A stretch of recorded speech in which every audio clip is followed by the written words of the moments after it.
A Leota's Garden by Francine Rivers. Part 1. Chapter 1.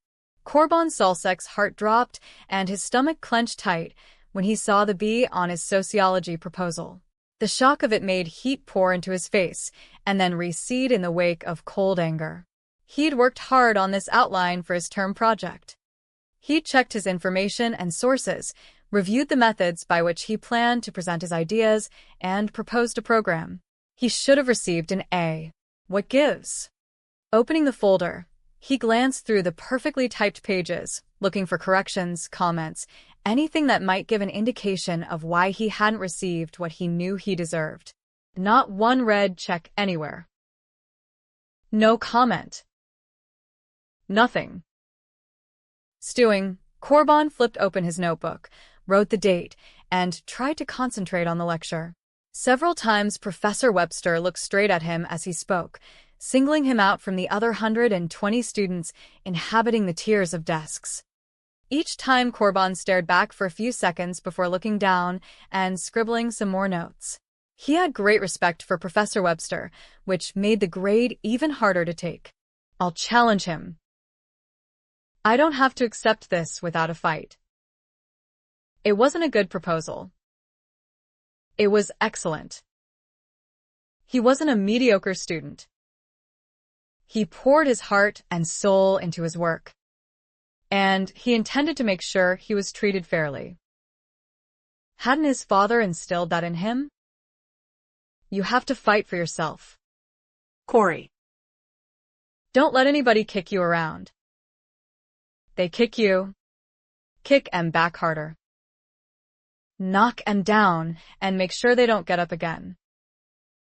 I didn't bring up my son to take any guff from anybody.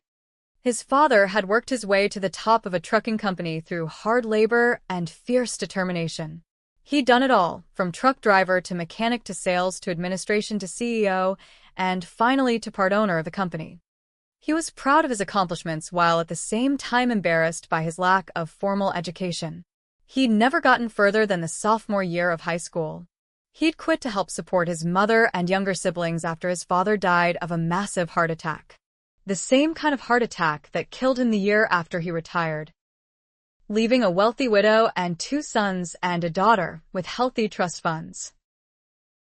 Focus on where you're going, his father had always said. Get into a good college. The best. If possible. Stick it out. Don't let anything or anyone get in your way. Get yourself a sheepskin from a big-name college, and you're halfway up the ladder before you have your first job. No way was Korban going to accept this grade. He'd worked too hard. It wasn't fair. Did you have something to say, Mr. Solsek? Professor Webster stood staring at him from his podium. Korban heard several students laugh softly.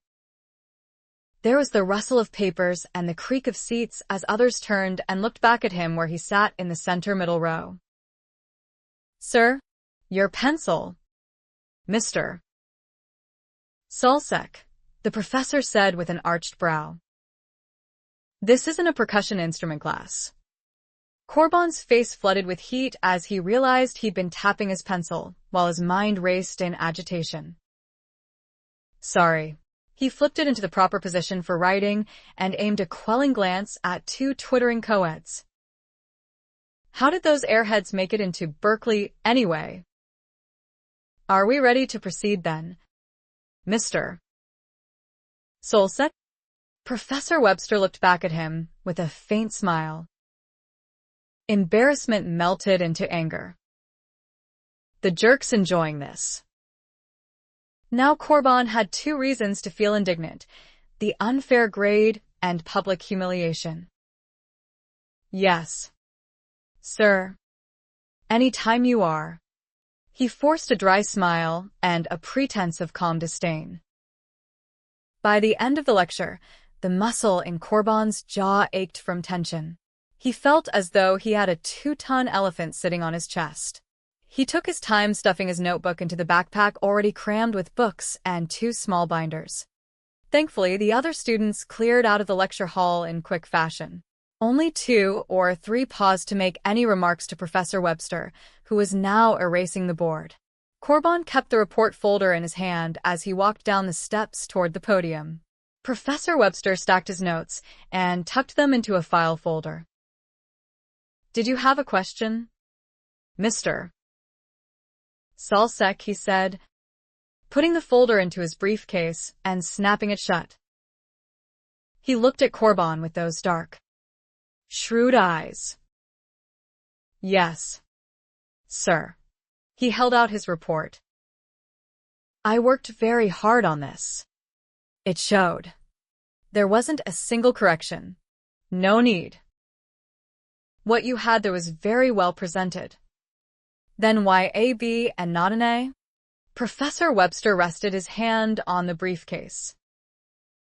"You have the makings of an excellent term paper from that proposal, Mr. Solsek. But you lacked one major ingredient." "How could that be?" He and Ruth had both gone over the paper before he turned it in. He had covered everything. "Sir, the human element."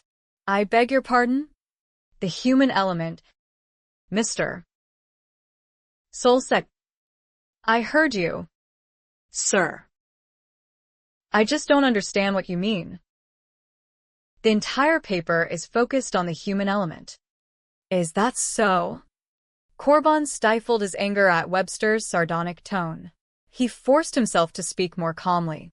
"How would you suggest I make it more apparent, sir?" He wanted an A in this course. He wasn't going to accept less. Sociology was his major. He had maintained a 4.0 for 3 years. He wasn't going to break that perfect record now. A case study would help. Corbin flushed with anger. Obviously, the professor hadn't read his paper carefully enough. "I incorporated case studies here, on page 5, and more here, page 8. He had backed up everything he had proposed with case studies. What was Professor Webster talking about? Collected from various volumes. "Yes, I know. I read your documentation, Mr. Solsek. What you lack is any personal contact with those who might be most affected by your proposed programs." "You mean you want me to poll people on the street?" He couldn't keep the edge of disdain from creeping into his voice. How long would it take to develop a proper questionnaire? How many hundreds of people would he have to find to answer it? Wasn't that thesis work? He wasn't in graduate school. Not yet. no." "Mr. Solsek, I'd like to see you develop your own case study." "One would do. Just one, sir." "But that one, Mr. Solsek, you won't have time for more. Add the human element, and you'll earn the A you covet." "I'm sure of it." Corbin wasn't quite sure what the professor was driving at, but he could sense an undercurrent of disapproval. Was it a personality clash? Did his ideas offend? "How could that be?" If the programs he proposed were ever put into practice, they'd solve a lot of current problems in government systems. "Do you have anyone in your own family who might fit the lifestyle scenario you've presented, Mr. Solsek?" "No, sir." His entire family lived in Connecticut and upstate New York, too far away to do the number of interviews he'd need for a paper. Besides that, his family had money. His father had broken the chain of middle-class mediocrity. Corbin's paper zeroed in on those who were economically challenged. Nobody in his family depended on Social Security to survive. He thought of his mother living in Switzerland part of the year with her new investment broker husband. Well, that presents a problem, doesn't it, Mr. Solsek? Professor Webster lifted his briefcase from the table. However, I'm quite sure you'll work it out. Quit grousing, Corey, Ruth said that afternoon in their shared apartment a few blocks off University Avenue. It's simple. If you want an A, do what Professor Webster wants you to do. It's not like he's asking you to do something terrible. Raking her fingers through her straight, short black hair, she opened a cabinet in the kitchenette. Are we out of coffee filters again? No. There are plenty. Look in the cabinet to the left of the sink. I didn't put them there, she said, closing the cabinet where she'd been searching. I did. Made better sense. The coffee pot is right underneath where the outlet is. I moved the mugs too. They're on the shelf above the coffee and filters. Ruth sighed. If I'd realized how difficult you are, I would have had second thoughts about moving in with you. She took the can of coffee and pack of filters down from the cabinet. One case study. Corbin tapped his pencil. That's all I need. A woman. He frowned. Why a woman? Because women are more ready to talk. That's why. She made a face. And don't ever tell my advocacy friends I said that. A woman. Then. Fine. What woman? Someone with whom you can develop some rapport, Ruth said, adding a fifth heaping scoop of French roast to the basket. I don't need to get that personal. Sure you do. How do you suppose you'll get answers to the kind of questions you want if you don't make friends with your subject? I haven't got time to develop a friendship. Ruth. It doesn't have to be lifelong. You know. Just long enough to finish your paper. I've got a few months. That's it. All I need is someone who meets my criteria and who'll be willing to cooperate. Oh. I'm sure that'll impress Professor Webster. So, what do you suggest? Simple. Offer an incentive. Money. You mean? No. Not money. Don't be so dense. Corey. It annoyed him when she spoke to him in that condescending way. He tapped his pencil again, saying nothing more. She glanced back at him and frowned slightly. Don't look so ticked. Corey. All you have to do is offer services in exchange for information. He gave a hard laugh. Sure. What kind of services could I offer? She rolled her eyes. I hate it when you're in one of these moods. You can't be such a perfectionist in this world. Good grief. Just use your imagination. You've got one, haven't you? Her tone grated. He leaned back in his chair, shoving his proposal away from him on the table, wishing he had taken a different avenue with his project. The prospect of having to talk with people made him nervous, although he wasn't about to admit that to Ruth. She was working on a double major in marketing and telecommunications. She could talk to anybody, anytime, on any subject. Of course, it also helped to have a photographic memory. Quit stewing about it. Ruth shook her head as she poured herself a cup of black coffee. Just go down to the supermarket and help some little old lady carry her groceries home. With my luck, she'll think I'm some mugger after her purse. He took up his pencil and started tapping it. Better if I go through some community organization. There.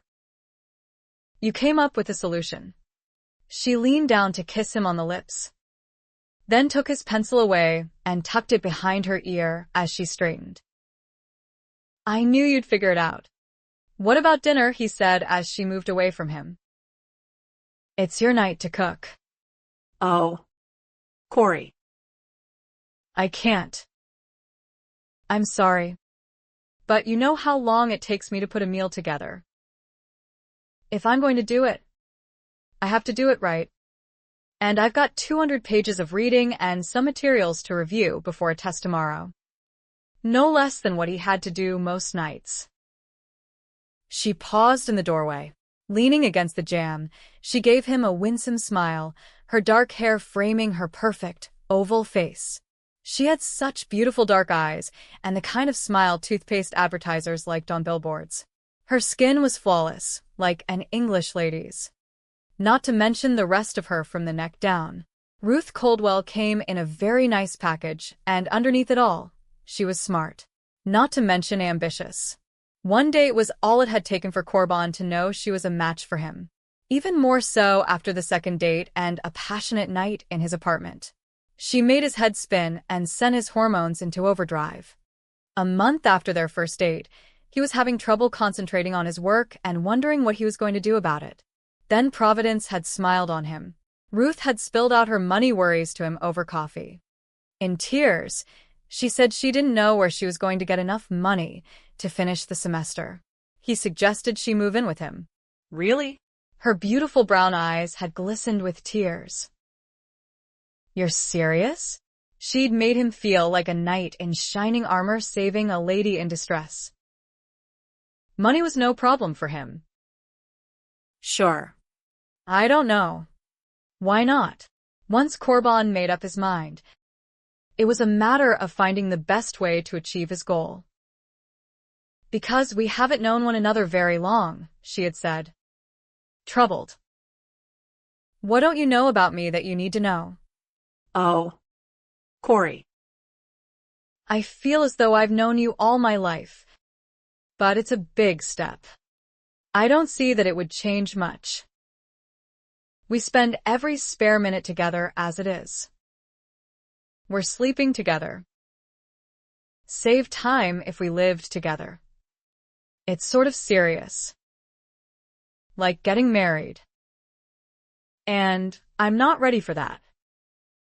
I don't even want to think about marriage at this stage in my life.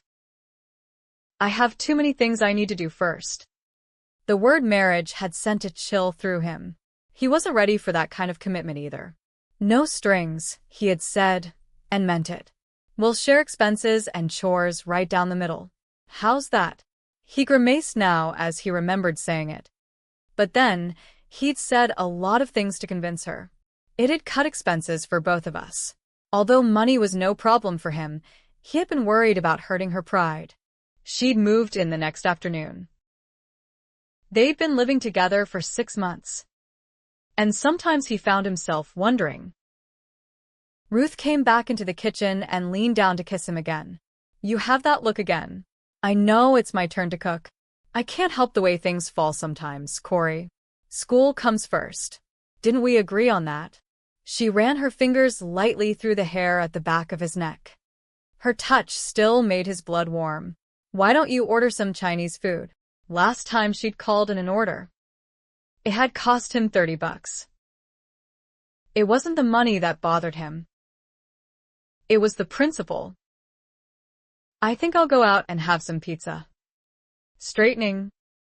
She grimaced. Whatever you want, she said with a shrug. He knew she didn't like pizza. Whenever he ordered it, she ate it grudgingly, pressing a paper towel over her slice to soak up the grease. I need my pencil, he said as she headed toward the doorway again. What a grouch. She took it from behind her ear and tossed it onto the table. Sitting alone at the kitchen table, he wondered how it was possible to be so crazy about someone and still feel things weren't quite right. Something was askew. Raking a hand through his hair, he stood up. He didn't have time to think about his relationship with Ruth right now. He needed to figure out what he was going to do about his report. Snatching the telephone book, he slammed it on the table and flipped it open to the yellow pages. There was a long list of charity organizations offering services to seniors. He spent the rest of the afternoon calling them and asking questions until he found the one that might suit his purposes. It's wonderful that you're interested in volunteering, Mr. Salsek, the lady on the other end of the line said. We have very few college students among our ranks. Of course, you'll need to come down for a personal interview, and we have forms for you to fill out. You'll also need to take a weekend orientation class. Do you have a CPR certificate? No. Ma'am, he said, stifling his irritation. Personal interview? Forms? Orientation classes? Just a volunteer to take some old lady to the bank or grocery store. Jotting down the pertinent information, Corbin gave a deep sigh. A pox on you, Professor Webster, for getting me into this. You will do no such thing, Enlin.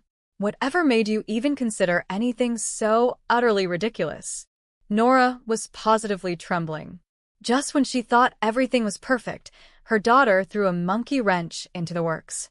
Well, she wouldn't have it. Everything was going to move forward as planned. I've tried to tell you how important. I'm not going to listen, Annie. Nora rose from the table, picking up her cup and saucer. They rattled, revealing her lack of control. She forcefully steadied her hands and carried the dishes to the tiled sink counter, setting them down carefully.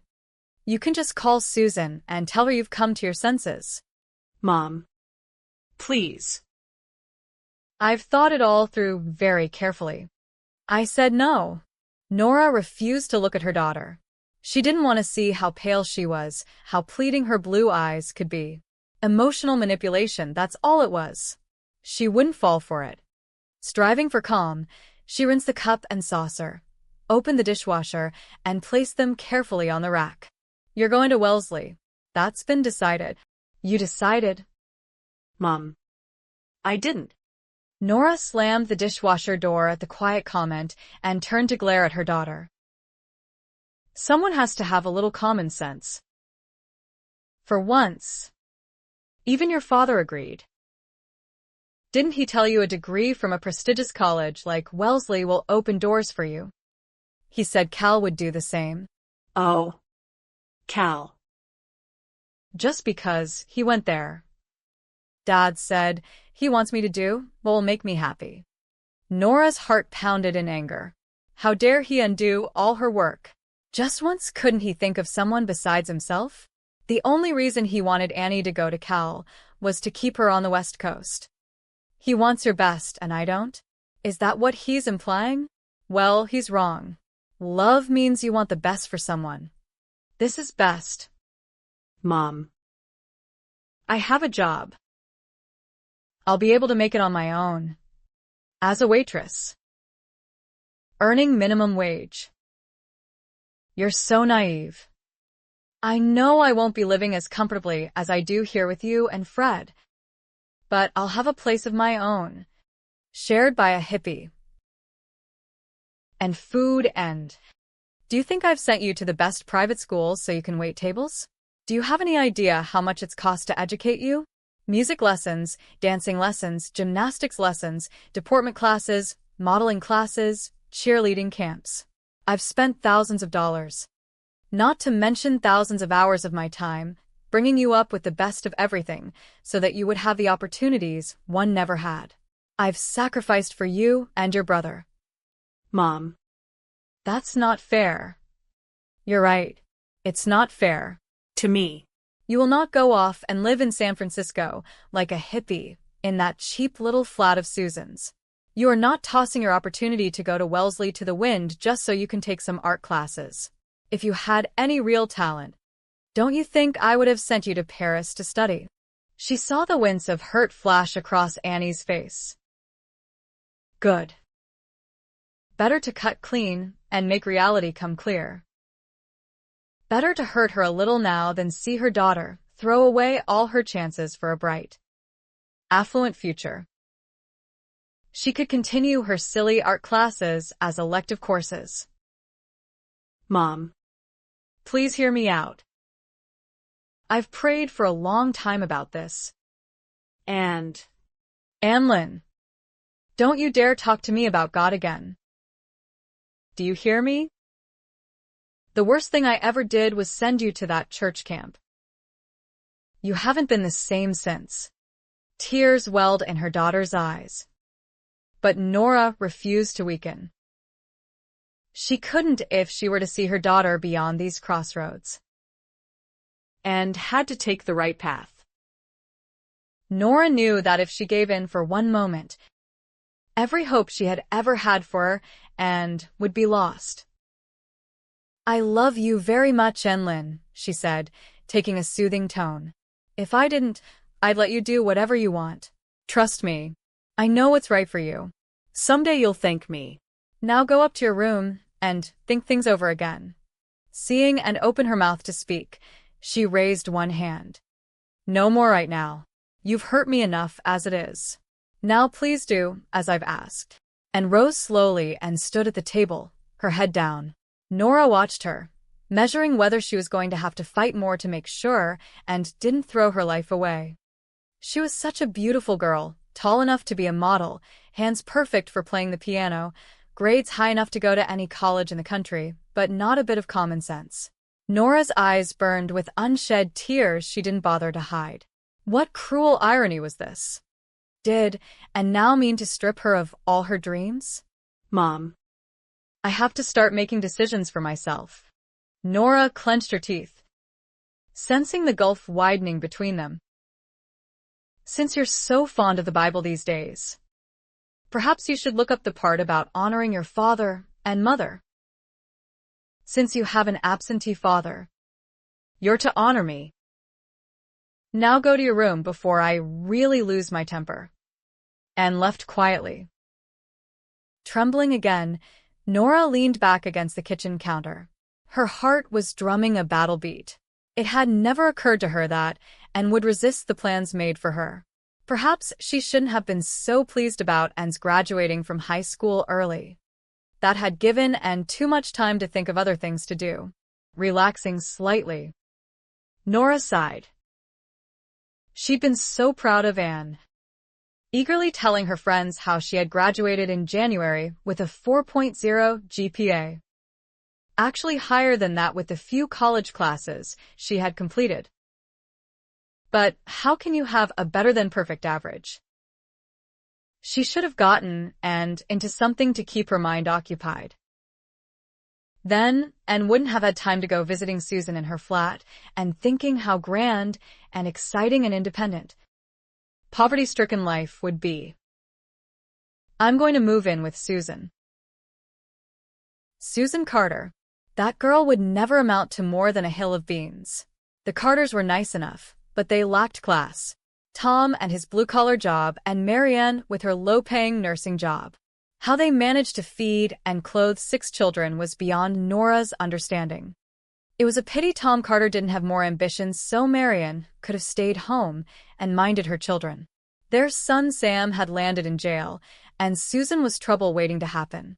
Nora went into the dining room and took a crystal-stemmed wineglass from the mahogany china cabinet. Returning to the kitchen, she opened the refrigerator and took out a bottle of chilled white Chablis. She needed something to calm her nerves. She filled her glass, then recorked the bottle and replaced it before going out into the sunroom. She sat on the white wicker chaise longue with the plump-flowered cushions and stretched out her slender legs. The old resentments bubbled. What Nora would have given to have the opportunities she was giving Annie. And did her daughter appreciate them? No. Like a spoiled child, and Lynn wanted her own way. She wanted to make her own choices. She hadn't yet said, "It's my life, and I want to live it." But it all came down to the same thing. I won't allow it. She's not going to ruin her life. Inhaling through her nose, she released her breath slowly to calm herself. Then she sipped her wine. She needed to think about Annie and what she would do if this pipe dream continued. There was the rest of spring and summer. Lynn had too much time on her hands. That was the problem. Well, that could be solved easily enough. Nora would make sure Anne was committed to something. Tutoring at the middle school through June and then helping during summer school would look good on her records. Her head ached. She could feel another migraine coming on. If Anne came downstairs again, she'd have her make up a cold compress. Maybe that would make it clear to her how this stress affected her mother. Oh, why did Lynn have to rebel now? Just because she had turned 18 last week didn't mean she was ready to run her own life. It was Susan planting ideas in her head. Or Anne's father. Nora had a good mind to call him and tell him what she thought of his latest interference. Cal. Middle-class people went to Cal. Perhaps if he had suggested Stanford. The last 4 years had been so wonderful, and had buckled down after the turbulent, emotionally charged preteen years when Nora had often wondered if her daughter was going to run away and live on the streets, and had excelled at everything, pleading only once to quit ballet and music. But when she was told no, she went along with the program laid out for her. She had studied and worked hard at school, was popular with the other students, and received more than her share of calls from male admirers. But there were only a few Nora had allowed her to date. After all, she didn't want and marrying some ordinary Joe from the Bay Area. Wellesley. That's where Anlin would meet quality people, where she would mix with students from Ivy League colleges and marry the right kind of person. Why did Anlin want to throw it all away now? I've prayed. Those words grated more every time Nora heard them. She downed the rest of her wine and rose to pour herself another glass. In the beginning, Nora hadn't thought much about Anne's conversion. True, the word had rankled. It was like a slap in the face, an insult. What did the girl suppose Nora was? A heathen? Hadn't she made the family attend church services regularly? Anne's biological father had been a deacon once, and though Fred didn't have time, he gave generously to the church. Nora frowned in annoyance thinking about it again. She had served on women's committees many times and filled bags with canned goods whenever there was a food drive. And then, all of a sudden, after one summer camp, Anlin comes home and says, "I've become a Christian. Mom. I accepted Christ Jesus as my Savior and Lord at camp. Pastor Rick baptized me. I'm so happy. And I want you to be happy, too." She'd become a Christian? What did she think she'd always been? A pagan? Nora had let it go. Although she viewed it as a silly proclamation, she did begin to notice some welcome changes taking place in her daughter's attitude and behavior. If Anne wanted to attribute it to Jesus, fine. As long as the rebelliousness and stubbornness ceased, that's all that mattered to Nora. And listened and did as she was told. She even said thank you, kept her room neat and clean, and offered to help around the house. A blessed change, indeed, after several years of fits of pre-adolescent moodiness. If Anne came home from camp a young lady willing to do what she was told, well, then, thank God for it. Only occasionally did Nora see a look come into her daughter's eyes that indicated she was caught in some sort of inner battle. Everything had been so wonderful over the past few years, and had become the daughter Nora had dreamed she could be. All of Nora's friends envied her such an accomplished, lovely girl, especially when their own daughters were talking back, experimenting with drugs, sneaking out with boys, running away, or getting pregnant and having to have an abortion. Anne was perfect. Anne was her pride and joy. And she was not going to be allowed to make any foolish mistakes. Upstairs in her sunny room, Annie sat cross-legged on her bed, beneath the lacy, crocheted canopy. Clutching a pink satin pillow against her chest, she fought the tears spilling down her cheeks. Why did her mother always have to make her feel so guilty? No matter how hard she tried, no matter how well she did, it was never enough. One mistake, one thought out of line with what her mother wanted, and Annie knew she'd be told again how ungrateful, rebellious, stubborn, and stupid she was. When words didn't prove strong enough to maintain control, a migraine came on with a vengeance. Her mother was probably downstairs right now tending herself with a glass of white wine and a cold compress while lying on the chaise longue in the sunroom. And it's my fault, Annie thought, feeling hopeless.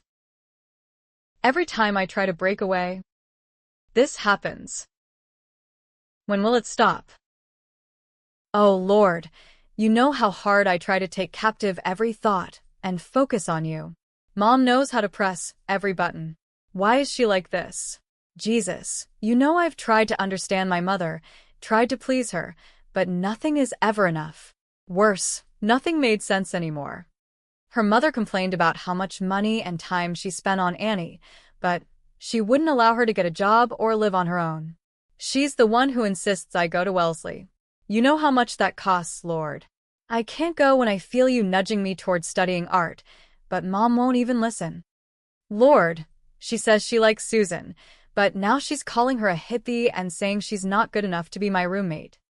How could her mother say she was proud of Anne's scholastic achievements one minute and in the next breath tell her she was stupid and incapable of making decisions about her own life? Since you're so fond of the Bible these days, perhaps you should look up the part about honoring your father and mother. Did honoring mean to do everything you were told without question? Did it mean swift capitulation? Did it mean giving up yourself for the sake of living out someone else's dreams? No matter what those dreams were? Annie knew if she went to Wellesley as her mother wanted, the plans for her future wouldn't end there. Mom would be calling and asking whom she was dating, if the young man had potential. Of course, what that meant was high test scores, excellent grades, and a major that would guarantee a financially healthy career. Law. Medicine. Business. Her mother would want to know if the young man came from a good background. Someone descended from a passenger on the Mayflower. Someone with a family tree. Someone whose successful parents had lots of old money and high social standing. She shook her head. Mom could be open-minded. She wouldn't mind it if her daughter dated a descendant of immigrants as long as the family was well-respected and well-known. A Kennedy, perhaps? Guilt gripped her. She was being irrational. Her mother wasn't that bad. Am I becoming like her? Lord?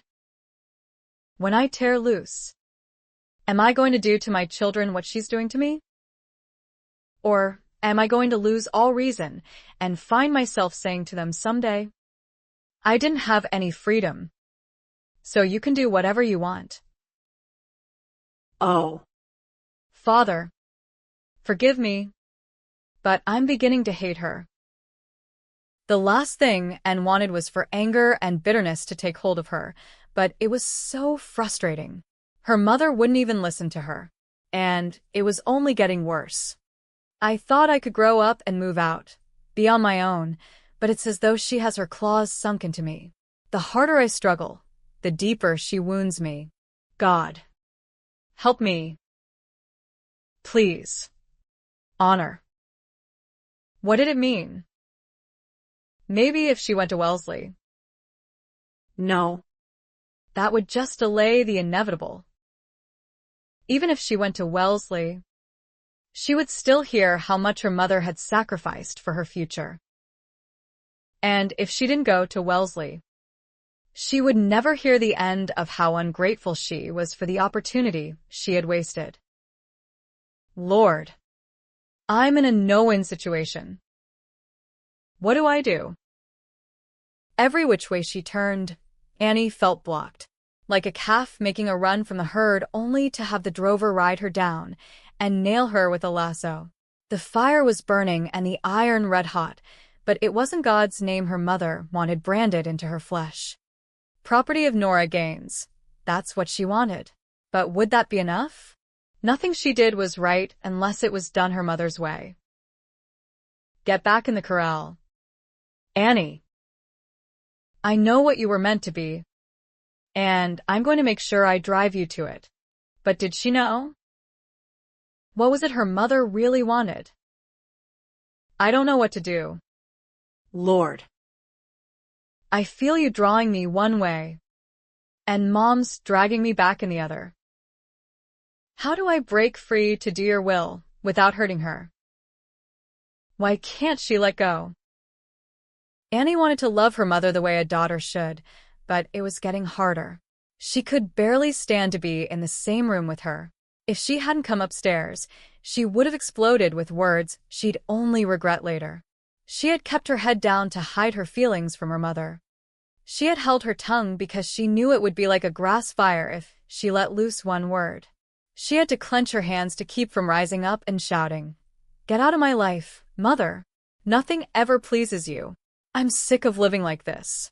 Why don't you get a life so I can have my own? The molten words would have come pouring out of her, burning away the landscape of her relationship with her mother, blackening everything. Some things Annie knew about her mother, things she wished she didn't. One of them was that Nora Gaines was good at holding grudges. She kept a list of the hurts she had suffered over her lifetime, and who had caused them. She never forgot anything, never forgave. The past was like ammunition boxed and waiting, and she was quick to load and fire. Annie knew the name of every person who had ever hurt her mother and how they had accomplished it. Nora Gaines made sure of it. Sometimes the blame from past transgressions spilled over onto Annie's head, and the litanies would begin. You're just like your father. He never had sense enough to think about the future either. You're just like your father. Dreaming all the time. You're just like him. Or worse. You're just like your Grandma Leota. Always thinking about yourself. Never caring about anyone else's feelings. My mother never had time for me. Look at all the time I've made for you. I was never loved the way you are. My mother never gave me a thing. I had to go out on my own at 18 and make my own way. I've always wanted to make sure you had the best opportunities. I've made sure you had all the things I never had. Not once could Annie remember ever hearing her mother say a nice thing about her own mother. Leota Reinhardt. And it made Annie wonder. Was Grandma Leota to blame for the way her mother was? There was no way to measure cause and effect because Annie only knew her mother's side. She'd never heard Grandma Leota say much about anything. In fact, Annie had seldom seen Grandma Leota. Though her grandmother lived right over the hills in Oakland, Annie could count on two hands the times she had been taken for a visit. And as soon as the family arrived, Annie and Michael were sent out to play in the backyard so the adults could talk. She frowned. It had never been her grandmother who sent them out. Her mother always developed a headache shortly after they arrived at Grandma Leota's, so they never stayed longer than an hour or two. On the way home, Mom would fume and catalog Grandma's failings. Once, when her parents were still married, Annie had overheard her father say he liked Leota. Only once. The words had been thrown down like a gauntlet. A battle royal had ensued, long and loud, with doors slamming, glass breaking. The memory of that night was etched permanently in Annie's brain. A memory of brutal accusations shouted back and forth. 6 months later, Annie's parents filed for divorce. By the tender age of 8, Annie had known better than to mention or ask questions about Grandma Leota. Lying back on her bed, Annie stared up through the crocheted canopy. It had been a present on her 14th birthday. Her mother had thrown a party for her, complete with friends from school, ballet, and gymnastics. The house had been full that day.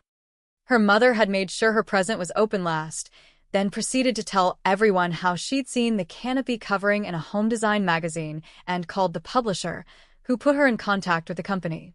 It came all the way from Belgium. Everyone had oohed and awed over it. One friend had even leaned over to whisper, "I wish my mother would buy something like that for me." Annie remembered wishing she could throw it back into its big professionally wrapped box with the massive silk ribbons and flowers and hand it to the girl with her best wishes. She wanted to scream, "I didn't ask for it.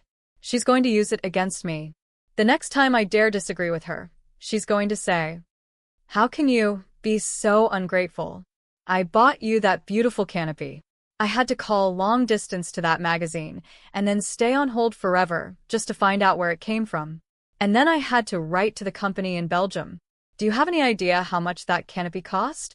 I would have died to have something so beautiful in my drab little room when I was a child. And now you won't do the simplest thing I ask of you."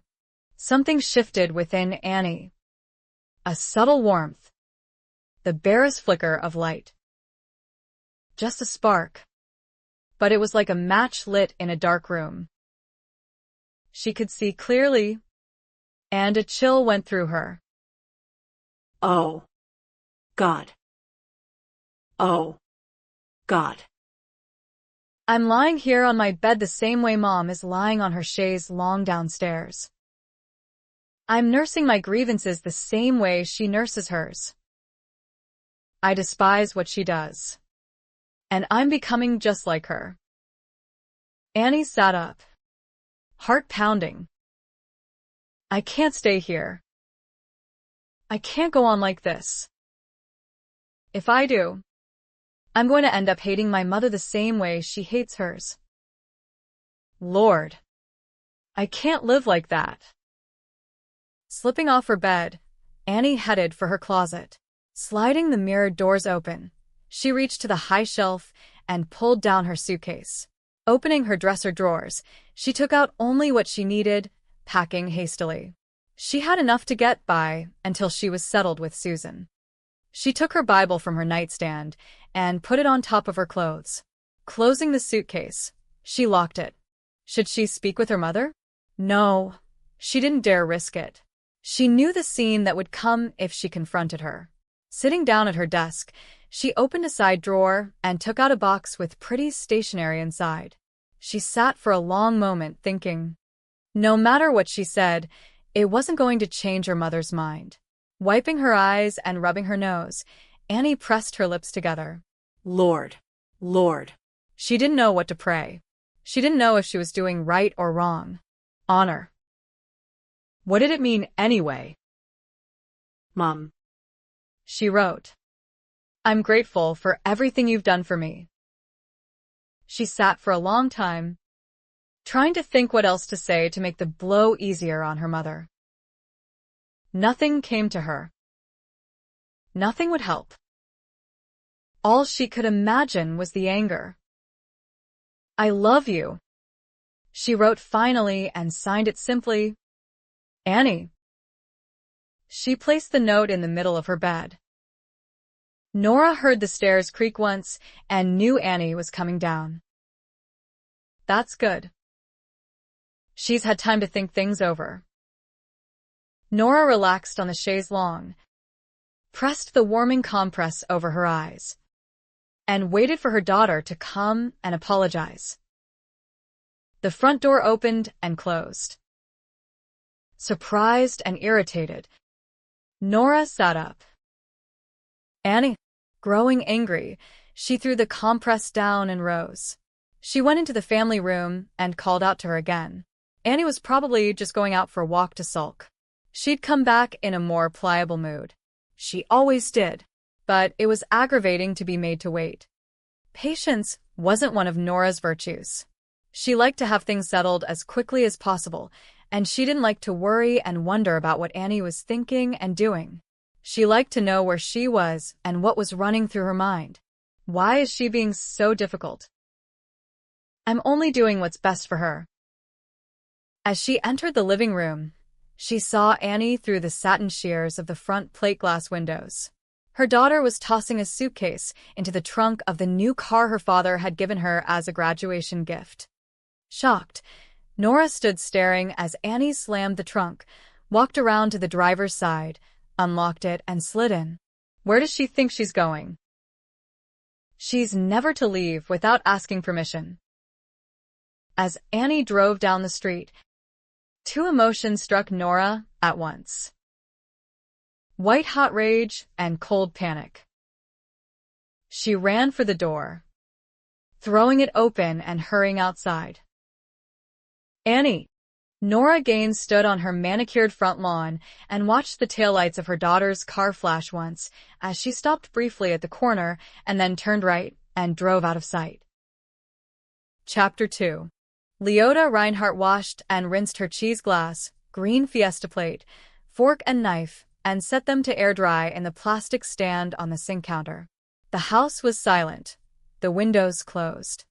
She used to leave them open all through springtime, loving the sound of the birds and the smell of clean, flower-scented air drifting in from her backyard garden. But her garden had gone to seed over the past few years, her arthritis keeping her a prisoner inside. Pulling the sink plug, she looked at her gnarled hands as the warm, sudsy water drained away. just as time is draining away. At 84, she knew she didn't have much left. Sadness filled her. A loneliness that seemed to deepen with the long days and nights of waiting. A door slammed, and Leota raised her head and watched as 3 children appeared just beyond her west side, paint-chipped white fence. The house next door was close, so close she could talk to her neighbors if she knew them, which she didn't anymore. All the neighbors she had known were gone. They'd moved away or died long ago. The house west of hers was now occupied by a young black woman with 3 children, a boy of about 9 and 2 little girls perhaps 7 and 5. Leota was the last one from the original families that had purchased these houses just before World War II. Her husband's parents had bought this house when it was new. She thought back briefly to those troubled times when Bernard had gone off to war and she had moved in with Mama and Papa, bringing her 2 babies with her. George had just turned 3, and Eleanor was a toddler and into everything. When Bernard came back home, a changed man, Mama and Papa insisted they remain with them. They saw his brokenness, and Leota faced her lack of options. For a time they all lived together civilly, if not happily, until the garage was lengthened and converted by Papa and Bernard into a 1-bedroom unit with a living area and windows that looked out into the garden. Oh, the bitterness of those years. Things were better when Mama and Papa left the big house to them and lived in the smaller unit. Then Papa died a few weeks later of a heart attack. And Mama lived on 13 more years. It wasn't until the last few years of Mama's life that Leota felt they had finally made peace. I misjudged you. Mama's accent was still evident, even after so many years in America. She had tried hard to lose it, but it had returned as death approached, as though, perhaps, her mind was wandering back to her childhood in Europe. When Leota had leaned down to tuck the quilt around her, Mama had touched her cheek, her blue eyes roomy with tears. You've been good to my family, Leota. Kind words after so many years of misunderstandings. Mama died a week later. Leota found it odd that she should remember those words now while watching the 3 neighbor children file solemnly down their back steps and across the yard. The boy carried a small shovel, the older girl a shoebox. The smaller girl was crying in abject misery. No one spoke as the boy dug a hole. He had just set his shovel aside when their mother came out the back door. She went to them and spoke to them briefly, holding out a square of pretty, flowered cotton. The older girl took it and knelt down on the ground as her sister took something limp from the box. A dead sparrow. The mother took up the empty box and walked back to the garbage can, tossing it in while the youngest girl folded the pretty cotton around the tiny bird, then placed it tenderly in its small grave. They sang a hymn, one that touched off Leota's memories of church services long ago, Rock of Ages. But what were they doing to the song? Adding notes and warbles? Why couldn't they just sing it as it was written? As the first small scoop of dirt was carefully shaken into the hole, the little girl jumped up and fled to her mother, clinging to her long, zebra print skirt. The woman lifted her and held her close, turning away to the house as the boy finished the burial. So much pomp and ceremony. So many tears for a single sparrow. Oh, Lord of mercy. Will anyone care when I'm gone? Will anyone shed a single tear? Or will I lie dead in this house for so many days until the stench of my decaying body brings someone to check on me? She had tried so hard to keep her family together and had failed in all attempts. The older girl stuck a hand through Leota's fence and broke off a few daffodils, volunteers that had naturalized from long-ago plantings. Leota wanted to slide the window up and shout at the child to keep her thieving hands off the few remaining flowers in her garden, but just as quickly as the anger came, it dissipated. What did it matter? Could the child reattach them to the broken stems? She watched the little girl place the flowers on the fresh grave, a last offering of love to the departed bird. As the child turned, she spotted Leota framed in her kitchen window. Uttering a startled cry, the child fled across the backyard, leaped up the few steps and disappeared inside, the door slamming behind her. Leota blinked, hurt deeply. The look on that child's face had been like a slap on her own. It hadn't been guilt at being caught stealing 2 daffodils that had made that child run so fast. It had been fear. Have I become the witch in a child's fairy tale? Why else would such a look come into a child's face unless the poor dear thought she'd seen an ugly old crone who meant to do her harm? Tears prickled Leota's eyes, blurring her vision. Her heart ached. God, what did I do to bring things to this sad end? I always loved children. I loved my children best. I love them still. Yet Eleanor called infrequently and managed to visit only a couple of times a year. She never stayed longer than an hour or so and would spend most of it looking out the front window, fearing some hooligan would steal the hubcaps from her Lincoln. Or was it a Lexus?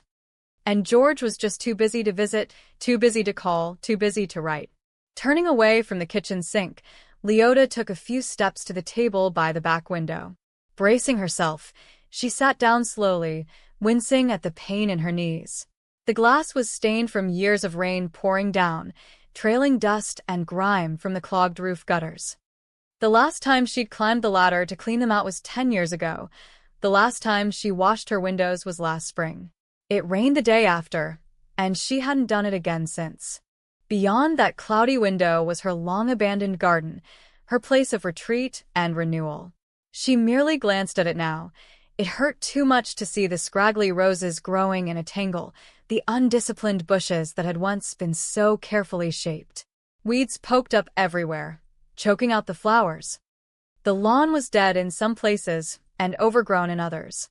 Pots still lined the brick restraining wall, but the precious plants she had purchased with hard-earned money were dead, some from thirst through the summer months and others drowned by winter rains.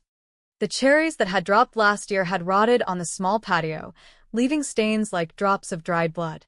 Oh, and her lovely lavender-purple wisteria.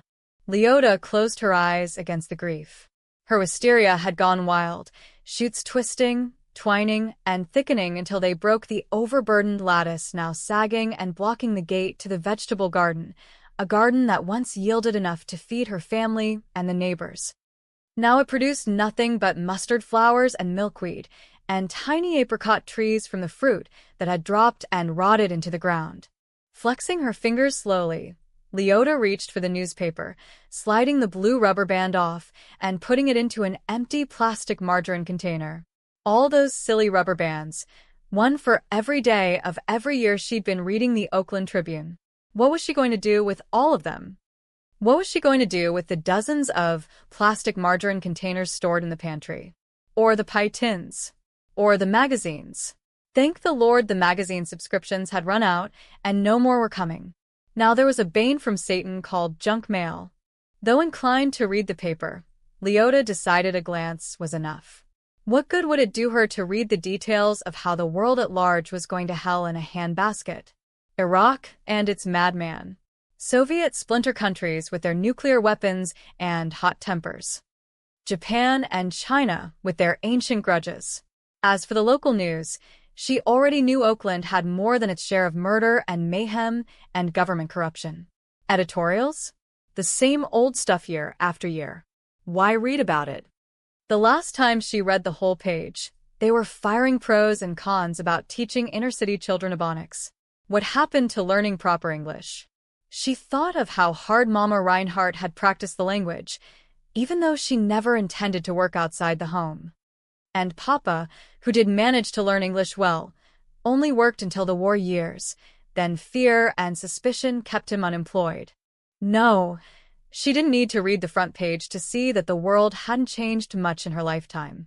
If she wanted details, she could watch them in living color on one of the news shows that ran between 4 in the afternoon and 11 at night. She had watched from time to time and seen the same carnage repeated hour after hour.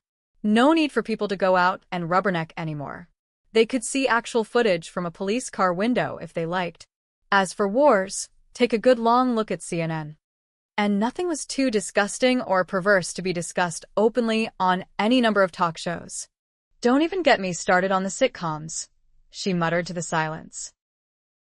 Politically correct was just another way of saying anything goes, no matter how deviant. And all this hooptila about celebrities, most of whom she didn't know.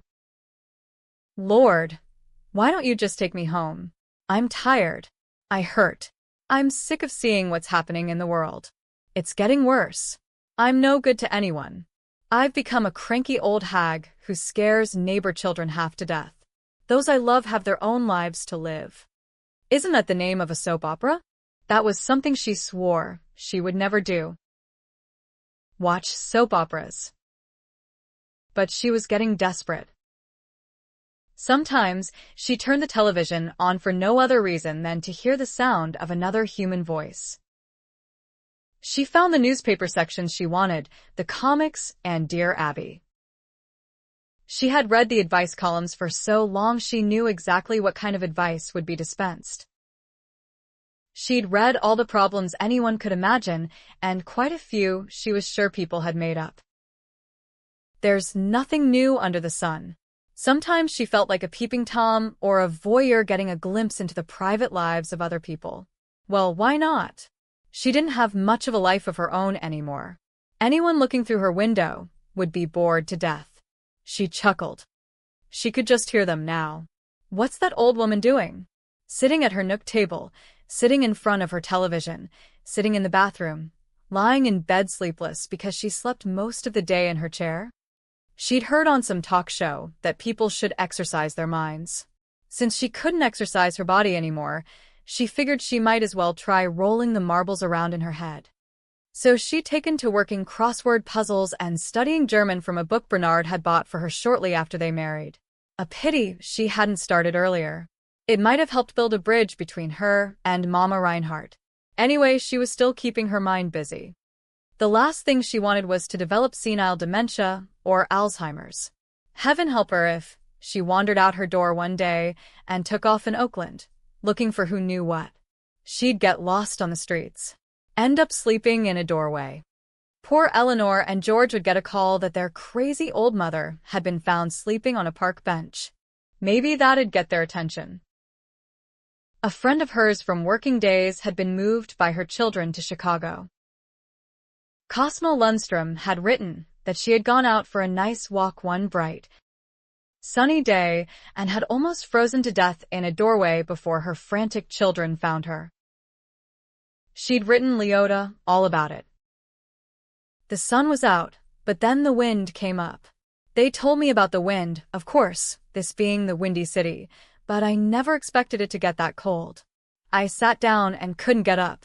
That stoop was so chilly it might as well have been a brass bench on the South Pole. I think my backside froze to the blasted thing. And then my false teeth stuck together, so I couldn't even ask for help. I suppose everyone who passed thought I was having a gay old time, sitting there and smiling when all the while the fact was my lips were frozen to my gums. How she'd laughed over that letter. Cosma always wrote funny things. She'd taken a trip once to Arizona with some senior citizens and written back that it was 117 degrees with a wind chill factor of 10. They said it was cheaper going in the summertime. Now I know why. I was so hot I bought a bathing suit and didn't care who saw my ancient wrinkly legs. A lot of good it did me. Why in the blazes would anyone heat a pool in Arizona? One year, the Christmas card Leota sent Cosma had come back with a line drawn through the address. Someone had written deceased in bold letters and ink-stamped a hand pointing back to the return address. Deceased. A 50-year friendship was over. Just like that. Deceased. What a cold, unfeeling word. It just didn't fit the woman who had been so full of life and laughter and keen observations. Cosma had been a God-sent gift all those years ago when Leota was working and Mama and Papa were still alive. She and Cosma had the same boss, a kindly man who had 2 sons serving in the Pacific. He made a point of hiring the wives of servicemen. Both young, both with husbands off to war, Leota and her new friend had had much in common. Cosma had always been the one to listen to her woes and offer sound, often followed advice concerning Mama Reinhardt. Leota's eyes teared up. Oh, Lord, how I miss Cosma. I've no one anymore. Emphysema must have gotten her. I always told her smoking wasn't good for anyone. But she had to start. Thought it made her look so elegant. She shook her head. Cosma hadn't been in Chicago more than a year when her children had to move her into a rest home. Me and my oxygen bottle have new digs, she'd joked in a letter. Remember how we used to walk around Lake Merritt after work and we'd be as fresh as daisies when we finished? Now, it's all I can do to walk from my chair to the bathroom. The most exercise I can manage is writing letters. As long as my fingers do the walking and talking, I can manage. Oh, the fun they had had when they were young, going to movies together. Several times they'd gone to the downtown USO and swung to Glenn Miller and Harry James with Soldiers on Liberty, crying on the way home because it seemed as though the war would never end and their own husbands would never come home. And yet, while Leota had worried about what might happen if Bernard were killed in battle, Cosma took on life like a bullfighter. And life had gored her badly when soldiers came to her door with the news that her first husband, Jeremy, had been killed in action on Guadalcanal. Cosma met her second husband, Alfred Lundstrom, a handsome, blue-eyed Marine from Minnesota, when he was back in the States recuperating from a wound he'd gotten in the South Pacific. He and Cosma married within a month of their first date, shortly before he rejoined his unit. Al returned in one piece. He packed up Cosma and moved her northeast to Minnesota. This city girl is milking cows, she had written. They had remained long enough to have their first child, a boy, and then moved back to California. When Leota had heard their plans, she'd been filled with hope that they would end up living in the Bay Area. She'd longed to have her friend back. She'd been desperately unhappy then, working long hours, at odds with her mother-in-law, with whom her children were bonding in her place. Anytime she told them to do something, Mama stepped in and said they didn't have to do it. And then there was Bernard, still at war within himself. But her hopes didn't materialize. Al saw a lucrative future in the Southland. And, as it turned out, he was right. He arrived in time for the boom years of building and did so well in construction that he eventually opened his own business. This man lives to work, Cosma had grumbled once on the phone. Al died of a heart attack when he was 65. I'm ashamed to say I'm mad at him, Cosma had written. He just retired. We had all these plans of how we were going to enjoy our golden years together. And off he goes without me. Just like a man. Can't take time to meander. Just a straight shot to where he's going. Thankfully, Al had been well insured and the sons had been trained in the family business. Cosma had gotten over being mad within a few months, but she mourned for several years. It was her daughter who blasted her out of the house with a cruise to Mexico. After that, Cosma started traveling on her own. Leota had loved Cosma's letters and lived vicariously through her adventures. For no two lives could have been more different. Bernard had never been ambitious or particularly industrious. He'd come home whole in body but wounded in heart and mind. He wasn't the beau she'd fallen in love with and married at 20. He was like a tired old man, sitting in his easy chair and closing his eyes, not to sleep, but to shut the world out. She had tried all kinds of ways to bring him out of his depression, but he was mired in it. Then he started to drink to deaden the ache in his heart and drown the consuming guilt. He never allowed himself to get too drunk. He would drink just enough to make himself drowsy. Only once did he overdo it to the point of losing control. She managed then, briefly, to get past his barriers and close enough to his tormented thoughts to glimpse the pit he was in. He told her everything, and she had felt the darkness surround her, too. For a time afterward, he tried to keep her down there with him, but she fought free, finding the ways and means to climb out. Oh, God, oh, God. She'd cried out, and the Lord had put his hand down to her and drawn her up. It wasn't your fault, Bernard. It wasn't your doing. You don't understand. He was angry, frustrated. How can you understand? You're not German, nor are you. For God's sake, and the sake of your children, rise above it. He was determined to remain where circumstances had placed him. He couldn't climb over them or go around them. He couldn't break out of the prison of his mind. After a while, he wouldn't listen to her. Mama and Papa had asked him a few pointed questions when he first returned home from the war. Were you able to find out anything? Papa had asked, while Mama waited tensely. The city was destroyed, Bernard had said. There was nothing left. Nothing. His voice was so hard and cold. It was clear the door on his wartime experiences had been slammed shut and locked from the inside. Mama and Papa never asked him anything about the war again. It was left to her to pick up the pieces and try to put Bernard back together again. Mama and Papa Reinhardt had waited for that to happen. They'd watched and noticed her every failure. Only Papa occasionally seemed to understand how hard she was trying. Mama understood nothing. A wife should be able to make her husband happy, Mama had said, and Leota had felt the full weight of blame for Bernard's unhappiness placed upon her shoulders. She had wanted so badly to lash out in self-defense, but she knew what would happen if she did. Knowing what Bernard had seen had been a trap, Leota possessed the terrible power to silence her tormentor at any time she wanted. All she had to do was tell the truth and watch the sword of it hack Helene Reinhardt down to size. Mama would never dare to look at her with that superior disdain and contempt again.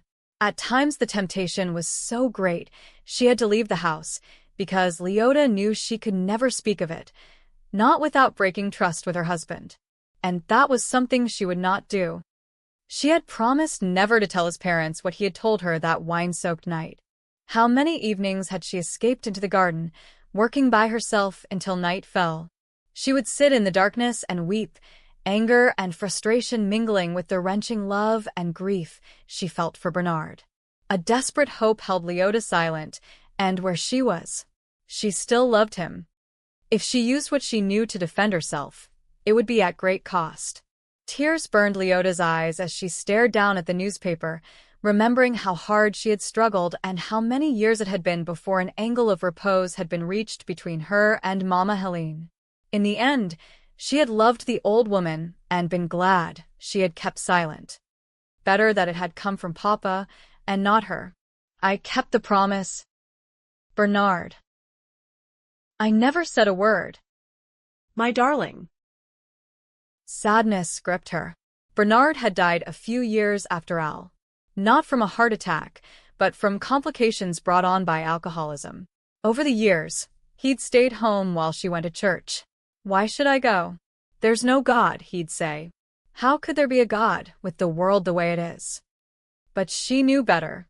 Without God, she would not have had the strength to stay. It wasn't until the end that he repented and wept for the wasted years. And still she clung to hope. And waited. She picked up her pencil, staring at the crossword puzzle. What was a 4-letter word for gateway? Arch. What was a 5-letter word for excellence? Worth? Merit. She penciled in the letters carefully. A Keats creation, poetry, wet spot, swamp, assumed name, alias. The wall clock bonged softly from the living room. She'd been sitting at the table working on the puzzle for over an hour. Leaving her pencil on the newspaper, she pushed herself up. Her joints were so stiff and painful these days. Entering the small laundry room that had once been a back porch, she put a few clothes into the washing machine. She had only a little detergent left. Sprinkling a tablespoon of it over the clothes, she turned the dial to small load. She stood for a moment, watching the water pour down. It was an old machine like her, and it could be temperamental at times. Today it was working fine. Thirsty for a glass of milk, she went to the refrigerator. There was enough milk left to fill half a cheese glass. She supposed she would have to go shopping again. She couldn't put it off much longer. She had 2 eggs left, half a loaf of bread, and canned goods. No meat. No fresh vegetables or fruit. No cookies either, though she supposed she had enough fixings to make some. It was only a few blocks to the Diamond District, where she had shopped for more than 60 years. Up until a few weeks ago, she had had no problems walking and carrying back the few items she purchased at the supermarket. But the last time she went, a teenage boy on a skateboard had bumped into her. She had been crossing the parking lot when suddenly he was there. In a frantic effort to keep from falling down, she had dropped her grocery bag, scattering things every which way. You'd think she was to blame, the way the boy glared at her. Never in her life had she heard such cursing as came from that boy. Without shame, he spewed out a stream of 4-letter words that brought heat surging into Leota's face. Then he jumped back onto his skateboard and rattled off, leaving her shaken, mortified, and flustered. It only took a minute for her temper to rise. What was the matter with young people today? Maybe that boy's parents had spared the rod and spoiled the child. And now he was a savage bent on running down little old ladies. One of the supermarket baggers bringing carts back in from the parking lot happened to notice her gathering her scattered groceries and paused to help. "Looks like a heavy bag, ma'am. You want a taxi? I call 'em for a lot of old folks living round here all the time. Doesn't take more than 15 minutes for one to get here." Leota bristled. Maybe it was the way the girl said, "old folks," that got her dander up even more. "I didn't drop these things. Some little hooligan on one of those rollerboards almost knocked me down." She straightened her dress and squared her shoulders with as much dignity as she could muster. "Customers aren't even safe in your parking lot anymore. He's got no business skating across the lot. We got signs posted. Maybe he can't read. Considering the public education system, it wouldn't surprise her in the least. I'll tell the cab company to put a rush." No. "You won't."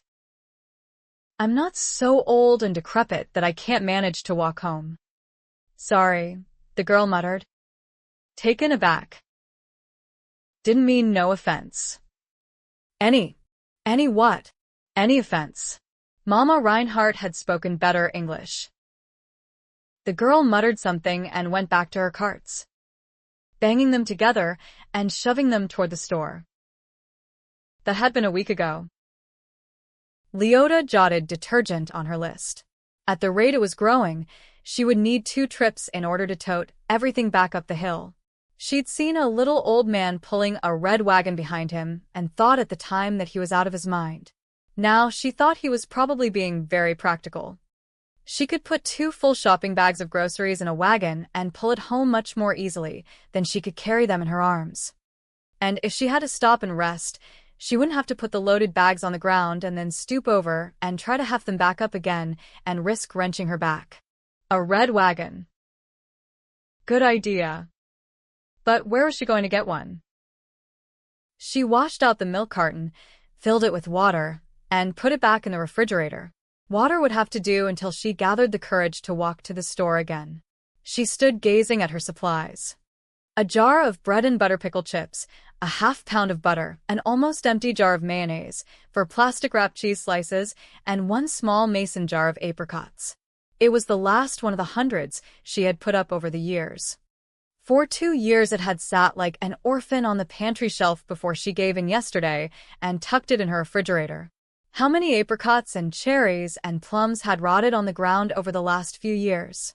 What a crying, shameful waste it was. Fruit trees needed tending. They didn't live the long lives of oaks or redwoods. They needed pruning and care. Ignored, they declined into scraggly, woody trees that produced less and less fruit. Insects infested them, and they became diseased. Winds came up, and branches broke off. After a few years, a tree that had once produced enough fruit for an entire neighborhood wouldn't produce enough for the birds and one little old lady. Leota slammed the refrigerator door and walked into the living room. Weary, she sank down into Bernard's old easy chair. It fit her perfectly. After Bernard died, she'd spent the better part of 3 weeks covering it with a thick, pretty, aqua fabric. The work had been good therapy. Now, after 30 years of widowhood, she had worn down the nap, leaving the chair arms, headrest, and seat cushions almost bare, as well as permanently indented. But it fit her the way it had fit Bernard after all those nights of sitting and staring. She was becoming like him. Sitting. Staring. Waiting. Thinking about the past. Her thoughts were often on the good times she had had over the years. Sometimes just getting old was the hardest cross to bear. She used to walk around Lake Merritt just for the pure pleasure of hearing the birds sing, seeing the children sailing their boats, feeling the sunshine on her shoulders. And all those years she had worked, she had stood on city corners waiting for a bus to bring her within 5 blocks of home. She had worked hours in the garden, sometimes until the sun went down, and still had enough energy left over to go to a dance hall with a friend and do a fast Lindy. She had been a strong woman, full of energy. Now all she did was walk from her kitchen to the living room to the bathroom to the living room to the bedroom. She had worn a path into her carpet. Only her mind wandered now, traveling wherever it would. From past to present. Across the city. Across a nation. Around the world. Sometimes into the heavens. Or down to hell. Oh, Lord. I used to dream of going to Europe. I wanted to see London. Rome. Paris. Vienna. I still do. But I'm old. So old just thinking about walking 5 blocks to the grocery store and back again wears me out. Maybe if I had company, it wouldn't be so bad. Someone. Anyone. She thought about calling George and discarded the idea. It was just past noon. He would be working. No 2-hour lunches for her son. He had given her his office number, but she knew by the expression on his face as he did so that the last thing he wanted was his mother calling. In case of emergency, he'd said. But even then, No. she could wait until later. 7 maybe, if she was still in the mood. She called at 5:30 once, thinking he would be home. She had heard cars and trucks in the background. When she asked where he was, he said he was in his car, a convertible at the time. It scared her half to death thinking of him holding a telephone in one hand and driving down the freeway with the other. She told him to put both hands on the steering wheel and hung up. She'd waited for him to call her back when he got home. When he didn't, she called his house thinking he'd been killed on the freeway. His wife, Jean, had answered. Yes, he'd made it home safely. No, he hadn't mentioned she had called. He was in his den working on a project. She'd put the phone down and gone to get him. A few minutes later, she'd come back on the line. Sounding embarrassed, she said George couldn't talk to her right then. He was in the middle of something. Was there something she needed? Leota said no. How are you, Mother? Fine. Everything is fine. As fine as it ever was. George never called back. He wasn't one to talk on the telephone unless it had to do with making money. Leota didn't want to call Eleanor. She didn't want to hear her daughter's excuses for not calling or coming by only once in a blue moon or inviting her mother to her own house just over the hill. Leota didn't want to pretend she believed the lies Eleanor spoke, lies that were never quite veiled enough to keep from stabbing at her heart. Oh, I'm so sorry, Mother. I should have called before this. I know. Time just gets away from me. You know how it is. We have so many things going on. I just returned from taking Anlin down to see Fred's family in Newport Beach. We stayed for 10 days. It was wonderful. We had such a good time together. They always stop everything when Anlin and I come to visit. I thought Anlin might enjoy the beaches. But all she wanted to do was see the museums. She fancies herself an artist, you know. Oh, you didn't? Well, I suppose she has some talent, but it's just a passing phase. She's going to Wellesley in the fall. On scholarship. Oh, yes. Michael is doing very well at Columbia. He's on the dean's list. We just sent him a check for the new semester. Eleanor and her subtle reminders of her own mother's failures. Eleanor and her grudges. Eleanor and her wounds and endless whining. I'm sick of it. Lord. You know I don't want to become a burden to my children. Sometimes I just wish you'd take me home. The silence closed in around her. She waited, motionless in her chair, for the still, Small voice. for some sign, for a stroke. Nothing happened. No voice from the heavens. No flash of light in her dim living room. And she was still breathing. She could still feel her heart beating. She had a strong heart. She would probably live to be 100. What joy. Thanks a bunch. Tears pricked and anger bloomed. Everything I've done is meaningless. What did I get for all my hard work? The sun rises and sets and rises again, the same as it's always done, the same as it always will. Not that I thought the world would stop, mind you, Lord. Just a little thank you would have been nice. But no. The seasons come and go. The days pass. And what difference will any of what I did make to anyone when I'm gone? Did they even know? Did they understand? All I have will fall to my 2 children, Lord, and what will they do? Sell the house to strangers. Have a garage sale and collect a few coins for things I've held precious over the years. My clothing will end up in a rag bag. My garden will get torn out. The letters from loving friends will go in a trash can. It would have been better had I died long ago than lived to see how pointless it all is. Was it ever thus? Oh. God. What is the point of life? Leota leaned her head back and closed her eyes. Waiting. Thinking. It might be better if I got Alzheimer's. Lord. I had a happy childhood.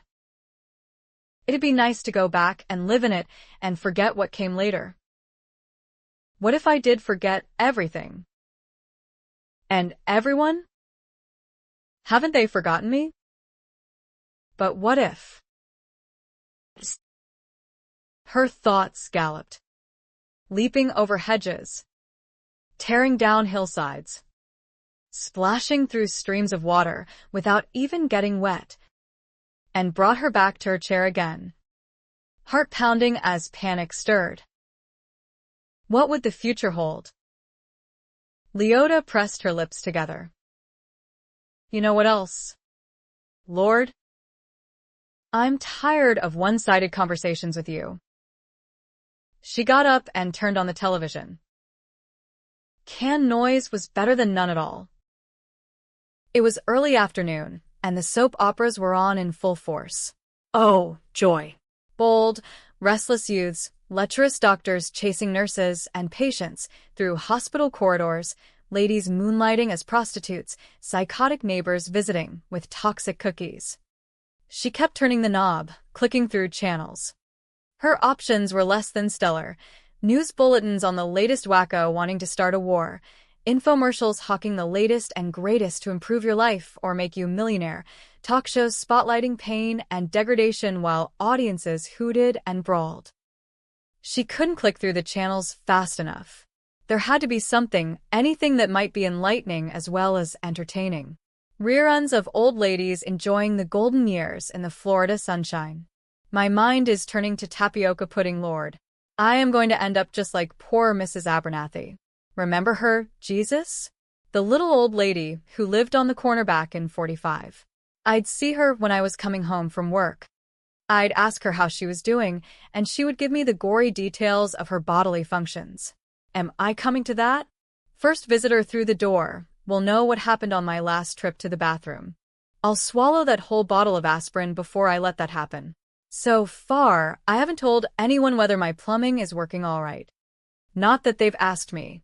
But I promise you, Lord, if it comes to that, I'll go down and buy myself a couple of packs of sleeping pills and chase them with a bottle of gin. Service organizations for the elderly. She heard in passing and clicked back to hear more. We have Nancy Decker here with us today to tell us what her volunteers are doing and how the program is going. Companions. On call. No cost. Volunteers delighted to accompany the elderly to stores and on errands. Just call. Just call. Well. Why not? What choice had she? On her own, she might get hurt and become a burden to her children. She could avoid going out of her house, but the idea of death by slow starvation was less than appealing. She looked at the number on the television screen. So it comes to this, does it, Lord? She waited another long moment, hoping for a better answer. When none came, she lifted her telephone receiver. I wonder what kind of do-gooder they'll send me, she muttered to herself in disgust as she dialed. Chapter 3. Great Neighborhood. Corbin looked around warily as he parked his jet-black car in front of the small, graying, stucco house. Irritated and tense, he looked around at the rundown houses and unkempt yards. An old, blue Chevy was parked across the street from him, one side dented, black spray paint decorating the driver's door with N14. The house where the car was parked looked as bad as all the others, except for a decorative touch of fancy black iron bars over all the windows. What am I doing here? He thought of a few choice names for Professor Webster and his ideas about the necessity of adding the human element. Mouth tight, Corbin checked the interior of his car to make sure nothing of value was in sight. Nancy Decker had warned him what to expect in this part of Oakland. Your best protection is to be completely aware of your surroundings. The people who get mugged are generally the ones who aren't paying any attention to what's going on around them. Oh, and don't leave anything valuable visible in your car. Too bad he hadn't invested in a car stereo system that could be unhooked and carried. Gritting his teeth, Corbin installed the club on his steering wheel before getting out and locking the door with his keyless remote. He'd feel less vulnerable if he were driving an old, beat-up Chevy. One with dents in it, the kind no one would bother stealing. Tucking his keys into his front Levi's pocket, Corbin came around his car and stood on the sidewalk looking at the house where his assignment lived. The lawn was overgrown, except for the brown spots where it was diseased or dying. Bushes crowded the front steps. Water stains ran down the front corner, where a roof gutter had broken loose, probably overweight by leaves from the winter-barren tree that was pulling up part of the concrete curb. The place looked dirty, as though the pollution of decades lay over it like a coat of dust, washed down periodically by winter rains. Clearing his throat, he set his mind on getting this interview over and done with and started up the walkway. She lives in a dump. Weeds sprouted from the concrete stress lines on the sidewalk. From appearances, the old lady had little or no money. She was probably living on Social Security and whatever meager savings she had. Obviously, it wasn't enough to hire help to keep her garden neat or do anything about her grimy house and hanging gutters. Not enough to sell out and move into a residential care facility. She met his criteria for the report: poor but not destitute. A low white fence that acted as a property line leaned beneath the weight of a tangle of bloomless rose vines. He could see down the driveway to a carport. Just beyond it was a garage barely large enough to park anything bigger than a Model T. The windows along the side boasted ugly, faded, green and white metal awnings. The front steps had been painted at one time. Green and red, no less. The outside of the front windows was thick with grit. The old lady probably couldn't even see through to the outside world. An old rocker on the small porch was occupied by a large garden spider. The hanging pots contained the brown, scraggly remains of whatever greenery had once grown there. The front door looked solid enough to hold back a battering ram, not that any would be needed. A would-be robber would have easy access through the two side windows. Break one pane, reach inside and unlock the door, and voila, a criminal would have access to anything he wanted. Assuming, Of course, the old woman had anything worth stealing, which Corban highly doubted. The only things to impede entry were the thin curtains that maintained some privacy. Rather than a peephole, which wouldn't be necessary with the two side windows anyway, a small leaded glass window was strategically built into the center of the heavy door. For dignity, he supposed, if that was possible in such impoverished surroundings. Corban rang the doorbell. He stood in front of the little security window so the old lady inside could get a good look at him. Raking his fingers through his hair, he put a smile on his face. No answer. Faintly annoyed, he wondered if she was deaf. He put his thumb to it and pressed harder this time, paying closer attention. He heard the bell ring inside. It wasn't a hard buzz, but a melodious ding-dong. He waited another minute. When there was still no response, he debated pounding on the door. Dismissing that idea, he glanced at the narrow, side window. The curtain covering it was sheer enough that he might be able to see into the living room. He tried but could see nothing through the layer of dirt. Grimacing, he dug in his pocket and found his laundered and ironed monogrammed handkerchief. Leota heard the bell from her kitchen, dried her hands on a dish towel, and headed for the front door. It rang again before she passed by her dining room table. She was in the middle of her living room when she saw a stranger rubbing the window beside her front door. What in the world did he think he was doing? She stopped and watched, growing angrier by the second. It was bad enough she hadn't the strength or energy to wash her windows without some stranger coming and rubbing a spot right smack dab in the middle of one. She'd have to look at that clean spot now and be reminded of her failings as a housekeeper. The man peered in, trying to see past the sheer curtains. Heat came up inside Leota like lava out of a volcano. Anger galvanized her past the arthritic pain in her hips, knees, and ankles. She marched the last few steps, through the bolt, and opened the door. What do you think you're doing peeping into my house? The young man drew back sharply, his face going dark red. I am sorry. I'm Corban Salsek. Ma'am. Nancy Decker sent me from. I don't care who you are. So, what if he was sent? That didn't excuse him. Fine thing. Did she send you over here to peep through my windows? No. Ma'am. I rang the bell twice. I didn't know if. He stopped, his color deepening to purple. I was dead. He looked aghast. That wasn't what I meant to say. Wasn't it? She could almost see the wheels in his brain working and spinning, trying to find some reasonable answer. Deaf. Ma'am. I didn't know if. I'm neither deaf nor dead, as you can well see. She was beginning to enjoy herself. I'm sorry. Leota saw the hint of annoyance in his hazel eyes. He didn't like being reprimanded. She supposed he would rather be rude and get away with it. She decided not to show pity. You ought to be sorry. She pushed the door wide open. Well, don't just stand there like you have rigor mortis. Come on in here. She stepped back, allowing him plenty of room. He was big. Probably one of those athletes doing a good deed for the day to make up for raising Cain the rest of the week. Go on into my kitchen. Under the sink you'll find some glass cleaner. I beg your pardon? A look of utter consternation spread across his handsome young face. Leota lifted her chin a little higher and stared him straight in the eye.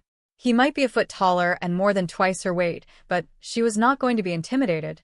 She'd seen enough television and read enough in the newspapers to know she'd better not let him get away with anything. You messed up my window, young man. You can clean it. He opened his mouth, but she didn't give him the chance to argue. Either that or go back and tell Miss Decker to send someone else.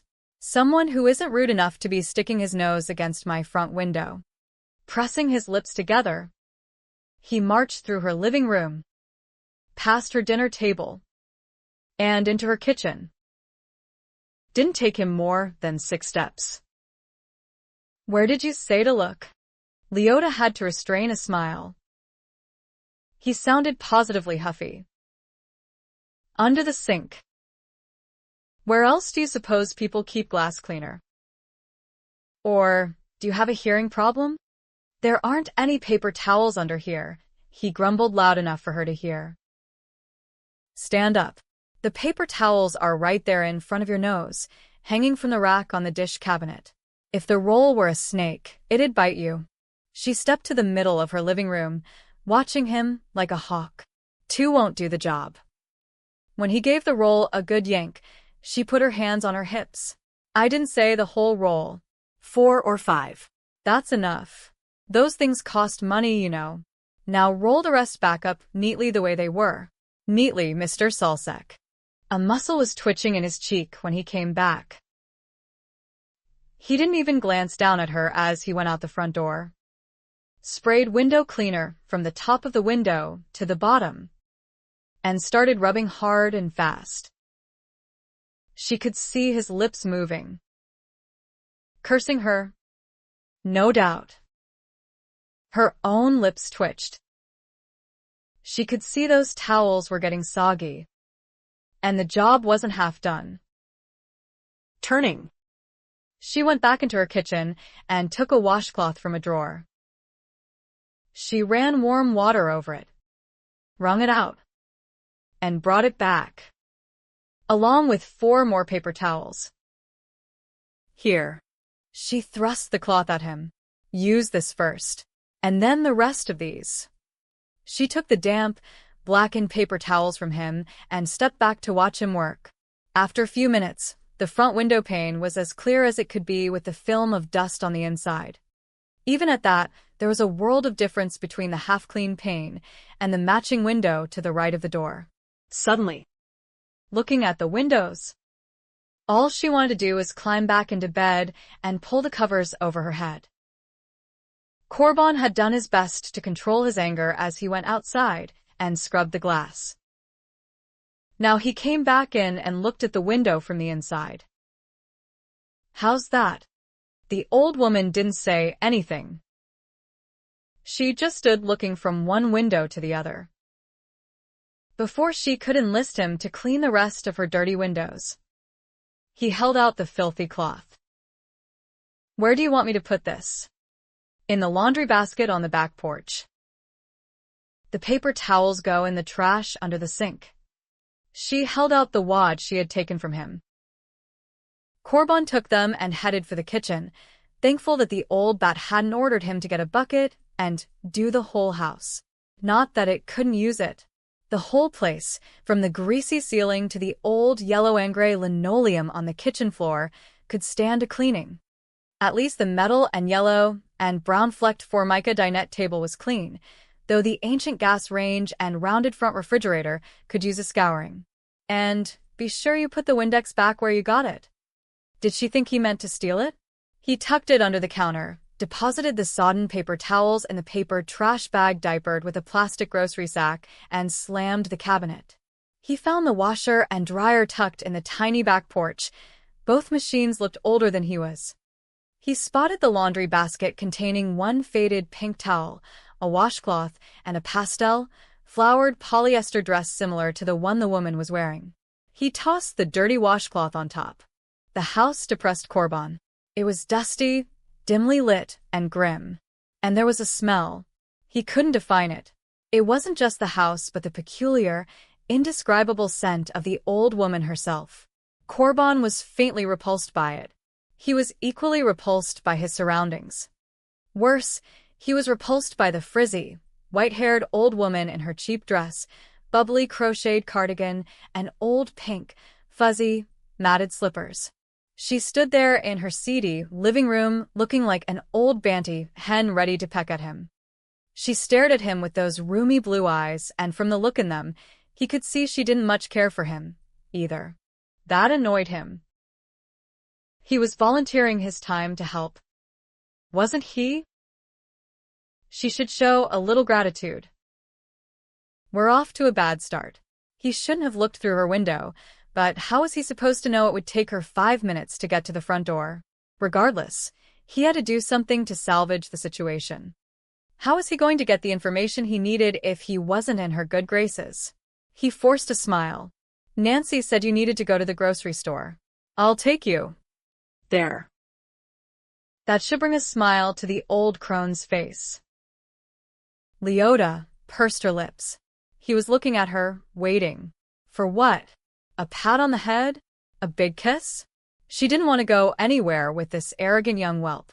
She'd seen him glance around her house with a look of distaste. No doubt he came from grander environs. Bully for him. She didn't move, and she didn't say anything. She looked him over in his faded blue Levi's. Whoever heard of wearing a tan suede coat over a white t-shirt?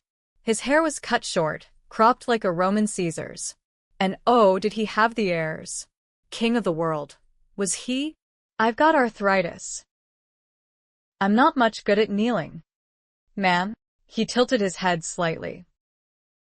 Nothing. Just thinking out loud. He looked perplexed. Then faintly irritated. Like he had places to go and people to see. And she was wasting his precious time.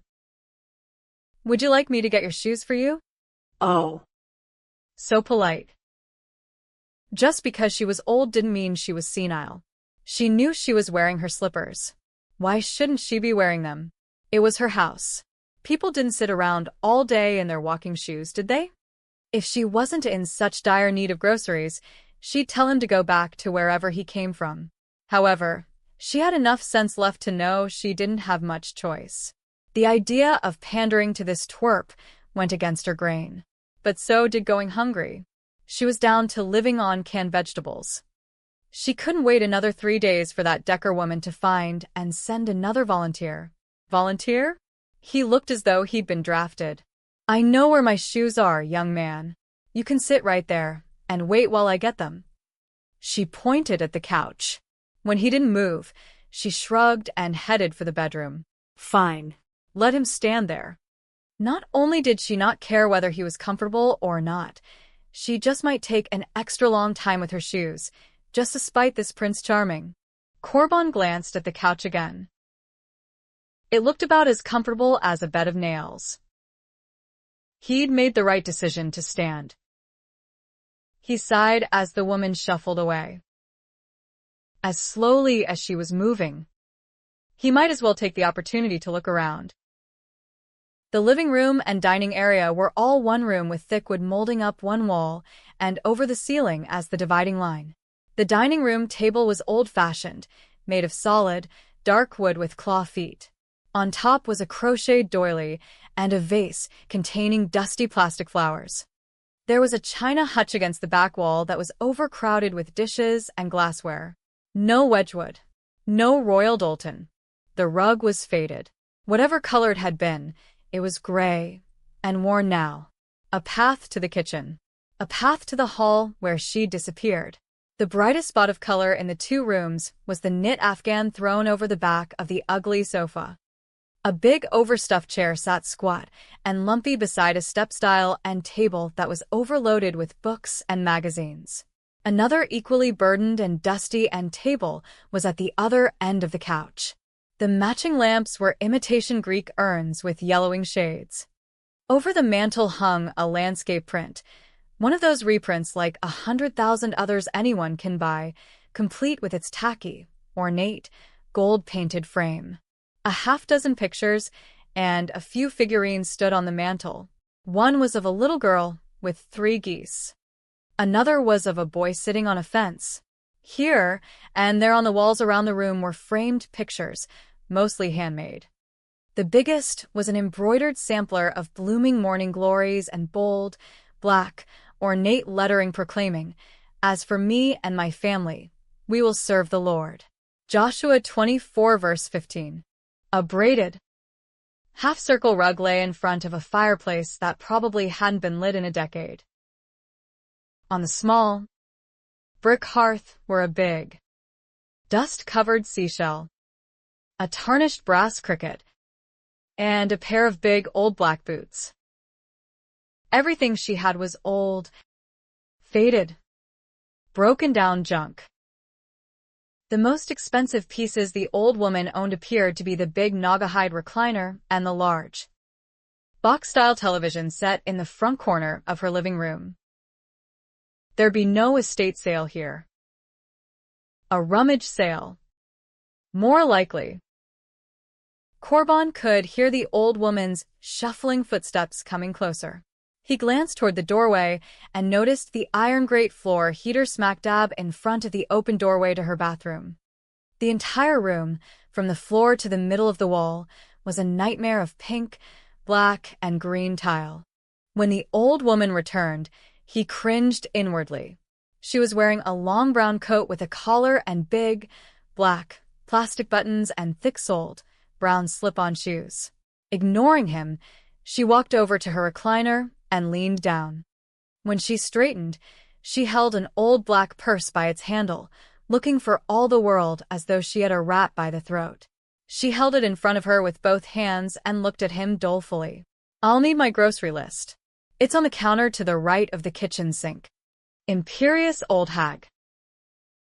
"Yes, ma'am." As they went out, she locked the front door carefully. When Corbin offered her his arm before they went down the front steps, she took it. Grudgingly. He could feel her trembling. A case of the nerves? Or just old age?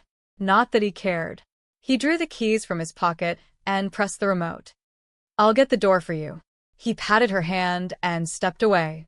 She stared, jaw set. "I am not getting into that sports car." She sounded as though he meant to enter her in the Indianapolis 500. "It's not a sports car, ma'am. It's just a... I don't care what it is, I'm not getting into it. It's only 5 blocks to the market. We'll walk." Walk. 5 blocks through one of the worst neighborhoods he'd ever seen? Would his car even be here when they got back? Of course. "I've been walking to the market for more than 60 years.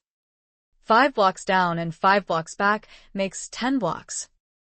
"Ma'am," he said, trying to make a point of the distance.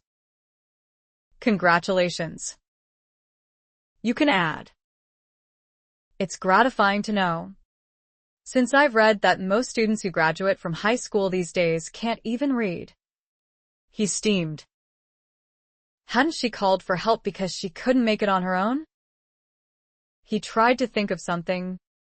Anything. To talk her out of it. She fixed him with a glare. "You look like a strapping young man, Mr. Solsek. I think you can make it 10 blocks. Corbin muttered an expletive under his breath as she started off without him. He looked at his car, looked around the neighborhood, and felt a bubble of panic. "Would you give me a minute so I can park my car in your driveway?" He tried to soften his tone. "I wouldn't want it in anyone's way." Leota stopped. She turned and looked at him. What a crock of horse manure. She knew exactly what was worrying him, and she acknowledged it was a reasonable concern. He would just have to learn the hard way. There was nothing he could do about it. Maybe next time he'd have sense enough to borrow someone's beat-up VW or come by bus. Go right ahead. Be my guest. She watched him practically leap over the back of his car, slip into the driver's seat, remove whatever that red gadget was from the steering wheel, and start the engine. A nice, purring roar sounded. That car must have cost his folks a pretty penny. He backed it expertly into the middle of the street, swung around, and roared up her narrow driveway. Smiling slightly, Leota waited. 1 minute. 2. 3. She knew what was happening without even looking, though it was a great temptation to walk over and stand at the end of her driveway where she could watch the show. Instead, she stood there in the middle of the sidewalk, content to imagine. She heard his voice once, rather loud, replete with frustration. 1 word only, but it certainly clarified his feelings. The shiny bumper appeared as he inched his car backward. He parked it on the driveway just above the sidewalk so that his front door opened toward her front steps. She watched his power window go up. She pursed her lips. It wouldn't do to laugh at someone so proud. He reinstalled that red thingamajiggy and got out. She heard the click as he locked the doors with his little magic twanger. Pocketing his keys, he walked across her poor, miserable, weed-infested lawn. By the time he reached her, he appeared to have regained his composure. "I couldn't open either door," he said with a bleak smile. "Your driveway's too narrow. Your car is too wide." She smiled up at him innocently. "If it was 6 inches smaller, you could have made it out your window." Corbin felt the heat climb up his neck and fill his face to his hairline. "You could have warned me. I've learned experience is a far better teacher." She lifted one hand. "Your arm, if you please. I'm old, as you've noticed. I need support in my dotage." It was on the tip of his tongue to tell her he'd buy her a cane.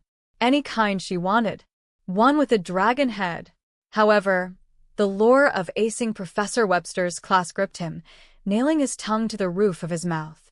He had to keep on track. He breathed in slowly and managed a stiff, "My pleasure, ma'am." "Oh." "Drivel," he thought he heard her say. Neither spoke another word for 5 blocks. And when they got to the store, Leota Reinhardt did all the talking. "I've never been so embarrassed in my life." Corbin heaved his sports coat into a chair. "I wanted to buy duct tape and use it on that old hag by the time we were halfway through the grocery store." "You're in a fine state." Ruth laughed. "What happened?" "What didn't happen? First off, she made me wash her front window. You should have seen this dump, Ruth. Then she insisted on walking 5 blocks down to the market. When we got there, she took an hour poking through the vegetables and fruit, complaining to the produce manager how nothing tastes real anymore. 'You might as well eat plastic,' she said, and you should have seen the guy's face. And then she pushes the cart over to the meat section and points out how everything is packaged for families. 'You have to buy 10 pork chops to get a decent price. Do you know how long it would take me to eat 10 pork chops?' she says. And all that was nothing compared to what she had to say to the poor checker. That old woman was telling the girl how she used to buy pork chops for 5 cents apiece, and the price of a single tomato is worse than highway robbery." "Calm down, Corey." It couldn't have been that bad." 3 bags of groceries, Ruth. Heaping bags. I had to carry 2 of them 5 blocks uphill." She stopped a couple of times, but just when I thought I'd have the chance to put them down and rest a minute, she'd start off again. She put her bag on the porch rail and dug around in her purse for 5 minutes, trying to find her key. My arms were aching. I was just about ready to dump her stuff and go when she opens the door and tells me to take the sacks into her kitchen. I came back and carried in the other one, too, because I knew if I didn't, I'd have to wait another half an hour for her to walk from the front door to the kitchen with it. I offered to put her things away, and she said she could do it herself. And then, to top it all off, she hands me a quarter. Ruth laughed. Well, I suppose in her day, that would be considered a good tip. Corbin knew better. She did it to be nasty. Oh. Come on. Why would she do that? You'd have to meet her to understand. He yanked open the refrigerator and looked around. With a mumbled curse, he pulled out a bottle of red wine. Setting it on the counter, he opened the cabinet, looking for a clean glass. Finding none, he glanced at the sink. Did you have friends over or what? The women's advocacy meeting was here this afternoon, she said, distracted by her studies. Sorry. I haven't gotten around to doing the dishes. Stifling his irritation, he slammed the cabinet and opened another. He took out a mug. This isn't going to be as easy and quick as I thought. What? The old woman. Well, did she answer any of your questions? Were you about to get any information? Are you kidding? I didn't get the chance to ask her a single question. I wasn't there 10 minutes before I knew I wasn't going to be able to get anything useful out of her until I've established some kind of rapport with her. And God knows how long that will take. He downed half the mug of wine. His head was pounding. Nothing like a tension headache to make one want to drink. After a few hours with Leota Reinhardt, he felt like taking the bottle by the neck and draining it. Ruth wrote something in her notebook and glanced at him briefly before returning her attention to the text propped against two stacked books. So, why don't you find another way to fulfill the requirements for the class? See about going to a senior gab group or something. Professor Webster doesn't want a dozen opinions. He wants one case study. I've already invested 3 hours in this old woman. I'm not throwing that time away on the off chance I might have better luck with someone else. Ruth's eyes narrowed at his tone. It's your report, she shrugged. Do what you want. Corbin was irritated by her indifference. He needed to vent, and she was making it clear she had neither the time nor inclination to listen. She was bent over her textbook again, highlighting one line with yellow before writing down the important point in her notebook. She might as well have put up a sign that said, "Get lost. I'm studying." He finished the wine and left the mug in the sink. He didn't have time to nurse grudges. He had to calm down and get busy on the reading assignments that piled up after every class. Ruth had the right idea. Focus. Leaving her alone at the kitchen table, he went into the living room. His desk was next to the window that overlooked the neat apartment courtyard pool. He liked being able to look outside. Ruth had teased him about watching the girls sunbathe and swim, but that wasn't it. He didn't like the feeling of being closed in. Ruth didn't care about having a window in front of her.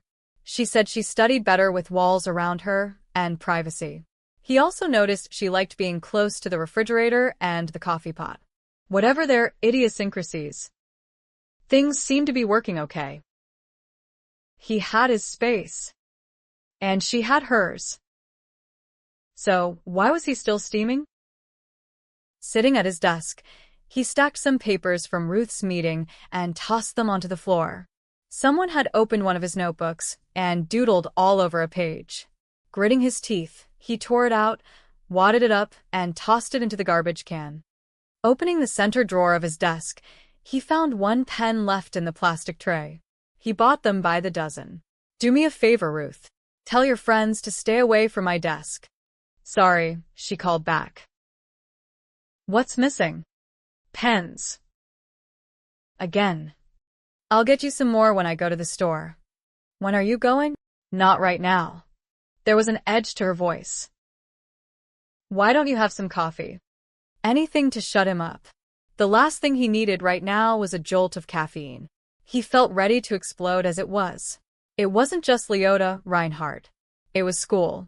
It was Professor Webster and his ridiculous demands. It was Ruth. It was her friends using his apartment for their meetings. It was his whole, stinking life. He looked around the apartment, now in shambles after Ruth's friends had come by to talk about how the world mistreated women. Since affirmative action had been cast aside, they believed women were getting a raw deal. Yeah, well, he'd like to know who was getting the raw deal here. He had straightened things up this morning. Now the cushions were tossed helter-skelter, half-empty bowls of chips left on the coffee table with a bowl of congealing ranch dip. The carpet needed another vacuuming. Newspapers were turned inside out and left on the floor. It ticked him off. These women were so fixed on equal rights they forgot all about common courtesy. Shoving his chair back, he went back into the kitchen. I haven't complained about your friends coming over, Ruth, but I've just about had it. They can straighten the place up before they leave, or they can meet somewhere else.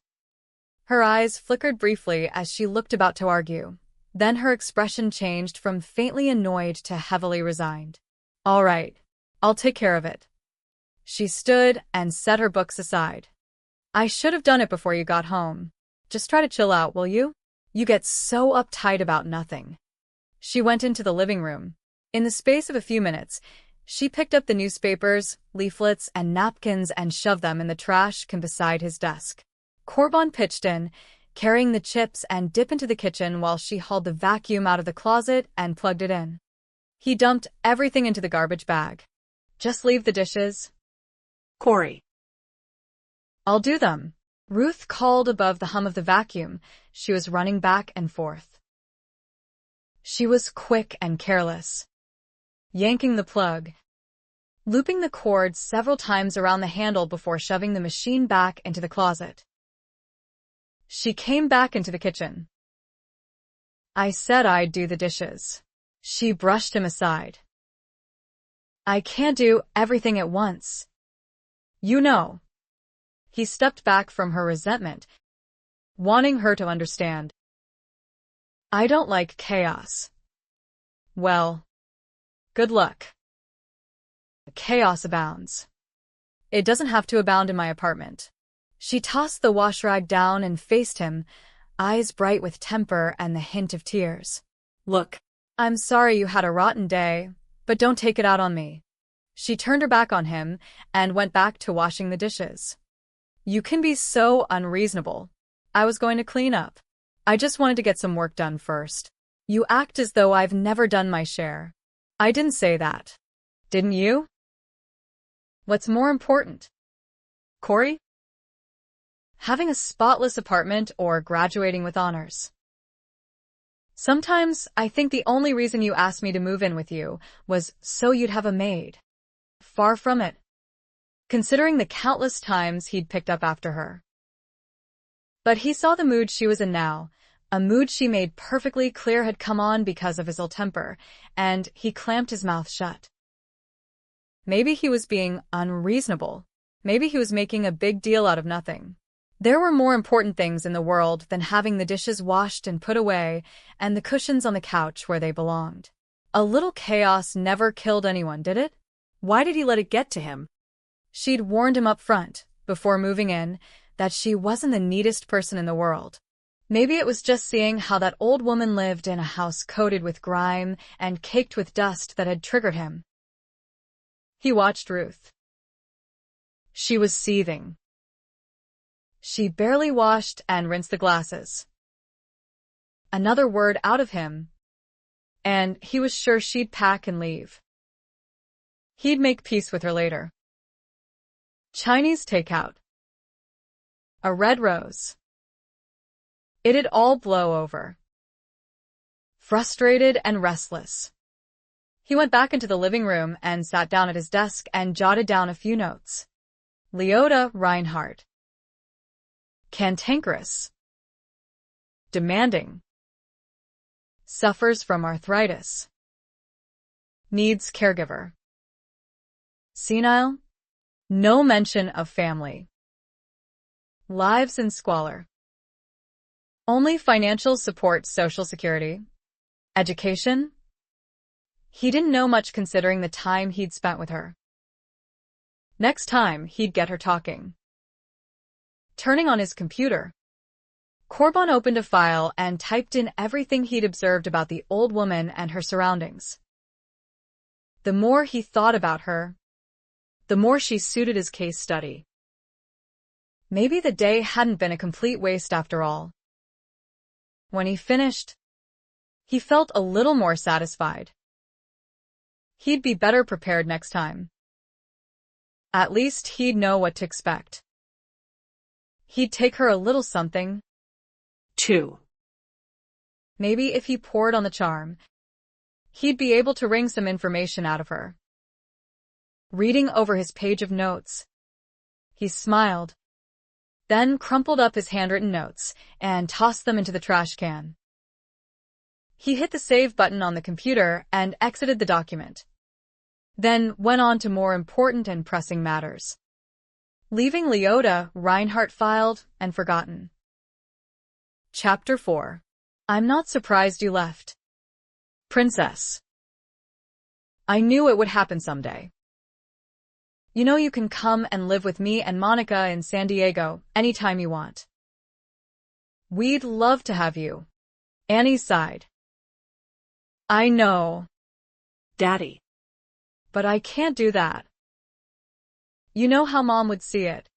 Her mother would cast all the blame for rebellion on her second husband, Annie's father, Dean Gardner. He'd been a convenient scapegoat over the years for a variety of things. What is that noise in the background? Annie, her dad said. Are you having a party? He sounded as though he approved. No, Dad. It's a parrot. Susan's bird-sitting. He can get a little loud at times. Sounds like he carries on a conversation. He spouts things from television. His owner leaves it on for him while he's at work. So he'll have company. Back to your mom. Honey. She sees things exactly the way she wants to see them. There was a distinct and familiar edge in his voice. You have to start living your own life and stop living it for her. I understand that. Daddy. But I don't want to burn bridges. I love her. I want to be able to see her and talk to her without. Good luck. Annie sighed. She rubbed her forehead. She knew there were bitter feelings between her mother and father. It was exhausting sometimes, feeling like the base of a teeter-totter of resentments and grudges nurtured on vitriol. Back and forth, up and down. Would it never end? Why couldn't they understand that she loved them both? They each had their own agenda in winning her confidence. She knew that. She understood it. And it hurt because, whether they realized it or not, her mother and father each used her as a weapon against the other. Maybe calling him hadn't been such a good idea. Maybe she should have waited until her own feelings were clearer. I'm sorry. Honey. Look. Give me the address of where you're staying, and I'll send you some money to get you started. I have money. Daddy. I'm living with Susan Carter. You remember her, don't you? She gave him the address. San Francisco? Are you sure you want to live in the city? She could hear the apprehension in his tone.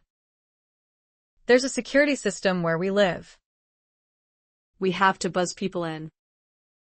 It's a nice little apartment with a Murphy bed. I'm using a futon. A Murphy bed? When was this place built? She laughed. Quit worrying. Daddy. I'm a big girl. Remember? Are you sure you don't want to come down to San Diego? I'm sure you could get into UC without any problems, considering your grades and SAT scores. You got the okay for Berkeley, didn't you? Even if you had to wait until next semester. I'm not going to college. Daddy. Not at all. I'm going to school, but it's not anything like Wellesley or Cal. I'm registered for 2 classes at the Institute of Fine Arts. When he didn't say anything, she knew she had surprised him. Did his silence denote displeasure as well? It was one thing to tell your daughter to do whatever her heart told her to do, and another to hear she had tossed aside sizable scholarships to prestigious universities and colleges in favor of taking a couple of art classes. Try not to worry, Daddy. I feel led to do this. I don't know why yet, but I have to go where I sense God is directing me. Honey. She had tried to speak openly with her father, but it was difficult. What she said simply did not compute for him, because he wasn't a believer. Telling him God was leading her always made him nervous. Yet she couldn't lie about it. It was hard to make him see that she needed to be where God wanted her to be. And she felt his unmistakable presence in her artwork. When she was drawing or painting, she felt a rightness about it, a closeness to the Creator who was opening her eyes and ears and heart to the world around her. A world that included family members ripped apart by divorce and dysfunction. And perhaps a grandmother who held some key to understanding her mother and herself. The whole point is for me to be on my own. Daddy. Isn't that what you said? I won't be living in the lap of luxury. But Susan's flat is nice and spacious. We're close enough that I can jog to the zoo or the beach. There was an opening where Susan works, so I've already lined up a job. What sort of job? Waiting tables. It's a top-rated restaurant. I'll earn enough to pay my share of the rent and expenses. What's it called? The Smelly Clove. Who would want to eat in a place called the Smelly Clove? She laughed. Anyone who likes garlic. This restaurant is very well known. Daddy. Garlic is the in thing. It's very good for you. I'll send you the checks I've been sending your mother. Her father had his own ways of voicing his disapproval. I didn't call to ask for money. Daddy. I'm 18. I'm an adult now. Remember? Keep your money. In the eyes of the law. Maybe. You're an adult, he said ruefully. But you're still my little girl. Her eyes filled with quick tears. I need to stand on my own. He was quiet for a moment. So you didn't call for money or advice? No. You know I love you. Don't you? He said tenderly. Yes. She pressed her lips together. Her heart ached. What's up? Honey? What did your mother say to you before you left? Annie closed her eyes. The hurtful things her mother had said kept coming up and filling her head like so much flotsam. Her father was far too perceptive. But she was not about to regale him with her mother's hurtful remarks. Why add fuel to the fires of bitterness? Her mother might have expectations far and above what any human could manage to fulfill, but her father wasn't perfect either. Monica was the second woman he had lived with in the past 4 years, and she was less than half his age.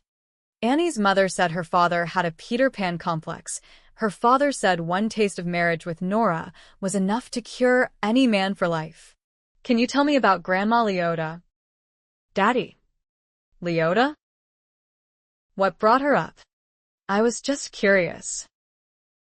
She's my only surviving grandparent, and I don't even really know her. He didn't say anything for a moment, and Annie sensed he was weighing his words carefully.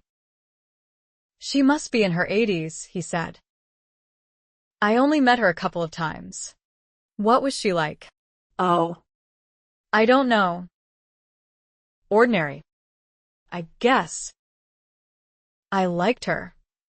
Can you be more specific? He gave a dry laugh. I don't mean to imply I liked her just because your mother holds some deep-seated grudge against her. I mean I liked her. She made me feel welcome the few times we visited her. The last time I saw her, she made German chocolate cake and homemade meat and potato sausage and sauerkraut. I was looking forward to enjoying a feast. Of course, we weren't there long enough to taste any of it. Your mother launched into some diatribe about the past. Oh. Daddy. Let's not go down that path again. Did Grandma say anything? No. She listened. She didn't say a word that I can remember, not that she had a chance or that anything she could have said would have made a difference. Your mother was in high form that day. I was embarrassed. Really embarrassed. Nora gathered you and Michael from the backyard and went out to the car. I didn't have much choice but to apologize to Leota and leave. Why didn't Grandma ever come to our house? She wasn't invited. Any invitations extended always came from her. No. I take that back. Your mother invited her to our wedding. Did she come? Yes. She came to the reception. 2. And she came to your christening. Then she drives a car. I don't think so. I don't remember seeing a car when we were at her place. And I doubt it. She worked in an office somewhere near Lake Merritt. I think she had the same job for years, though I couldn't tell you what she did. Whatever it was. Your mother said she loved her work more than her family. Annie frowned. Was that what her mother had meant about her being like Leota Reinhardt? Annie wanted to study art, and she had to turn away from her mother's hopes for her in order to do so? Why does it have to be a choice between what my mother wants and what I feel led to do? Why the sudden interest in your grandmother? Annie, I've always wondered about her. Daddy. I was just afraid to talk about her with Mom. And no wonder. She's not exactly reasonable when it comes to her mother. Why don't you go see Leota and decide for yourself? I've considered it. But, let me guess. Your mother would take it the wrong way. Right? Well, if her mother found out, she would be hurt. She would feel betrayed. But why did it have to be that way? What had happened to cause such animosity on her mother's part? Was that animosity returned? Her father made it sound otherwise, but he had his own agenda. Still, Annie wondered. Could the estrangement between her mother and grandmother simply be a difference in personalities? Or was there something far deeper going on? You're just like your grandma Leota. What did that really mean? Who was Leota Reinhardt? What had she done that made her so persona non grata? Look, honey, if you live the rest of your life trying to please your mother, you're in for a lot of heartache. Daddy. He sighed heavily. Okay, I'll leave it alone. It's your decision. He hesitated. What do you hear from your brother? His tone was so dry Annie winced. He had never gotten along very well with his stepson. Michael was the product of Nora's first marriage to Brian Taggart. Taggart had bowed out of his son's life as soon as the divorce was final. Michael had been 3 at the time. Annie's father had once told her that her mother had made several efforts to extract money from Michael's father for child support. However, the legal expenses and emotional upheaval hadn't been worth what her mother called the paltry amount of guilt money. Taggart had moved to another state, remarried, and had other children. When Michael was 16, he found out where his father was and contacted him. Somehow, his mother had gotten wind of it. She had a sixth sense about such things. That single telephone call had been like a foul stench in her nostrils. Sometimes she was like a bloodhound on matters that she deemed against her authority. That time, she caught the faint scent, followed the trail, and treed poor Michael, baying at him until he confessed. Annie would never forget her verbal evisceration. How could you do this to me? After all I've sacrificed for you. I've loved you and been there for you all your life, and this is the thanks I get. Not that Taggart had opened the door for Michael. In fact, from what little Annie remembered from that terrible fight between her half-brother and her mother, Taggart had made it clear that he wasn't interested in pursuing a relationship with his son. Would the same thing happen to her when she talked with her grandmother? Would the door be forever closed to her? And what if her mother found out she had gone to see her grandmother? Annie, her father's voice drew her back to the present. Oh. Michael's fine. Last I heard. When was that? Christmas. He sent a note. She hurried on rather than tell him it was addressed to her mother only. While she had idolized Michael, he had never cared much for her. The note had been just that, short and to the point. He had earned a promotion and was making more money, both bits of news to cheer her mother and give her excuses for why he never had the time to come home for a visit. I called and left a message just to let him know I've moved out. He's busy.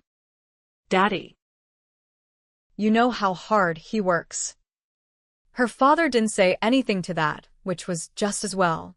Nothing he could say would ease the hurt Annie felt. The truth was, her half-brother didn't seem to care about anyone but himself. He certainly had little time to spare for the mother who doted on him and bragged about him at every opportunity. My son who graduated with honors from Columbia. My son who was courted and hired by a Fortune 500 company. My son who is so handsome he could have been a model for GQ. Nora Gaines enjoyed the reflected glory of being Michael Taggart's mother. If you do decide to go see your grandmother, tell her hello from me. Would you? I haven't decided whether to go or not. Daddy. I hope you will. Honey. Something's eating at you. And it never pays to let someone else do your thinking for you. Not even your doting father. Annie thought about her grandmother over the next few days. She couldn't seem to get Leota Reinhardt out of her mind. She thought over everything she remembered about her, which was not very much, and everything her mother had ever said about her, none of which was good. She couldn't shake the feeling that she should go and see her grandmother, no matter what the cost. And the cost would be high. She could count on that. Still, some little seed of unrest was taking root and growing inside her. Why, after all these years, should this plague her so? Just because her mother had accused her of being like her grandmother? It hadn't been the first time that shot had been fired. Why had it hit the target now? Why should it hurt so much to be compared to someone she didn't even know? Maybe it was the implication that wanting to take a path other than the one planned for her was somehow wrong and bad. What had Leota done? And why? Annie prayed about the situation and all that was bothering her. She prayed for release, but it didn't come. If anything, the gentle nudging became a push. Even during her devotional time in the Word, her grandmother would come to mind. I am the vine, you are the branches. Annie knew very well that scripture referred to Jesus, so why did Leota Reinhardt come to mind every time she read it? Was it because Grandma Leota was the last of the vine from her mother's side of the family? Her grandfather had died before she was born. She had only heard about great-grandma and great-grandpa Reinhardt. Everything her mother said about them was in rosy contrast to the dark hues of Grandma Leota. They were the dearest people I ever knew, her mother had said once, and so giving. Why they put up with my mother, I'll never know. She never had time for anyone but herself. Unless you're born again. Lord. I don't know what you're trying to tell me. Are you saying Leota Reinhardt doesn't believe in you? I don't know anything about her other than if I go to see her. It'll hurt Mom if she finds out. And what about Leota Reinhardt? What if she didn't know Jesus Christ as her Savior and Lord? What then? That concern began to outweigh all the rest. What if no one had ever cared enough to tell Leota Reinhardt the good news about Jesus Christ? What if she was unsaved? Annie was plagued by guilt. Every which way she turned, she faced it. She felt guilty about not going to Wellesley. She felt guilty about disappointing her mother. She felt guilty about calling her father and trying to learn something from him about Leota Reinhardt because it had merely given him more fuel to fire his hate for her mother. She felt guilty about doing nothing. What made it worse was what it told her about her depth of faith. If she could stay where she was, safe and silent, she might as well cast her faith aside. If she wasn't willing to risk anything, everything, to bring the word of the Lord to her own grandmother, she might as well close her Bible and go to Wellesley or Cal, or wherever the stronger of her two parents deemed she should go. Lord, I can't go on like this. I can't. I'm weak. I'm stumbling. What good is my faith or my witness if my family is in a shambles? The more she reflected on how little she knew about the old woman, the more she knew she had to go and find out for herself where her grandmother stood before the Lord. And maybe, in the process, she would learn something about what had happened to erect the high, thick walls between her grandmother and her mother. I put before you the blessings and cursings, which was Leota Reinhardt. Oh. Mom. What is it in me that makes you see the mother you despise? Leota sat staring at the television. She had already figured out the words in the saying and was waiting for the statuesque blonde in the green satin dress to turn the next square. Why, Leota said aloud. How much easier could it be? Underscore N underscore L underscore underscore underscore M 1 underscore S underscore U. She could read it as plainly as if the rest of the letters were turned already. Uncle Sam wants you. She could even see the poster with the old bearded gentleman in the top hat pointing at her. I'd like to buy another vowel, the contestant said, and named an O. Disgusted, Leota got up and went to the television. Bending down, she turned the knob, clicking through the channels, desperate for something interesting or challenging, anything that might while away the hours without making her want to put her foot through the square of glass. Dallas reruns. Click. News. Click. A television talk show on mothers who had stolen their daughters' boyfriends. Grand. Click. A movie about a mother who had plotted the murder of a high school cheerleading contestant so that her daughter could win. The advertisement assured her it was a docudrama. Trash is trash, no matter what fancy name you call it. Click. Music straight from Hades, complete with the demons dancing around. Click. An old movie. Leota had seen it before, back in 1947 or thereabouts. It hadn't been much good then. She doubted if the years had improved it. Click. Boxing. Fit her mood, but not her sensibilities. Click. Real-life cops in action. Oh, that ought to be about as fun as reruns of the Clinton hearings. Why would anyone want to watch these shows? People were depressed enough. Did the networks want people to become suicidal? Maybe that was it. It was a government conspiracy. Oliver Stone was probably working on a movie about it. If I'm lucky, I'll be dead before it's on television. Click. Home Shopping Network. What on earth were they selling this evening? Jade jewelry from the Orient. China. Japan. Our new best friends. Amazing how quickly people forgot history when cheap commodities were made available. Oh, to blazes with it. Leota punched the power button. She straightened in the silence and looked out her murky front window. It was dark outside, except for the faltering streetlight. Her mantel clock chimed 11. She wasn't the least bit tired. Why should she be after dozing in her chair throughout the afternoon? She knew she had slept because her neck was stiff. She could look forward to a long, sleepless night. She looked at the pictures on the mantel. The most recent one she had of Eleanor was 5 years old. It was a Christmas portrait of the family. Very professional, very polished. Eleanor was wearing a red satin blouse with a string of pearls. Real ones, of course. Her husband, Fred, looked attractive with his thick, white hair and expensive dark suit jacket. Michael stared at the camera with those dark, arrogant eyes, and little Annie looked so pretty with her long strawberry blonde hair. Naturally curly, just like her father's. What a handsome man Dean Gardner had been. And what a pity that marriage had broken up. She'd liked him. Dean hadn't been wild like Eleanor's first husband, Brian Taggart, nor as focused and successful as Fred Gaines. It just seemed a crying shame the problems hadn't been ironed out in the beginning. Problems not dealt with had a way of growing like weeds in a garden.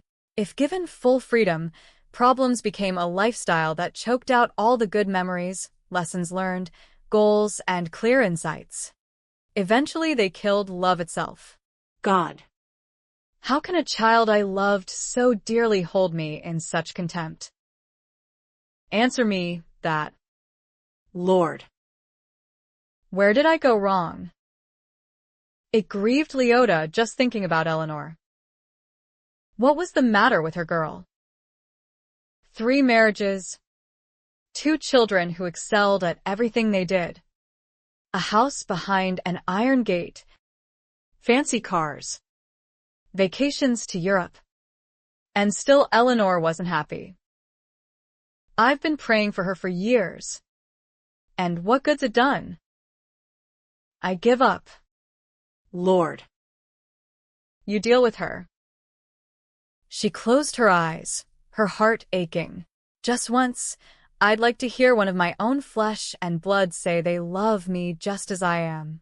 Just once, I'd like my daughter to come visit me and say thank you for all the sacrifices instead of cataloging all my failures. Just once, I'd like to hear Eleanor or George say, "Thank you, Mama. I appreciate all you did." Fat chance. Oh, God, why can't I come home to you now? What are you waiting for anyway? I've done all I can do on this earth. I'm old. I'm useless. I ache all over, inside and out. I stand here in my living room looking at pictures of my family. They make me want to weep. Each one has his or her own life now, and there's no room in those lives for an old woman. I'm tired of listening to Eleanor tell me what a lousy mother I was. I'm tired of turning the other cheek. I'm tired of turning on the television set just so I can hear another human voice. I'm tired of sitting in the nook gazing out at my dying garden. I'm tired of living. Oh, God, I want to come home. I set you free so that you might live and have life abundant. Leota's heart pounded. Anger poured through her. Life abundant? In the next world, maybe. But not here. Not now. Why are you doing this to me? What did I ever do to deserve this kind of treatment? I'd like to know. Where were you when I laid the foundations of the earth? Have you ever commanded the morning to appear? Can you hold back the movements of the stars? Are you able to restrain the Pleiades or Orion? Weeping, Leota sat in her worn chair. I know who you are. I know you can do all things. Haven't I worshipped you alone for as long as I can remember? Didn't I meet with you daily in my garden and lean on you through all those years of... Oh, God, don't you understand? I'm tired of being misunderstood. I'm tired of the pain of living. I'm tired of being alone. I want to come home. Please let me come home. She leaned her head back against the rest and let the tears flow unchecked down her cheeks. Why was he waiting? Quit whining. An image drifted into her mind. A cauldron filled with gold. The gold was boiling, and black impurities rose, wraith-like, to the surface of the golden liquid. Is it I, Lord? Wait upon the Lord and see what I will do. as if she had a choice? Corbin sat at his desk, jotting down ideas of how to get on Leota Reinhardt's good side and make his assignment easier. Bring wire cart for carrying groceries. Get her a cane. Clean her windows. He grimaced. The last thing he wanted to do was wash the old woman's windows, but if it would get her to talk to him, he'd do it. He tapped his pencil. Something easy. Something that wouldn't take much time or effort. Chocolates, maybe? Flowers? He dismissed both ideas. He'd only known the woman for a couple of hours, but he was sure if he brought candy and flowers, she'd nail his ears to the wall and then throw darts at his head for kissing up to her. Glancing at his Rolex, he saw if he didn't start for the campus. Now, he was going to be late for Professor Webster's class. Tossing his pencil down, he grabbed his backpack. Shouldering it, he went out the door, letting it lock behind him. As he strode toward the university, he tried to think of some way to talk the professor out of requiring him to do a case study. There had to be some way to avoid spending any more time with that old bat. While in the library checking out books on Monet and Van Gogh, Annie checked at the reference desk for an Oakland telephone directory. Leota Reinhardt was listed, along with her street. Maybe if Annie saw the house, she would remember it. On the way home, she stopped at a big chain bookstore and purchased a map of Oakland. Susan unlocked the door and came in with a bag of groceries. "Call the cops," squawked the rainbow lorry on a stand by the window. "I live here." Barnaby. Naughty bird. "Did you make another mess?" "I vacuumed a little while ago," Annie said with a grin. Susan set the bag of groceries on the counter. "Won't do a bit of good. He just starts flinging seed again. I think he figures he has to plant a crop, so he'll have seed next year." "You're a dumb bird." Barnaby. Dumb bird. Barnaby opened his wings and fluffed them as though he were indignant at such an insult, then smoothed them down again, staring at her with disdain. "What you gonna do?" Susan and Annie laughed. "You have the most appalling manners, Barnaby. Why a policeman would have a pet at all is beyond me. Of course, Raoul didn't have to take you out for a walk, did he? All he had to do to keep you happy was turn on the television and leave you plenty of food. Unfortunately, we don't have a television. Somewhere everybody knows your name," the bird sang out. "We won't be stuck with you forever. You know."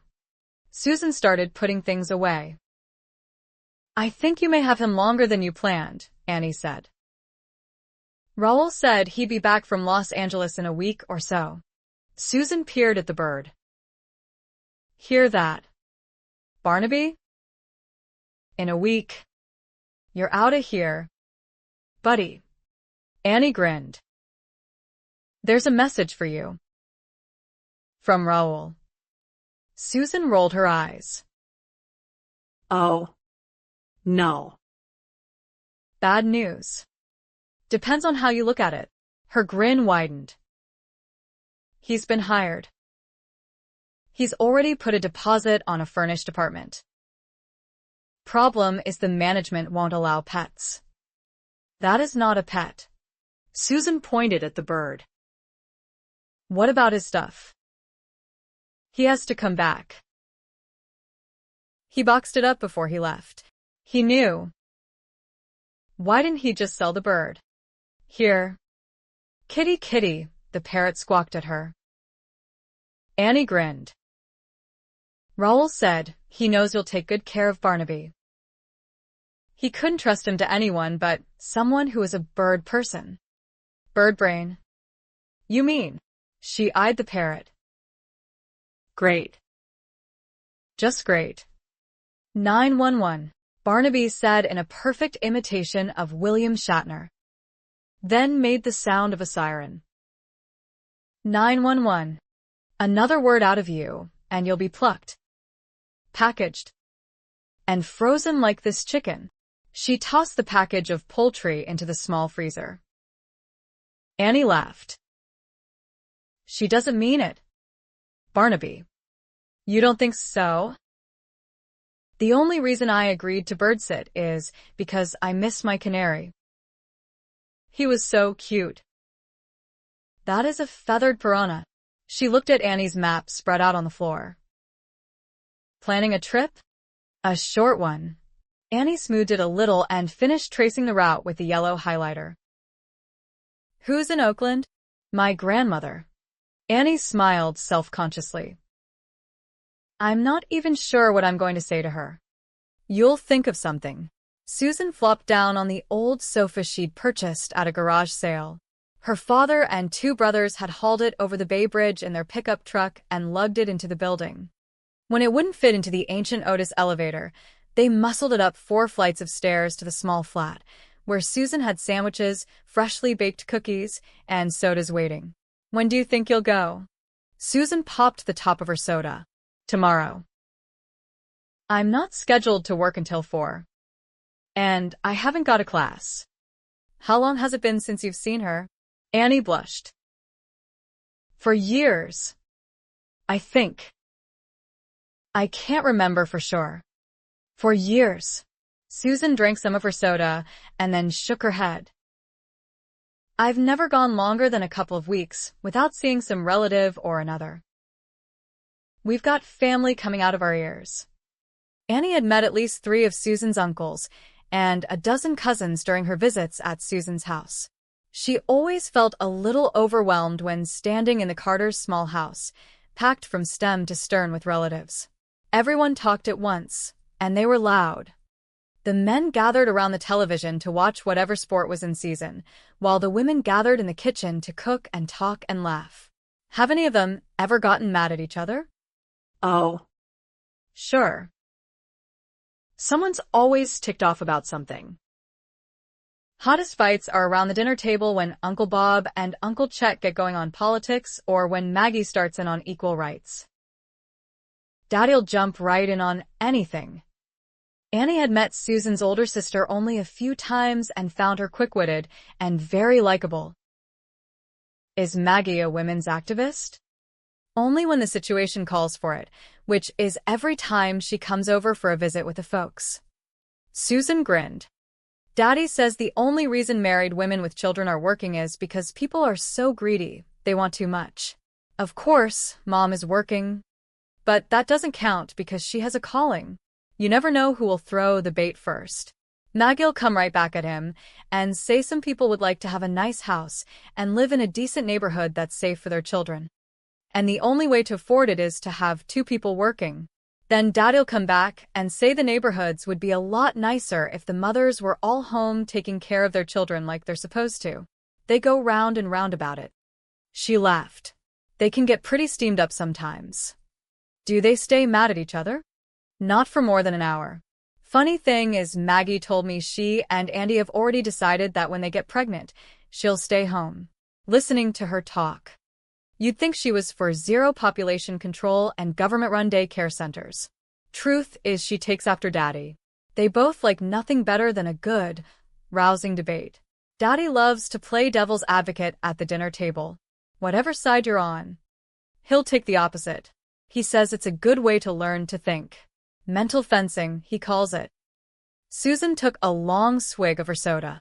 No one gets hurt. Annie couldn't even imagine what it would be like to debate with her mother just for the fun of it.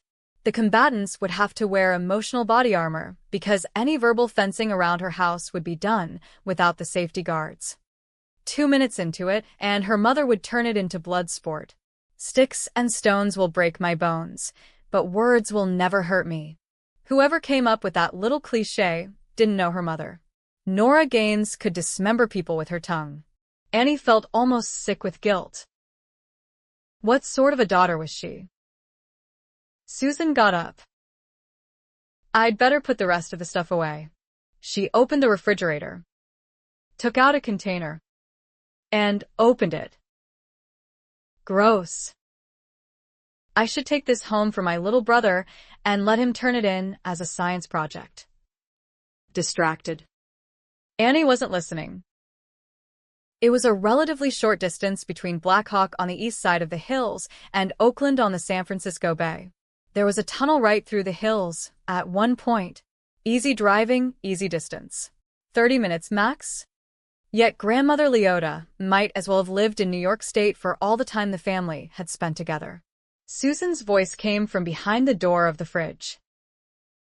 What did you do today? I called my mother.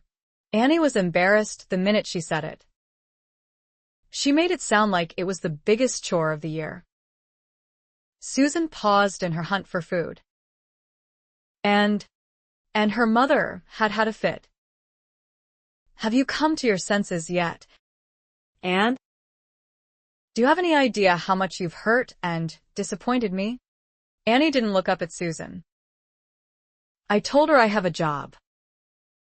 I started to tell her about my art classes, but she hung up. Oh. Annie. A glint of anger stirred in her friend's dark eyes. Anytime you want to be adopted, just let me know. My parents love you. Annie blinked back tears and looked down at the map. She adored Susan's parents, but no one could replace her mother. She wished things were different. She wished her mother could love her as unconditionally as the Carters loved their children. None of them were perfect. Two had been in and out of trouble through their teen years. Susan's older brother, Sam, had even spent a couple of months in juvenile hall. Tough love and patience had turned him around. Susan had been talking about him yesterday. He's graduating this June. Can you believe it? He was such a reprobate. We'd all given up on him, but Mom and Dad said he'd come around in God's own time. And he sure did. Not that he doesn't still like to rock the boat. Sam, the wild one. James Dean's reincarnation, Susan had once said. The raging bull of the family, and full of it, too. Annie looked at the map again, going over the route she had traced with her highlighter. My mother's all right, Susie. She just wants what she thinks is best for me. But did her mother love her? Annie realized part of her own drive to do well had been the hope that she would please her mother. What if she hadn't gotten a 4.0 GPA? What if she hadn't played piano for the Ladies' Guild as her mother had promised she would? And yet every time she did well at something, there was always another task set before her, something a little higher, a little harder. High school honors classes, Peer counseling. summers of community service, SAT tests. The first scores hadn't been high enough, so her mother had her tutored before retaking them. Finally, scholarship and college applications. And then the pot at the end of the rainbow her mother had been chasing for her, Wellesley. All those rich girls from all those important families. Think of what your future could be, Annie. Annie knew she had panicked. Just the thought of what lay ahead had scared her enough to make her run. She felt she couldn't breathe anymore. The pressure of her mother's expectations had been crushing her. Each time she pleased her mother, the situation had grown worse, not better. Her mother would view the success with pride and see the possibilities, leading to further demands and expectations. Think how much more you could have done. Annie. If only you'd tried a little harder. If I'd had your opportunities. Annie knew no matter what she did, it would never be enough. Or was she just trying to excuse herself for running out? Dropping her highlighter, she rested her head on her crossed arms. Lord, am I a quitter like my mother said? Am I a coward? Am I afraid I wouldn't be able to make it at a real college? You're just like your grandma Leota. She could still see the look in her mother's eyes when she had said it. Annie, Susan said softly. You okay? I'm okay. She rubbed her forehead. I'm just trying to put all the pieces together. Maybe you should just walk away. Give her time. Annie looked up, stricken. She knew Susan didn't care much for her mother. Nora Gaines had never done anything to make Susan feel welcome. Sometimes she wouldn't even take the message when Susan called. That girl, she always said in that certain tone she could take on, as though Susan carried some kind of social disease. Why don't you cultivate a friendship with Laura Danvers? She comes from a good family, which, of course, meant a family with wealth and social standing. Someone else who lived inside the gates. Her mother didn't understand. Things had probably changed a lot since her days in high school. Maybe then things were the way they appeared. Not anymore. Laura Danvers was pretty and dressed nicely. But she also had a cocaine addiction. Her mother says Laura goes to parties all the time and has a wonderful time. Why won't you go when you're invited? Because Annie knew what went on at the parties. She wasn't into that scene. She didn't want to fit in when it meant smoking pot, drinking, or having sex. Sure, Laura was popular. When she was high, she went along with any guy who happened to be with her. Everyone in school knew she had had 2 abortions before she was 17. And just before graduation practice had started, one of the girls in the gym said Laura had tested positive for HIV. Annie's mother knew none of that. And Annie didn't feel it was her place to talk about Laura's private life. She also didn't want to get involved with Laura's crowd. They all thought they were being so cool, but all they were doing was throwing away their lives with both hands. Besides, even if Annie told her mother everything that went on in the corridors of the high school or at the parties, it wouldn't matter. Her mother probably wouldn't believe her. Nora saw only what she wanted to see. She looked at Susan with her long, black-dyed hair and nose ring and saw trouble. She looked at Laura Danvers with her $80 haircut and Saks Fifth Avenue clothes and saw class. And that was that. Her mind was set. I'm guilty, too, Lord. I'm not what people see. I've worn a mask. I've pretended everything was fine because I haven't wanted to witness to my mother. I've just obeyed her, Lord. I've tried so hard. And I was afraid, too. I admit it. I've been afraid to face my mother's wrath.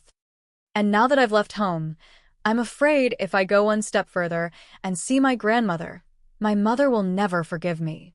Love the Lord your God. Annie. She felt Susan's hand on her back. She let out a shaky sigh and sat up. Raking a hand through her hair, she crossed her legs Indian fashion and looked at her dearest friend. Susie. I don't know if I'm doing the right thing. Susan sat down on the rug with her. What can be wrong with seeing your grandmother? You don't understand. My family isn't like yours.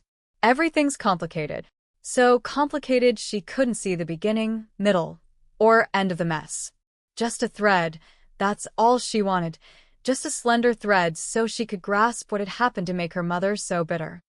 Maybe then she could begin the process of untangling some small part of the jumble of knots. Oh. Lord. I want to understand my mother. I don't want to end up hating her the way she hates her mother. Love one another, you said. Help me do that. Please help me. I'm so nervous. Annie held out her hands. They were shaking. Susan reached out and took hold of them. It'll be okay. Susie. I don't even know where to start. What do you talk about with your grandparents? Everything. They love talking about the past. Granny Addie talks about her father all the time. I never met my great-grandfather, but I feel as though I know him because she's told me so much about him. He jumped ship in San Francisco in 1905 and was there during the 1906 earthquake. And he was still alive when Neil Armstrong walked on the moon. Isn't that cool? Grandma and Grandpa both grew up during the Great Depression and lived through World War II. You just ask a couple of questions and they're off and running with a dozen stories. Some I've heard 100 times. But it's still fun, especially when they're telling us tidbits about the folks when they were little and into things. It's a kick. My mother says all my grandmother cared about was her job. Susan frowned. What did she do? Annie shrugged. I don't know. My mother's never said. Well, that's a start right there. Annie, ask your grandmother about her work. There are so many things I want to ask her. She looked down at the map and the yellow line tracing the route to the neighborhood in Oakland. Leota Reinhardt lived a couple of blocks off the MacArthur Freeway. The house should be easy enough to find. Do you want me to go with you? I could call and see if Hank could switch me with one of the other girls. Thanks, Susie. But I'll go by myself this time. Call 911, Barnaby squawked. Annie and Susan laughed. Chapter 5. Annie took the Fruitvale exit off MacArthur Freeway. She turned right at the bottom of the hill, drove another block, and turned left. An old brick church stood majestically on the corner at the base of a hilly, tree-lined avenue. The street was narrow and lined with charming little wood and stucco cottages. Each one had a front porch, and though some of the homes looked run down, with yard work and a fresh coat of paint they would be enchanting. Great-grandma and great-grandpa Reinhardt had probably lived here during a time when people sat outside in the fading evening light, visiting with their neighbors and watching their children play together. Annie made a U-turn at the end of the block, in front of an old brick elementary school. She drove back slowly and pulled up in front of the house that bore the numbers of her grandmother's address. Two little black girls were playing hopscotch on the sidewalk next door. They were dressed alike in blue jeans and bright pink sweaters, their hair in beaded cornrows.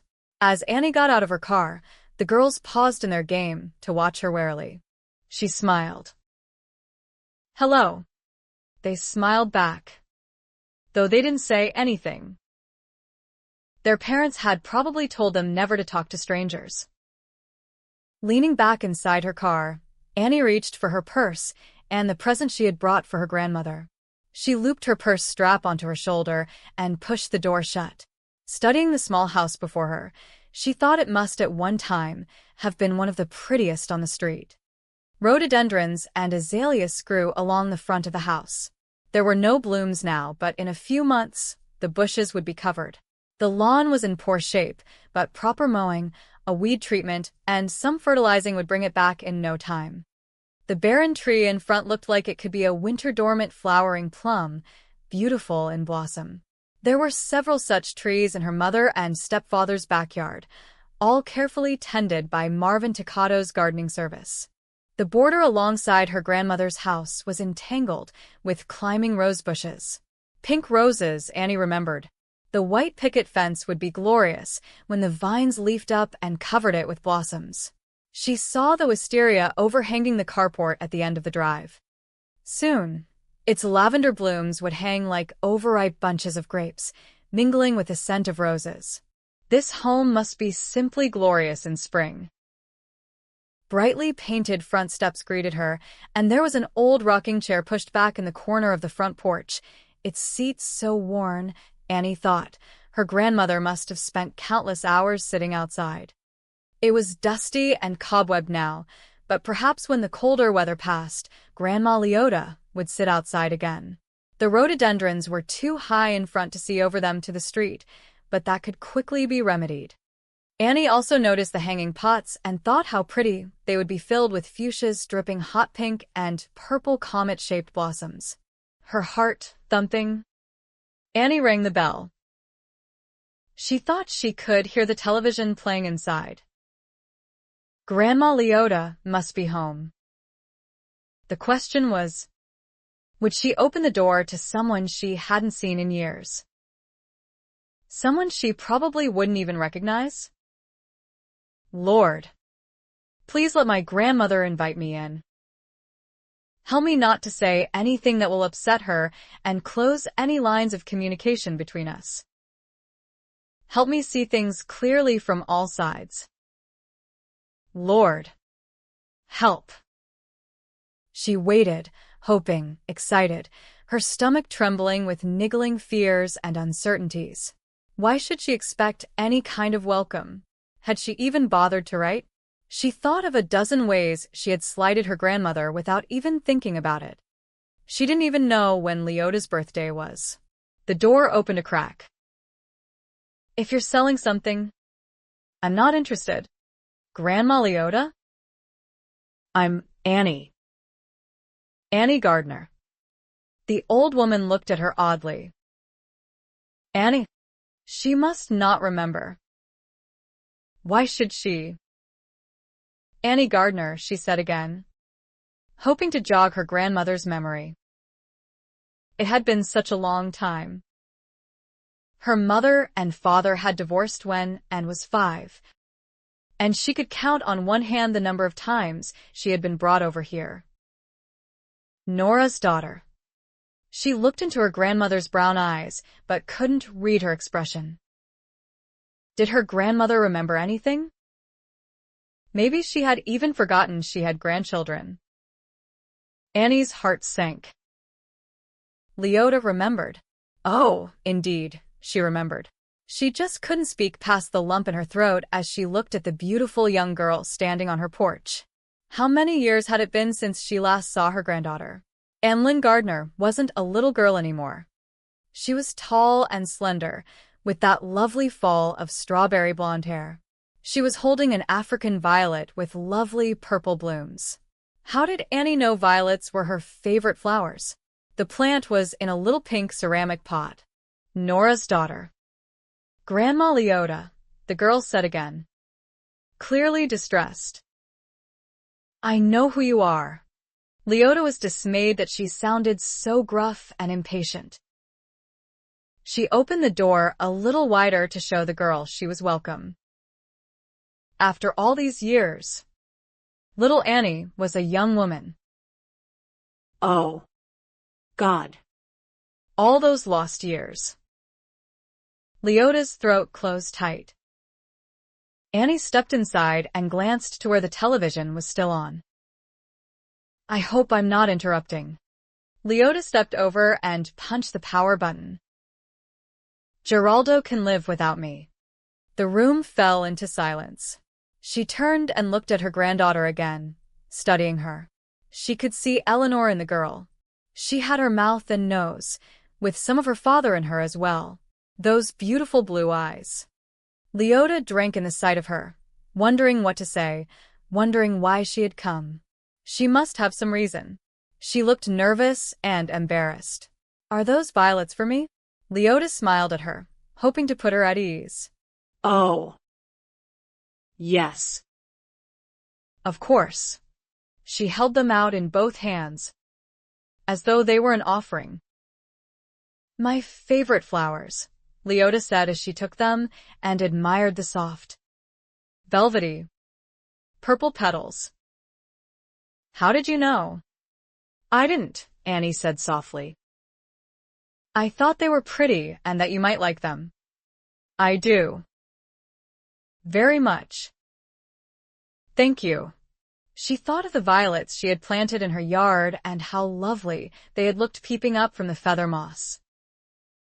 She looked at Annie, wondering again why she had come, yet too afraid to ask.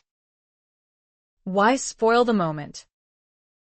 "Would you like something to drink?" Tea?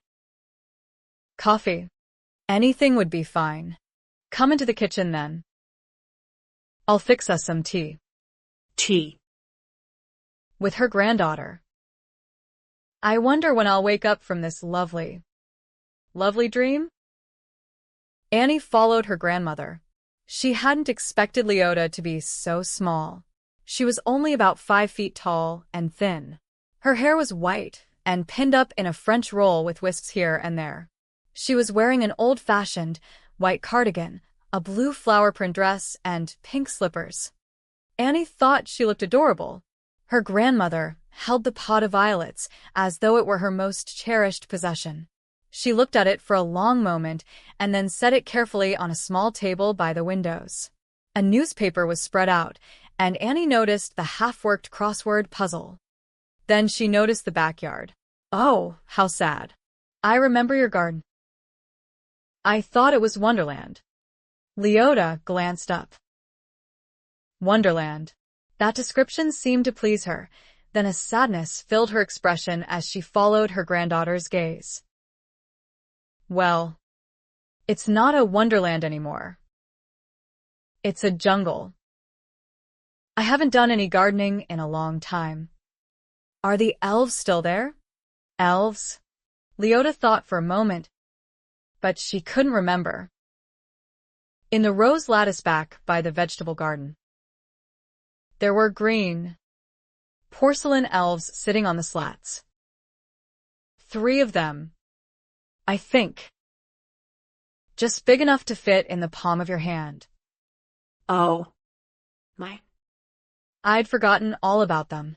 She had put those little figurines out years ago when Michael was just a child, hoping he would take delight in them and they might spark some sense of surprise in him. When he never mentioned them, she forgot all about them. There was a big green frog, too, Annie said, smiling as she looked out the window. "Over there in the far corner, where those calla lilies are growing." Leota warmed at the way Annie remembered details about the garden. "I imagine he's still there. I haven't moved him." She had put those silly things in the garden to bring joy to her grandchildren, but they had never been around long enough for her to know if they'd even noticed them. She dreamed once, long ago, of having Easter egg hunts and she turned her thoughts from going down that rocky path again. What good was it? Going over past hurts and disappointments? Thinking about what might have been never made things better. Annie looked around the kitchen, and Leota wondered what her granddaughter thought about it. It was small and cozy. At one time, it had been very cheerful, with its canary yellow walls and white cabinets. The window over the kitchen sink looked straight across into the neighbor's kitchen. Annie wouldn't know it could be pushed up so ladies could talk back and forth while they did their dishes and their children played in the backyard. "What would you like?" Leota watched Annie's face as she looked around the room. She had such a sweet expression. What a contrast to that young man who had come to volunteer. "Whatever you're having." "Grandma Leota. Could we sit in here?" "You sit anywhere you want, dear," Leota said and watched her granddaughter sit in the chair opposite her own. Annie gazed again out the window at the backyard, and she didn't look the least bit put off by the lack of care. Might the girl be seeing what had been, not what was? Leota wished she hadn't let things go, but her arthritis made it difficult to get around. Of course, that wasn't the full reason. She might as well admit it.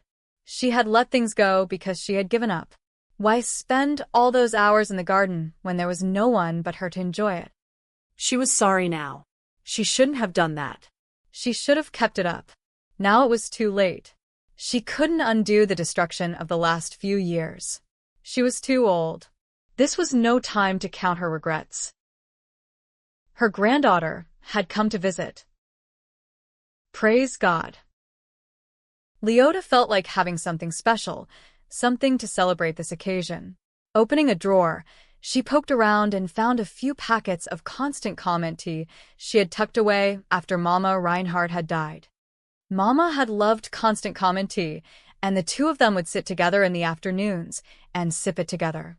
Did she have any cookies stashed away? If so, they would be as old as the tea and stale and hard enough to set with mortar. Crackers? None. Oh, how she wished she had known Annie was coming. She could have bought the fixings and made some Toll House or peanut butter cookies. Maybe next time. Would there be a next time? Oh, God. Please. Her hand trembled as she filled the tea kettle. She carried it to the stove and turned on the gas burner. It won't take long. Would Annie get tired of waiting and leave?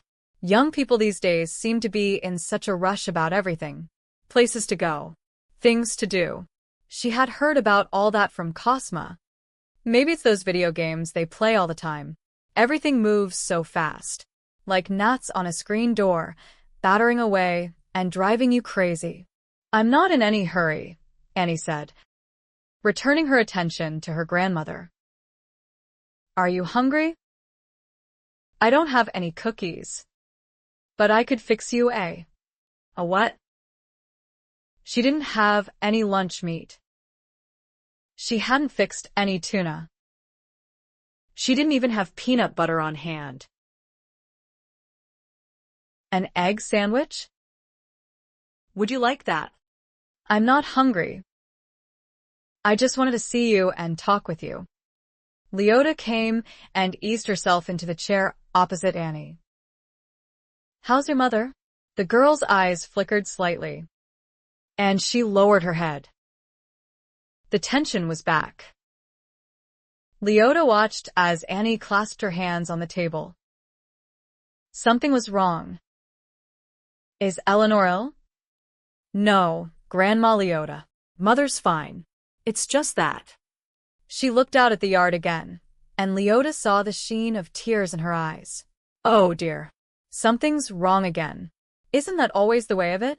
Leota waited, wondering why Annie had come to her. She had never been included in the family circle before. Why now? We're not on the best of terms right now, Annie said after a long pause. Leota felt the girl's pain. Did she dare pry? What if she asked the wrong question and her granddaughter left? She wanted to offer some comfort, but what could she say that wouldn't be misconstrued? Things will blow over in time? That wasn't necessarily true. Things had never blown over between Leota and Eleanor. Would you like to talk about it? She said cautiously. Annie looked at her again. Her blue eyes so troubled and filled with pain that Leota's heart squeezed tight. Oh. Eleanor, what have you done to our little Annie? Mother says I'm like you. Oh. Dear, Leota said ruefully. And Annie's face turned pink. The poor girl looked so embarrassed and distressed.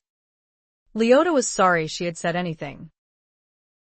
She knew where she stood with Eleanor. The why was not as easily understood. Why would she say a thing like that? Annie looked down at her clasped hands. I decided to study art in San Francisco instead of going east to Wellesley. Are you good at art? She raised her head and looked at Leota, letting out her breath softly. Mother said if I had any real talent, she would have sent me to Paris to study. Leota heard no bitterness. Nor did she see any resentment as Annie repeated her mother's assessment. Oh. Eleanor. Ever the judge and jury. A spark of anger lit inside Leota. What do you think? Annie. She smiled bleakly. I may not be as good as I think, but I love it. What sort of art do you do? I've tried all kinds. I'm not sure where my strengths are yet, if I have any. I did a lot of pencil sketching through high school. The budgets were cut so much, Though. that our school could offer only 2 courses. Art wasn't a high priority. What are you going to study? I've registered for a course in art appreciation and another in form. I'd like to try watercolors and acrylics. Maybe in time I'll know what I'm supposed to do. It's not out of the blue. You have a relative who is a commercial artist. Really? I didn't know that. Did Eleanor even know? She couldn't remember if they'd ever talked about relatives long past. She would have been your great-great-aunt Joyce. She was from my side of the family. She died before your mother was born. A few of Aunt Joyce's things were passed on to me when my mother died. I might have a few of her pictures tucked away somewhere. She made a good living drawing ladies' fashions and stoves and farm machinery. Things like that. Nothing very exciting. She did a few greeting cards. 2, if I remember correctly. I'd love to see them. I'll see if I can find them.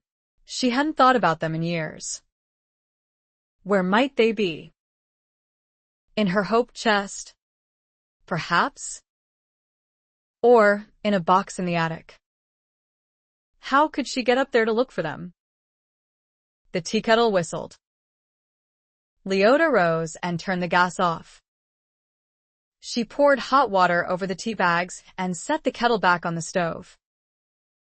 Do you like your tea strong? Any way you're having yours will be fine, Annie said. Leota dipped the tea bags up and down until the tea was a rich amber. Sugar? Plain is fine. A people pleaser. Leota had a feeling Annie liked sugar in her tea, but didn't want to be a bother.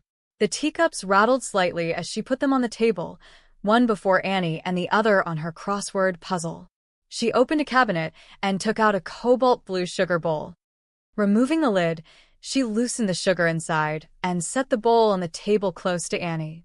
Opening a drawer, she took out a spoon and set it on the table as well.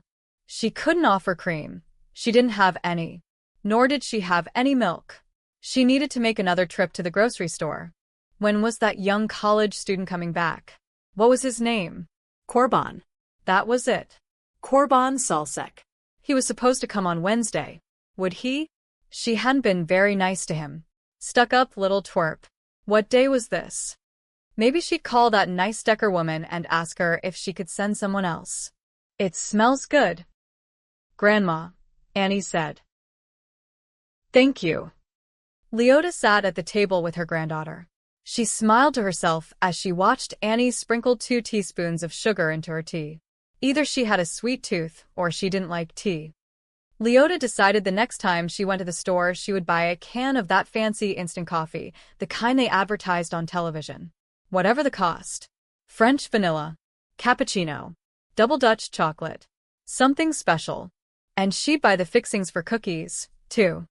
She wanted to have something nice to offer the next time her granddaughter came to visit. Assuming there would be a next visit.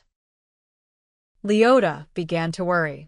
This visit hadn't even gotten underway, and all she could think about was how little time she might have to get to know this girl before she left. She had the feeling that when Annie walked out the front door, that would be the end of everything important. Oh, Lord. Help me. Is she as sensitive as Eleanor? One wrong word, and off she'll go, and I'll never get to see her again? God. Help. Annie sat in silence, fighting the fears that were suddenly plaguing her. Had she been right to come? What did her grandmother think of her? Of what she'd said about her mother? It was grandmother who finally broke the silence. So you're old enough to be on your own? Yes. I moved in with a friend from high school. Susan Carter. She graduated a year ahead of me. She's a lot of fun. Fun. Not in a bad way, Annie said quickly, thinking about the way her mother viewed Susan. Annie didn't want to give her grandmother the wrong impression. Susan's very responsible. She's taking classes at San Francisco State, and she's paying all of her own expenses. What's she studying? Right now? She's classified as undecided, but she'll probably major in nursing. Her mother's a nurse. Annie told her about the apartment and the advantages of its location. I like to run. So that's why she looks so thin. Leota thought. It's not that far to the zoo and only a mile or so to the beach, Annie said. There's a jogging path there. Leota seemed to remember something about Annie being involved in sports. Eleanor must have said so. But Leota was embarrassed she didn't know more. Were you on the track team? No. Mother didn't think it was a good idea for a girl to be a runner. So, I was in gymnastics until I was 15. Why did you stop? I broke my arm in a fall. The injury prevented me from continuing with it. Ladies didn't jog in my day, Leota said, but I used to walk around Lake Merritt on my lunch hour. I could keep up quite a clip in those days. And I loved being out in the open for a while. I kept my walking shoes in the bottom drawer of my desk at work. It raised a few eyebrows. I can tell you, not that it stopped me. Things have changed since then. I've heard it's not unusual these days for women to wear tennis shoes to work. Is that so? Annie smiled. I see ladies in business suits and tennis shoes downtown all the time. Lots of women change into heels when they get to their offices. Putting all those poor podiatrists out of work, Leota said with a chuckle. Annie relaxed. Something about her grandmother made Annie feel quite at home with her in this small house. The soft gleam of humor in her grandmother's eyes gave Annie courage. Made her decide to risk asking personal questions.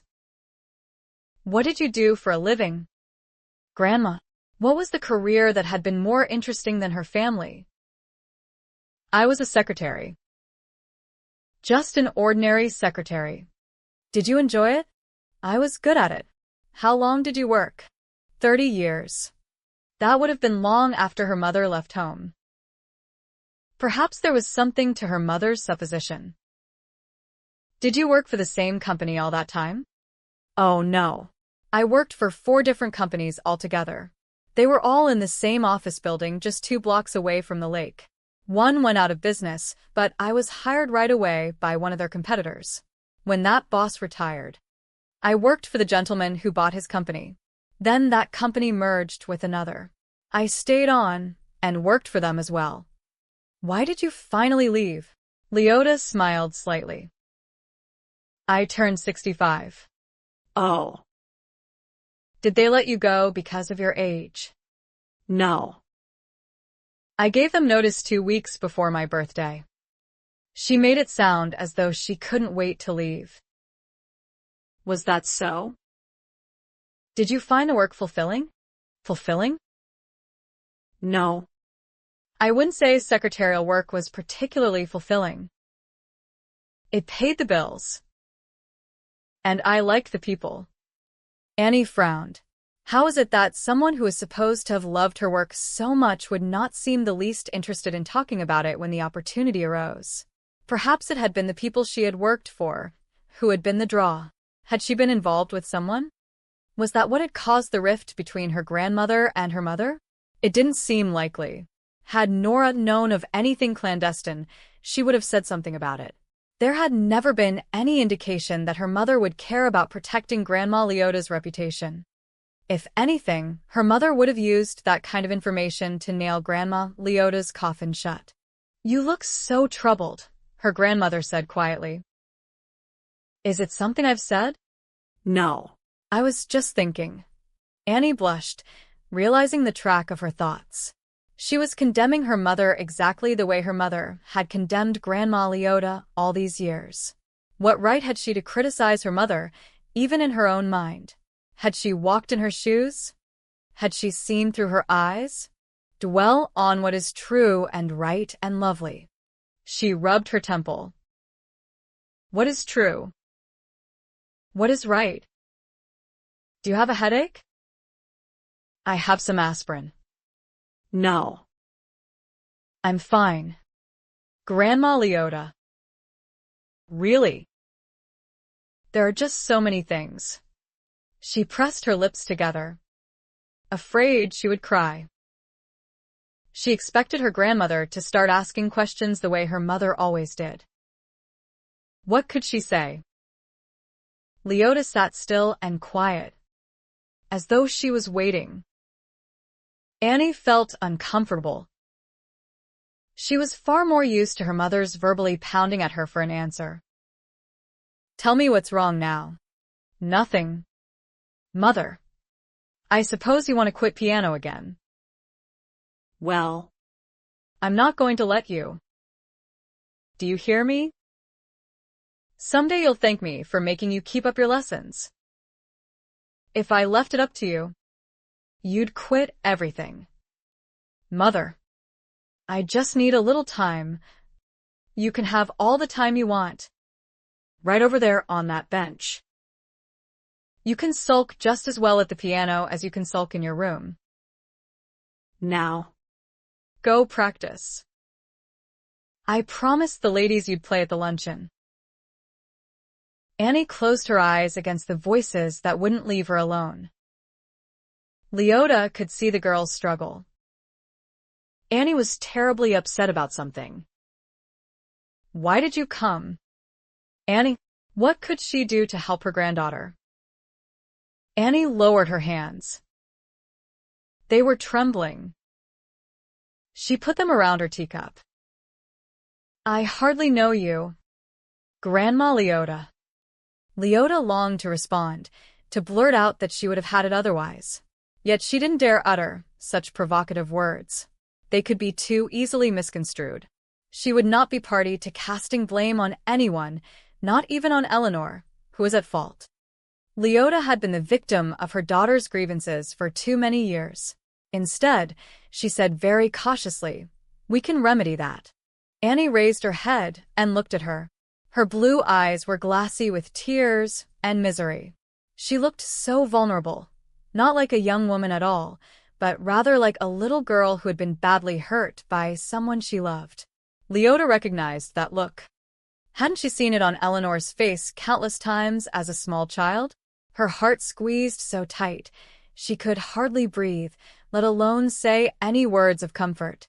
I've missed you, Grandma. Leota gave the softest gasp. She couldn't speak. It wasn't that she didn't have any words. It was that she had too many. Words of love collected over the lonely years. Years before Annie was even born. All the way back to the day she had placed Eleanor in the arms of Helene Reinhardt. Eleanor had cried. Oh, how she had cried. And so had Leota as she sat on the bus, going downtown and doing what she had to do. Oh. Lord. Are you giving me a second chance? Something of Leota's inner struggle must have shown on her face because Annie reached across the small table and touched her hand. Once. Gently. A tentative exploration. Leota wanted to grasp that young, slender, strong hand and hold on and never let go.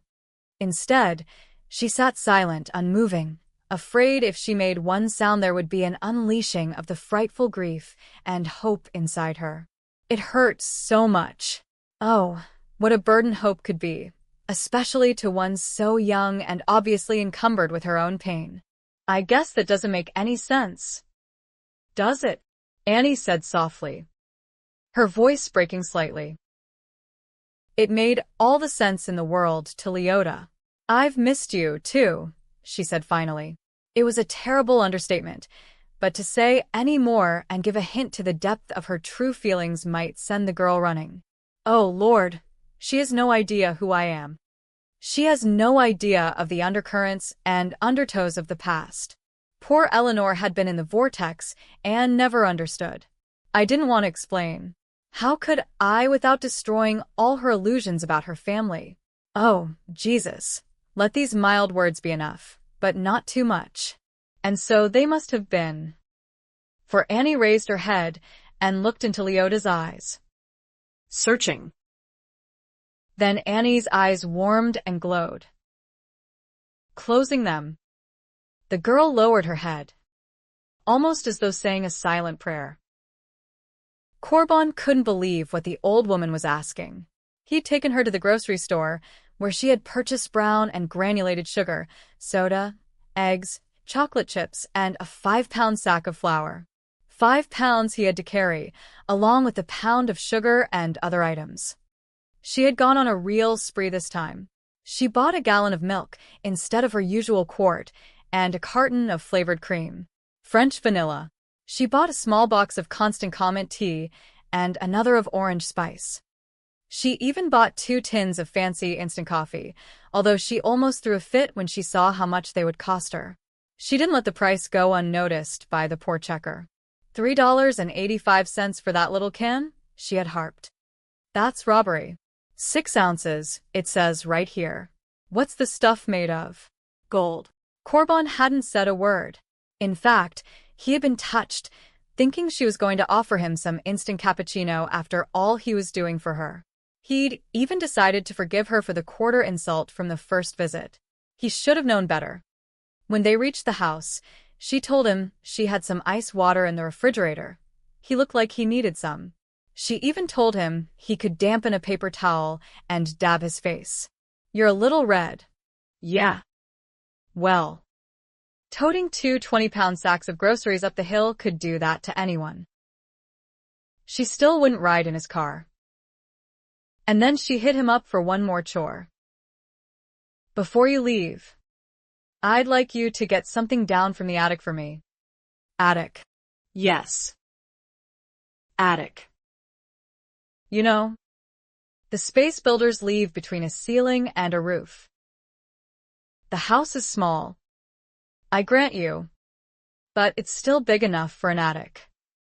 Gritting his teeth, he suffered through her sarcastic little lecture. Sure. Whatever.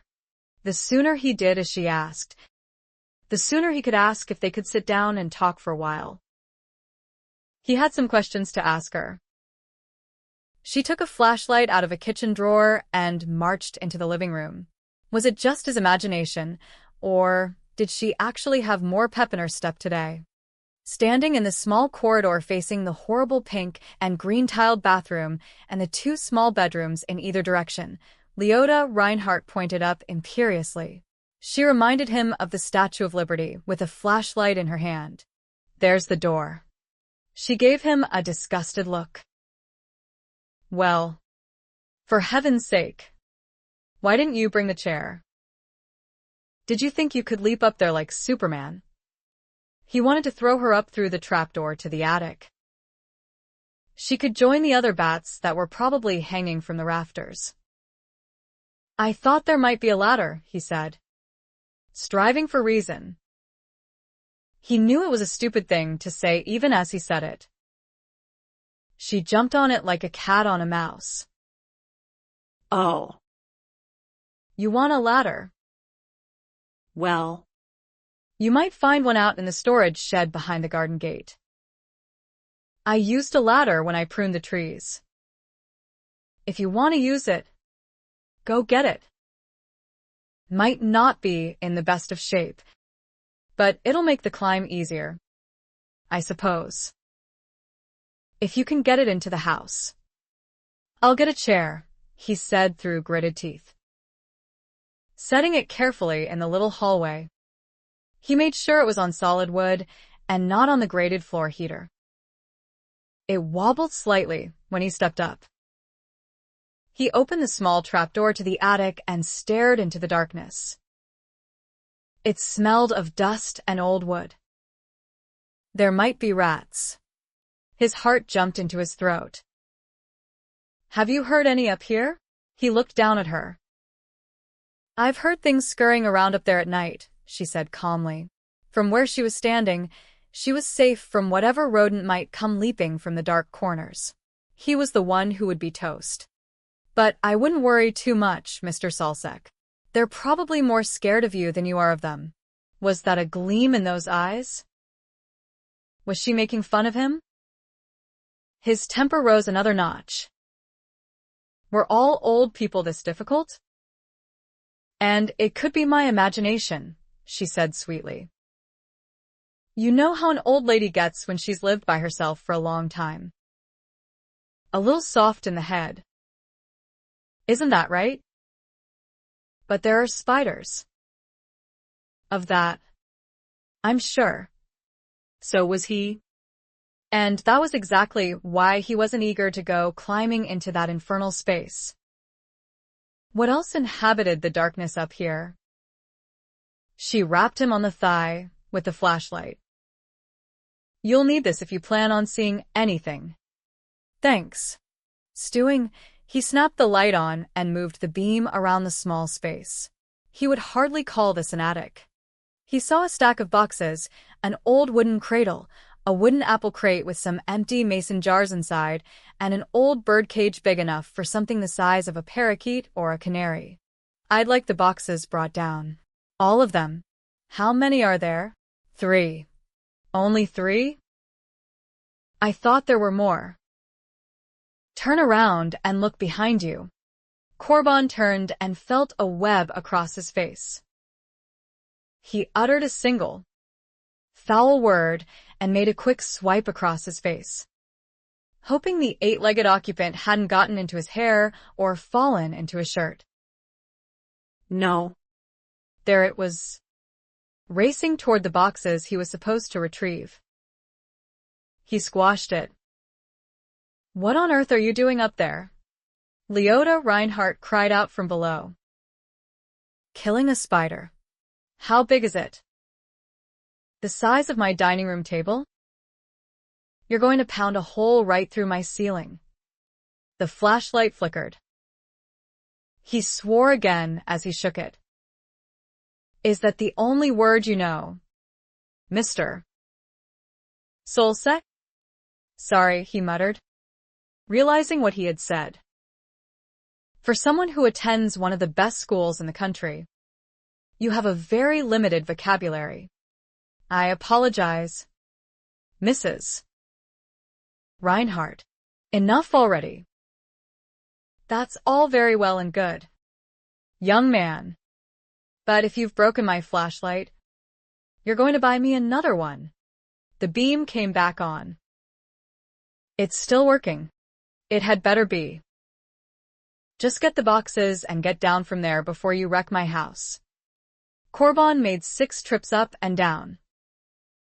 He was panting and sweating worse than he had from the walk up the hill. His leg muscles were beginning to cramp before she finally said, That's the one I want. It had better be. It was the last one. He hated even to suggest it. Do you want the other ones put back up there? She looked him over. No. I think I'll look through them first. When I'm done, I'll just push them into the guest room. Good idea, he said, appreciating the reprieve. You can put them away again next Wednesday. You know what really ticks me off? Corbin told Ruth that evening. I've been over there 3 times already. And I don't know Bo Diddley about her. What's the problem? She won't answer your questions. I haven't asked any.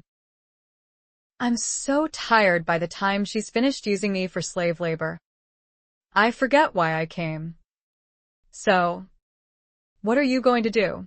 Ruth said, continuing her exercises. She was sitting on a mat with her legs in Chinese splits and touching her head to her knee. Bounce. Bounce. Bounce, and then swing across to the other leg, touching her head to her knee. Bounce. Bounce. Bounce. I'm going to go back this weekend and tell her about my report. Do you think she'll cooperate? If not, I won't waste any more time on her. Over the next 2 days, Leota opened all 6 boxes. Each brought memories flooding back. Some were good, some were better off locked away in the recesses of her heart. The first box was filled with Christmas decorations. It was a box with 12 dividers, designed for shipping bottles of wine. Over the course of 2 hours, Leota removed the tissue paper from every carefully wrapped ornament and took out the shiny, beaded garland and strings of lights wound around tissue paper rolls. She hadn't put up a Christmas tree in 10 years. Christmas trees were expensive these days. One cost as much as her electric bill for a month. Even if she'd had the money, she'd had no way to bring one home.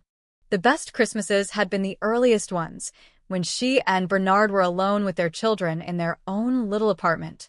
What joy to see the bright-eyed wonder in the children's eyes as they stared at the tree. She remembered evenings when Eleanor would be snuggled in her lap and George cuddled against her as she read stories to them. Those were her most precious memories, for after moving into this house, there had been little time for anything but work. Mama Reinhardt had been quick to take responsibility for her grandchildren. Leota carefully rewrapped each ornament and replaced it in the box. She tucked the garland and lights back in their slots and pushed the box to one side. The second box was filled with old clothing, and each item made her remember why she had saved it. Her wedding suit, a beautiful, satiny robe Bernard had given her for their first Christmas together, a red dress she had purchased for her birthday while Bernard was in the army. He had sent the money and told her to buy something nice for herself. Mama Reinhardt had been scandalized that she had spent all the money on herself rather than using some of it for her children. Papa had come to her defense, but it hadn't taken the sting from Mama's opinion of her. Running her hand over the dress now, Leota remembered how angry she had been. Mama Reinhardt had been so resentful of her. Nothing she could do in those days had been good enough. Papa said she didn't understand, and indeed, she hadn't. Leota had worn the dress the evening she bought it. She had been so angry, so defiant. When she came home, Mama had been waiting up. It hadn't been that late, only 10 o'clock, but the children should have been in bed long before. Mama told her that they had stayed up because they were worried about their mama. She said she told them there was no need to worry about someone so selfish. Their mother certainly knew how to take care of herself. That had been the last straw. She had tucked her children into bed and then come back to have it out with Helene Reinhardt. But as it turned out, her mother-in-law was the one who poured out all her frustration and resentments before Leota even had the chance to open her mouth. Papa Reinhardt intervened and said enough to silence his wife.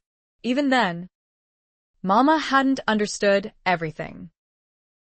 Leota hadn't thought the children knew anything about that night. Not until a few years ago, when Eleanor had told her she had discussed it with her psychologist. She had flung that bit of information like a grenade. It had exploded in the living room, its shrapnel wounding both of them terribly. Eleanor thought she knew everything. Oh, how wrong she was, but it would do no good to explain that Eleanor had heard only one side of things. What good would it do to remind Eleanor she had been 5 at the time and couldn't have understood all of what she heard, let alone the intensity of the anguish involved? Once Eleanor got an idea in her head, there was no changing it. She was like a pit bull, jaws clamped shut, shaking the life out of something. That was the night you hurt Grandma Helene so badly, she never got over it, Eleanor had accused. In a sense, it was true.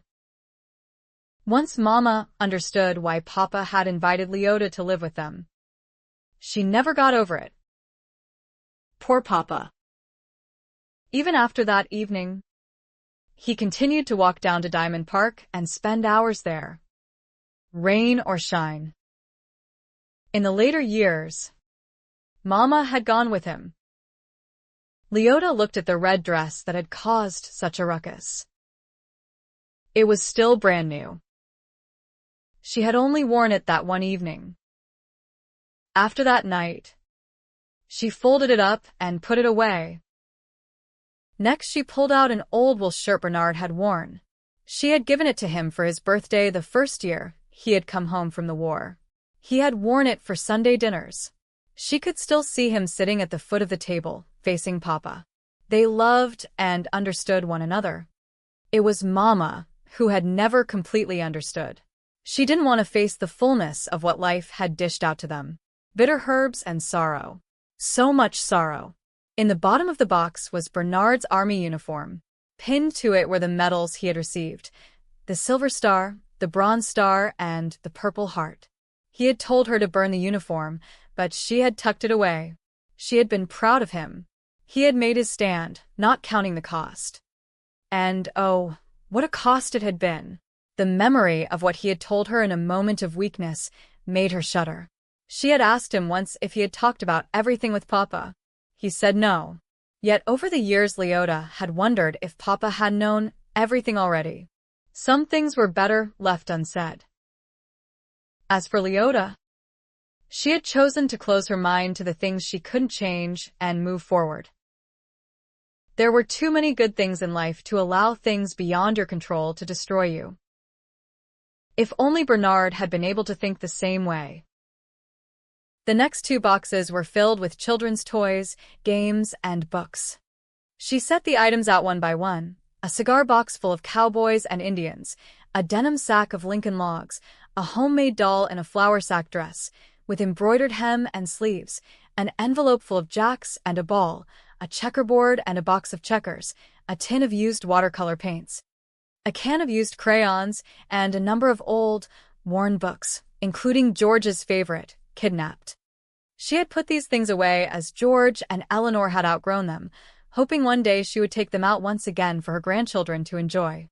She had imagined holding her grandchildren in her lap and reading to them. She looked through the books. The first edition of Curious George, an old discolored booklet from Montgomery Ward titled Rudolph the Red-Nosed Reindeer, The Tale of Peter Rabbit, a dog-eared collection of fairy tales, Robert Louis Stevenson's A Child's Garden of Verses, and The Wizard of Oz. Stacking them again, she placed them back in the box, once more packing away the lost hopes and broken dreams. Doesn't every young wife imagine a life of fulfillment and joy? And then reality comes barging in, and she has to do what's necessary and right for the time. No one can see ahead to what comes from circumstances. Life is filled with trials and tribulations. Take heart, beloved. I have overcome the world. I know, Lord, but you're up there in heaven, and I'm still down here. You lived 33 years on this earth. You know what it's like. And here I am over 80. I'm tired of it. The first 20 were wonderful, and I thank you. If I didn't have good times to remember, what state would I be in? But you must know, Lord, the last 60+ haven't been much fun. She thought of the Old Testament people who had lived hundreds of years. What a daunting thought. The 5th box held a jumble of personal mementos from Mama and Papa Reinhardt and the children. Mama had been good about helping Eleanor keep special mementos from her school years in homemade scrapbooks. She used cardboard from the heavy boxes she got for free from the grocery store. Papa would cut them for her, and she and Eleanor would glue magazine pictures over them. The front of one was a collage of Hollywood movie stars. Inside it were essays Eleanor had written, party favors from school dances, programs from events she had attended, and school pictures. Another album was papered with pictures of places to see, such as the Grand Canyon, the California redwoods, Oregon beaches, the Rocky Mountains. Inside that scrapbook were mementos from George's school years. There had once been pictures of relatives, but they were all gone now. The few pictures left were of the children during their school years. All the remaining pictures Leota had of her family were sitting on the mantel. She only had 3 pictures of Bernard. The one taken on their wedding day hung in her bedroom. The second was of her and Bernard with George as a toddler and Eleanor as a baby. The third was of Bernard in his uniform. It had been taken and sent home to her when he graduated from boot camp. She had given it to his parents, and they had displayed it proudly on the mantel until he came home and told them he wanted no reminders of the war. Mama had put it away after that. She didn't even hang it on the wall in the little apartment behind the carport. When Bernard died, Mama had placed the picture on top of her television set where she could see it every morning, noon, and night of her last 10 years of life. Tucked in the box among the collection of mementos was an old shoebox. Leota untied the pink ribbons and lifted the lid. Inside were letters from the old country that Mama Reinhardt had saved. They were written in German and beyond Leota's comprehension. Yet, when Mama Reinhardt had died, Leota couldn't bear to burn them or throw them away. If Mama Reinhardt had cherished them enough to save them all those years, who was she to discard them? They were neatly organized in small bundles and tied with slender pink silk ribbons. One bundle for each year, starting in 1924, the year after Mama and Papa Reinhardt had immigrated to the United States. There were no letters after 1940.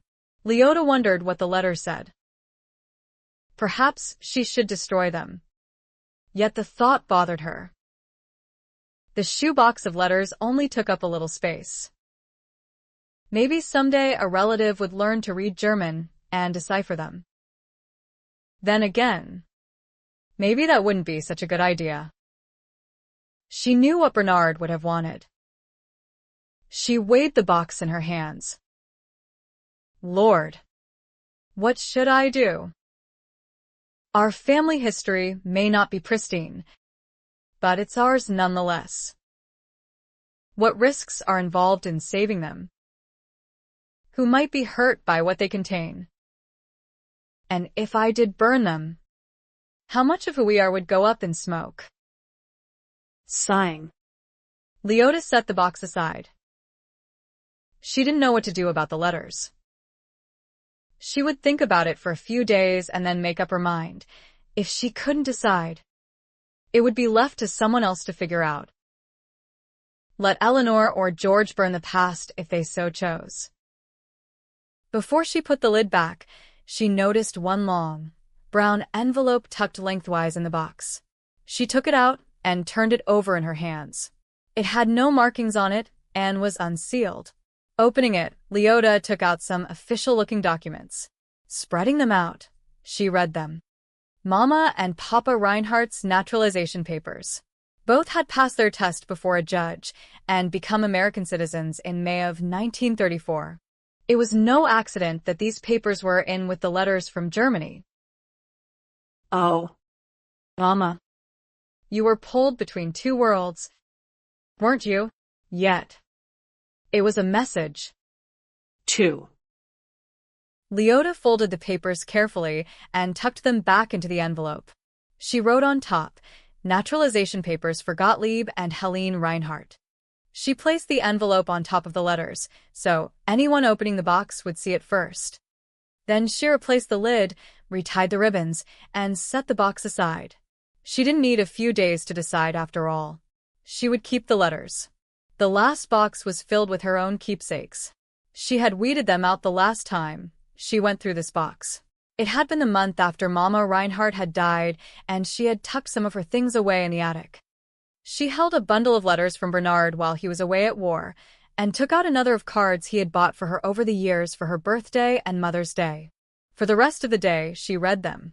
Some made her weep, especially the ones from the war. Bernard had been so full of life and fun when she met him, but the youthful optimism and enthusiasm had quickly given way to the realities of war. She read until midnight, when she became too tired to continue and left the remaining letters and cards on the dining room table to finish the next day. There were 53 letters in all.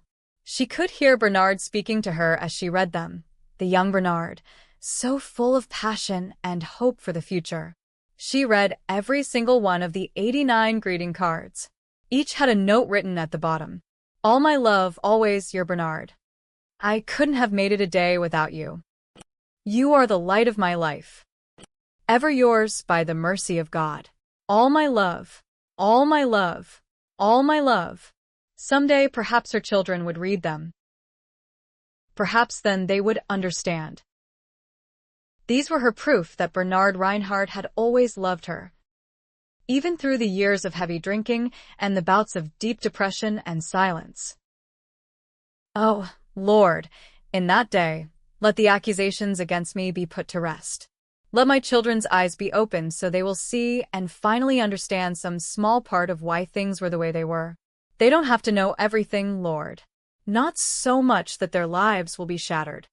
Just let them know enough to put their sour feelings about me aside and count their blessings. I did the best I could with what I had. Carefully stacking the letters in order, she bundled them again. For now, she supposed Eleanor would continue to cling to her own view of the past. She would hold on to the tattered, crazy quilt of experiences stitched together by her own fertile imagination. Bits and pieces of conversations, things she had been told or overheard, fragments of truth, but never the whole of it. Stand back, Eleanor. Stand back and take a good look. Leota stacked the letters, retied the ribbons, and went through the rest of the things in the last box. What other treasures might she find?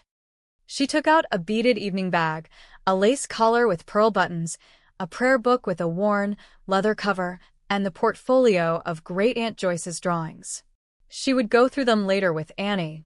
Near the bottom of the box, she found 3 white hankies wrapped in tissue paper. One was edged with lace, another with tatting, and the third was beautifully embroidered with forget-me-nots. Her mother's work. So fine. She had never been able to bring herself to blow her nose in one of them, the mere thought seeming almost sacrilegious. Leota thought about Annie as she took each hanky out and admired it. As an artist, her granddaughter would appreciate the time and effort that had gone into making these lovely things. It was right that she have them. On the bottom of the box were 2 sets of clothing. One set had belonged to George when he was a toddler, a pair of worn jeans with holes in the knees, a blue dash, red dash, and green striped shirt, a cowboy hat, and a pair of boots. The other set belonged to Eleanor, a blue dress with tucks and gathers, pink ribbons stitched around the bodice, and white embroidered flowers on the collar and hem. Mama Reinhardt had made it. Along with the dress was a pair of scuffed white Mary Jane shoes for a baby. Leota held the items of clothing in her lap and wept. Chapter 6. Leota peered through the window in the front door and saw Korban Salsek standing on her front porch. Why was he back? Was it Wednesday already? Couldn't be. Annie said she was coming for another visit on Monday. Her classes were on Tuesdays and Thursday and Friday evenings. She opened the door and noticed the spiral notebook he was holding. You're a few days early, aren't you? I wanted to talk with you. Mrs. Reinhardt. If you have a few minutes. I think I have a few to spare. She opened the door for him. Well, come on in, she said when he hesitated. She could tell how much he was looking forward to this visit. His mouth was a hard, flat line. He didn't look nervous, he looked annoyed. Get it off your chest, whatever it is. He was probably going to tell her she was an old coot and he didn't have time for her falderall. A pity. He might have learned something from her if he'd been willing. Then again, she had to admit she might have learned something from him as well if he didn't irritate her so much with his know-it-all attitude. Every time she looked at his sanctimonious face, she wanted to box his ears. Can we sit down? He said when he was standing in the living room. Apparently whatever was on his mind wasn't going to take just a minute or 2 to sort out. She looked at the notebook again. Are you planning to take notes? If you don't mind. What if I said I did? His jaw clenched and unclenched. I wouldn't do it. No. I imagine you'd wait until you got back to wherever it is you live and then write it all down the way you want it to be. His eyes darkened. Look, you've made it more than clear you don't like me. I've never been able to figure out what's the problem. Haven't you? I'll give you a hint. You have the manners of a goat in a produce market. He stared at her. Mouth agape. I wouldn't call you Miss Manners. Leota laughed. She closed the front door and looked at him. She laughed some more. What's so funny? The poor boy was practically snarling. She continued to chortle as she walked past him to her chair and sat down. Pulling a Kleenex from its box, she wiped her eyes. Well, Now. I'd say that's the first honest thing you've said to me since you darkened my doorstep. Corbin stared at the woman, not knowing what to say. At least you have the good graces to blush, she said. Merciless. He shook his head and sat on the edge of the sofa. Maybe it would help if I told you a little about myself. It'd be better if you told me what you wanted in the first place. He felt oddly ashamed, but what for? He was trying to help the elderly, wasn't he? He frowned slightly, unable to hold her gaze. Her calm troubled him. She was looking at him, and he had the uncomfortable feeling she was seeing deeper into him than anyone ever had, seeing things even he wasn't aware of. Get to the point, Mr. Solsek. I'm a student at UC Berkeley. I'm working on a term paper for a sociology class. I need a case study. Just one. He nodded. My professors made it a requirement. What's the subject of your paper? It's on some ideas I have about caring for the increased number of elderly in our nation. Extermination. Perhaps. He tried not to be insulted. She sure knew how to push his buttons. All right. She smiled wryly. So, what is this idea of yours? An expansion of residential care facilities in high-density population areas. The idea is twofold: care for the elderly and renewed life to the inner cores of our cities. The government could subsidize the takeover of some of the old office buildings and hotels in the inner cities, refurbish them and convert them into residential care facilities. Occupants would pay a lump sum in order to live at the care facility for the rest of their lives. One floor could be a medical facility. Another could be for recreational activity. Of course, this is just a quick summary. There would be all kinds of services offered under this kind of system. He looked at her again, watching, hoping for some sign of affirmation. What he got was a deadpan stare. Leota leaned back, all humor gone. How could someone bright enough to get into Berkeley be so naive? Would occupants have visitation rights? His mouth flattened. I'm not designing a prison system, Mrs. Reinhardt. Of course, visitors would be welcome. There'd be guest accommodations available for a limited time and for a small fee. What if someone wanted to move out of the facility? It'd be unlikely anyone would want to leave, especially if the initial investment was non-refundable or used up, or if the attendants put sedatives in the food. He frowned. The point is, all occupants would be given the highest level of care during the latter part of their lives.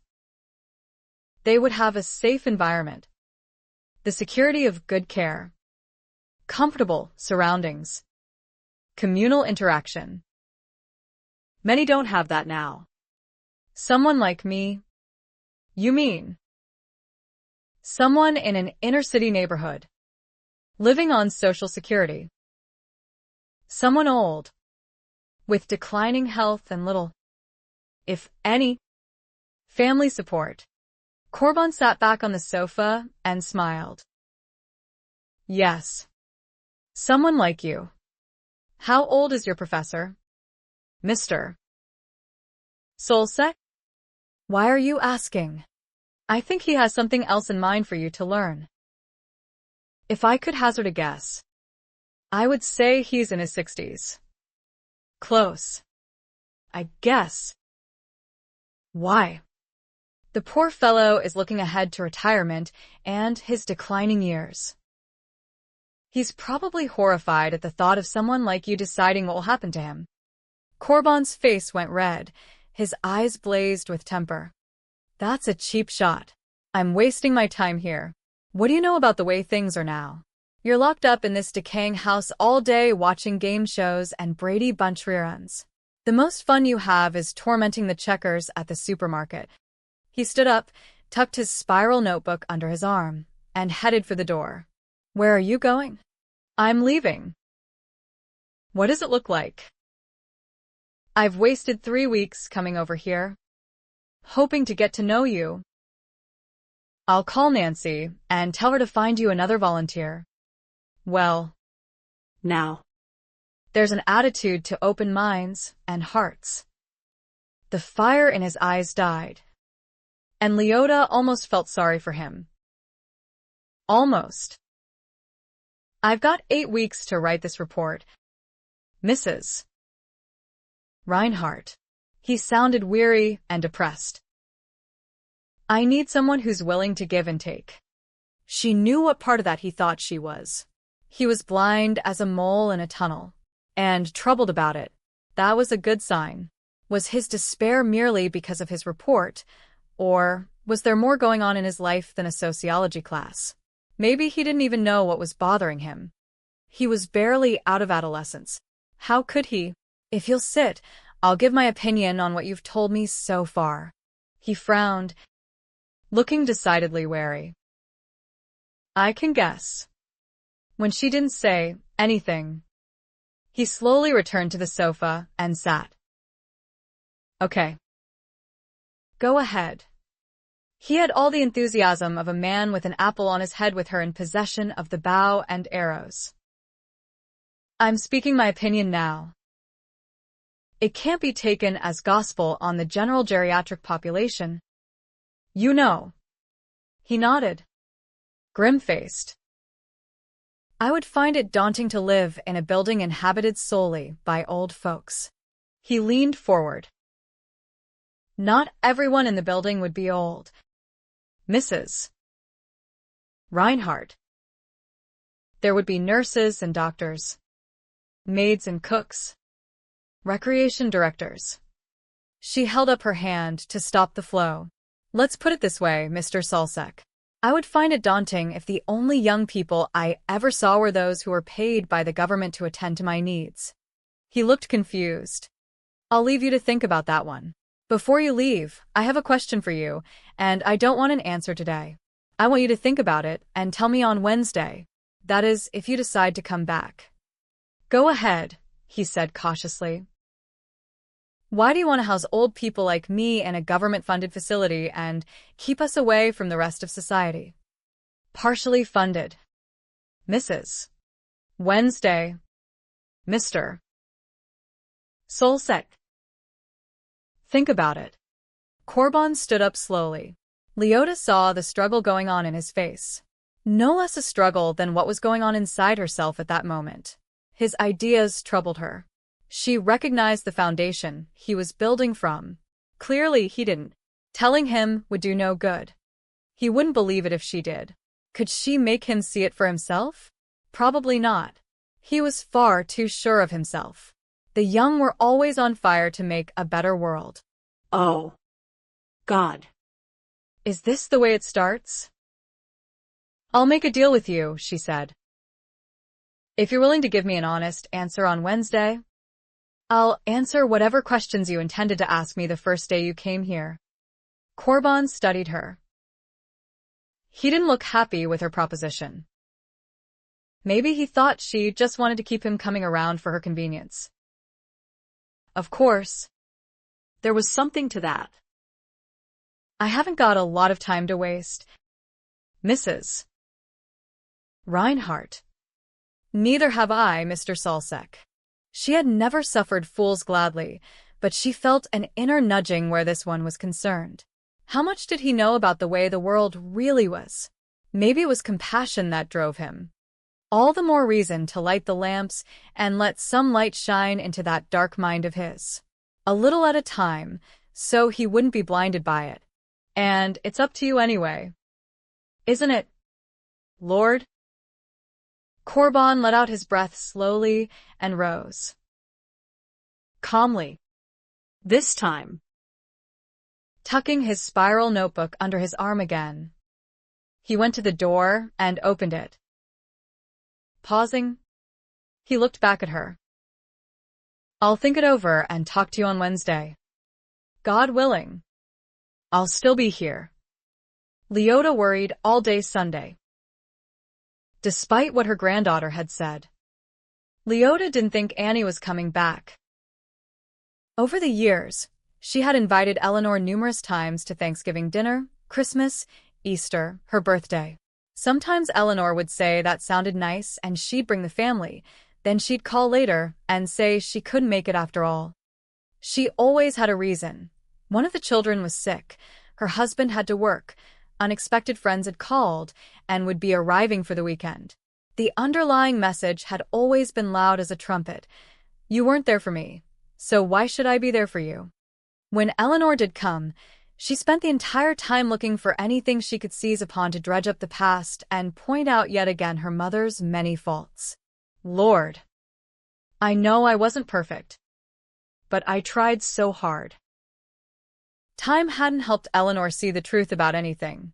Leota had even hoped the arrival of children might open Eleanor's eyes so she could see the wider scope of how life is less than perfect. No such luck. Eleanor was a master at controlling her life and the lives of her loved ones. She made sure she was always home when the children were. She made sure they had everything they needed. No thrift store clothing for her children. Macy's and Capwell's. No day-old bread. 3 square meals a day, a portion so that there wouldn't be weight or skin problems. No home remedies when tummy aches hit. Only a medical doctor would do, and a professional counselor if things became difficult emotionally. Leota wanted desperately to believe all the lame excuses. She wanted to ignore the slights and pretend she hadn't heard the words designed to cut. The few times she had attempted to defend herself, Eleanor had left without hearing her out. Leota had finally wearied of it. She hadn't called Eleanor once last year. She had received 4 perfunctory calls. 1 for Christmas, 1 for Easter, 1 for her birthday, and 1 for Thanksgiving.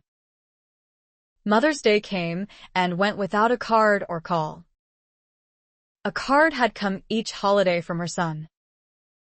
love. George and Jean. It was Jean who signed the cards and addressed them. Those few times Leota saw George, there was no bitterness in his attitude. He was just caught in his own world and his own worries. He was more like Bernard than he would ever realize.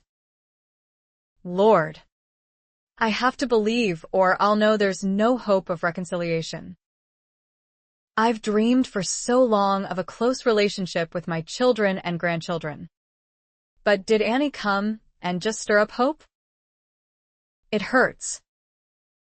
I just keep thinking about all the lost years. Would Annie call and say she was sorry but she wouldn't be coming? Young people had such busy lives these days. Places to go. Things to see. Interesting people to meet. Why would a beautiful 18-year-old girl want to spend time with an old woman? Leota tried to read her Bible to take her mind off her worries, but she couldn't concentrate. The telephone rang once at 6 o'clock. The sound always startled her. She received so few calls. This time the ringing of the telephone filled her with a sense of dread and despair as never before. She let it ring 4 times before she answered, and it was several seconds before she realized the voice on the telephone wasn't her granddaughter, but some saleswoman. She was so relieved she listened. Usually, she hung up before they finished the first sentence of their spiel. This evening, she couldn't stop thinking about Annie. What if her granddaughter had to make a living doing telephone solicitations? When the woman finally ran down on her memorized sales pitch, Given in double time. And asked whether she was interested in this wonderful offer, Leota said, "You did that very nicely, Dear. but I'm an old lady living on Social Security. I don't even have a CD player." Oh, she sighed. I'm sorry I took up your time. Ma'am. I hope you'll have more luck with your next call. Thank you. Ma'am. The poor girl sounded almost teary. You know, you're the first person tonight who's been polite to me. Don't give me too much credit. dear. I usually hang up. The saleswoman gave a soft laugh. Most people do. I've had 10 people hang up so hard they left my ear ringing, and several others who've cussed me out. Comes with the territory. Anyway, thanks for listening. Ma'am. I hope you have a pleasant evening. I hope you find another job. The woman laughed. So, do I. Leota hung up gently and let out her breath. She read her Bible for another half an hour before putting it aside and giving up on it. She knew what it said, but it was hard to dwell on the good sometimes. She turned on the television, checked every channel, and shut it off. What was she going to do with all those Toll House cookies if Annie didn't come? She had baked 3 dozen. They tasted pretty good. 2. She had tried one just to make sure she hadn't botched the recipe. After all, it had been 3 years since she last baked them. The telephone rang again at 7:30. She let it ring and ring before answering, sensing this time it would be Annie. Grandma Leota? I hope I didn't wake you. I don't usually go to bed until after the 10 o'clock news. Oh. Good. What time do you get up? Leota had awakened at 5:30 every morning for years. She had hoped to get over the habit, but years of rising early to have enough time to get ready and catch a bus to work had set a routine. Her alarm clock had broken years ago, but her eyes still popped open at the same time every day. Her routine never varied. Awake at 5:30, up at 6, take a bath, get dressed, fix breakfast, and sit down to read her Bible, read the newspaper, and do her crossword puzzle for the day. Always in that order. Since having to give up her gardening, Leota found that the rest of her day was an agony of boredom. I'm waiting to die. Lord. That's all I'm doing. Grandma? I'm dressed and about by 7:30. Oh. Good. Would it be all right if I came earlier? Earlier? Well, I thought about coming over around the same time I did before. Around 1. But I'd rather come in the morning and stay for the day. Would that be all right? I'll bring lunch. Leota didn't know what to say. All day? Oh. All day. Grandma? If you'd rather I waited until later, it's all right. Oh. No. The earlier, the better. And you don't have to bring anything. Just yourself. Annie gave a soft laugh filled with apparent relief. I'm so glad. Grandma Leota. I've been looking forward to this for days. Leota put her hand against her heart. Oh. My dear, I've been looking forward to this for years. I made cookies. Did you? Annie's voice sounded husky when she continued. How long since you've had Chinese food? Grandma Leota. Oh. I don't know. Years and years. There's a great deli on the corner not far from us. And they have the best Chinese food in the world. I'll bring lunch. I promise. You'll love it. She sounded so excited. I'll see you tomorrow morning. Leota sat for a long time in her chair, relishing the feelings. Then the little worries started up again. What if Annie got into an accident? What if she got mugged going to the deli? What if? Oh Lord, keep her safe. I hear San Francisco is like Sodom and Gomorrah these days. It's not the same city it used to be when Cosma and I would have to dress up to go there. We even wore hats and gloves. From what she'd heard at the grocery store, the traffic was awful these days. Drug addicts were everywhere, looking for easy prey to steal money. Leota frowned. Was it just yesterday she'd read that there were 14,000 homeless in San Francisco, and many were addicts of one sort or another? God, please keep Annie safe. Don't let any harm come to her. Put angels around her. When she finally went to bed at 11 o'clock, she lay awake another hour or more, her mind whirring with all the dire possibilities of what could happen to a beautiful girl in an evil world. Annie arrived safely at 9. She was wearing jeans and a white t-shirt with a tan jacket. Her hair was loose and curly, framing her pretty face and flowing over her shoulders and down her back. Leota thought she was the most charming girl she had ever seen. Prettier by far than any of those anorexic models on the covers of magazines. I hope you haven't eaten yet, Annie said as she came in. 2 bags in her hands and her purse looped over her shoulder. I couldn't resist the Danish rolls. Leota had been too worried to eat breakfast. She'd kept looking at the clock, wondering if Annie was all right. Did you have any problems getting here? None at all. Traffic was going the other direction. It was clear sailing through San Francisco and across the bridge.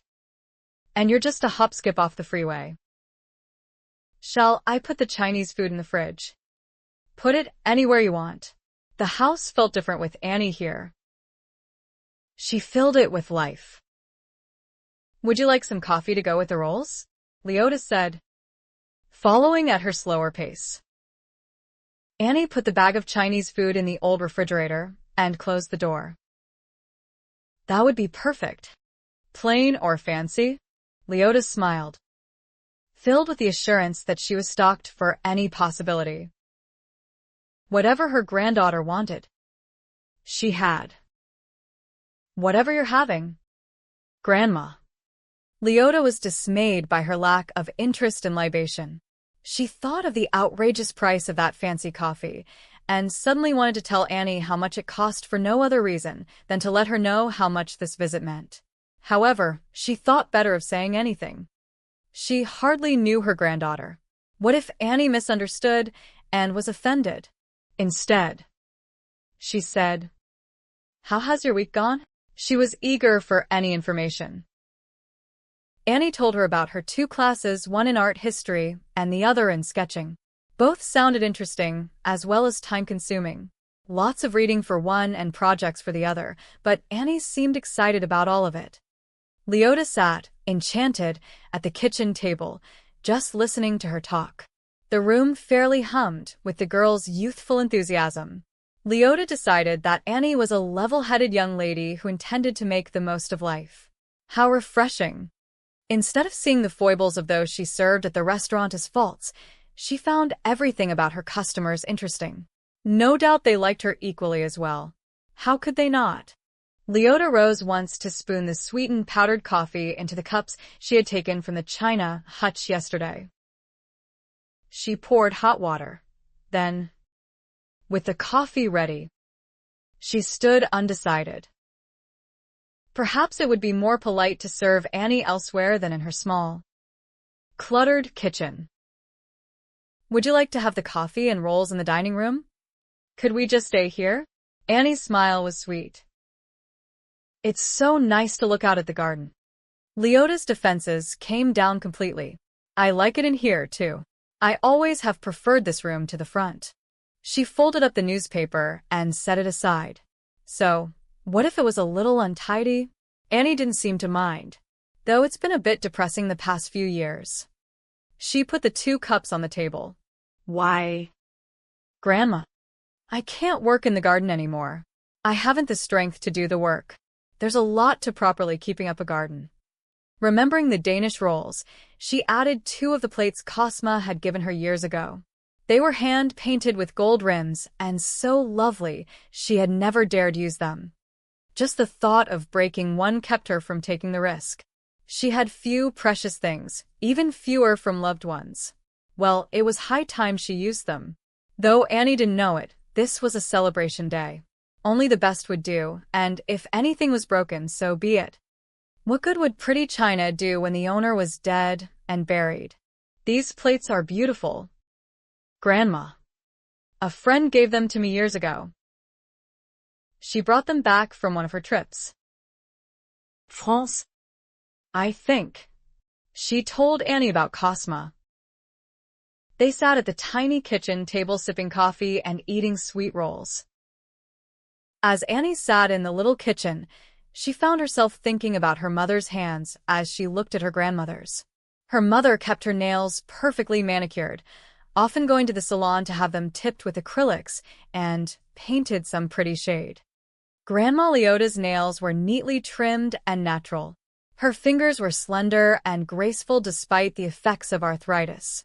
She still wore a wedding ring. It was a simple gold band, worn so long it appeared to be part of her finger. Mom doesn't like gardening. Annie sighed. She likes having a beautiful yard, but she prefers to hire someone to look after it.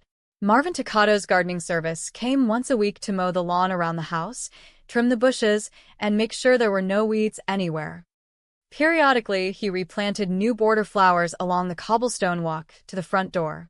I loved gardening, Grandma Leota said, gazing out at the back. I spent hours out there. It had been a place of refuge. She had started when she first moved into this house with Mama Reinhardt. Mama didn't want her in the kitchen, and she hadn't felt comfortable sitting in the living room with Papa Reinhardt, reading the paper or some book. So she had taken on the responsibility of the Victory Garden. She had gleaned knowledge from neighbors who would give her cuttings to start in jars or seeds to start in egg cartons. She had loved watching things grow and had been surprised and delighted to find she had a green thumb. Now, you can't tell that anyone ever spent time out there. Enough of that, Leota told herself. The last thing a young person wanted was to visit an old person who did nothing but complain.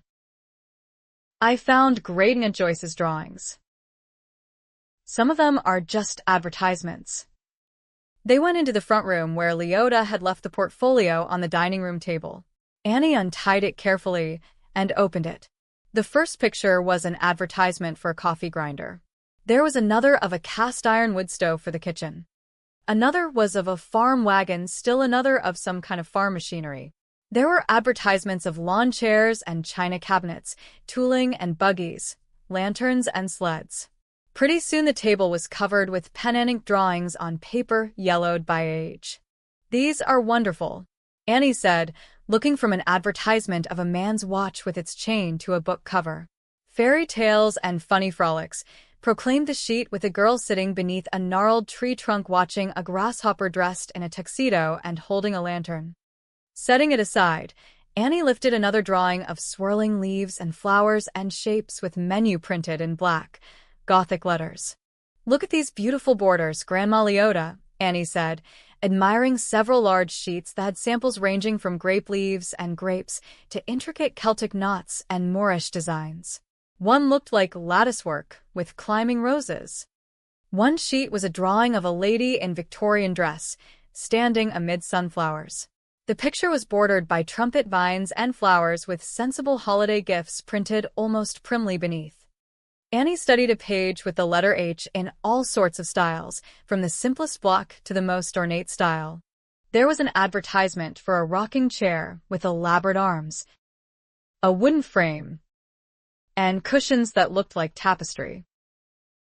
Great Aunt Joyce had experimented with people as well, doing numerous drawings of men and women wearing everything from work clothes to wedding attire. I love this one. Annie held up an ink drawing of a woman sitting on a piano stool. She was wearing a high-waisted, floor-length dress with puffed sleeves. Her back was turned so that you could see the elegant curve of her neck, and her hair drawn up into a bun. Soft curls escaped at her temple. Her hands were poised as though she were about to play a piano that was not there. There were sheets of animals. One page was a study of a workhorse wearing blinders front right, front left, straight on. Another was a study of a milk cow, standing, walking, grazing. Annie lifted and observed page after page of machinery. Her bread and butter, I think Leota said, thinking they were probably not very interesting.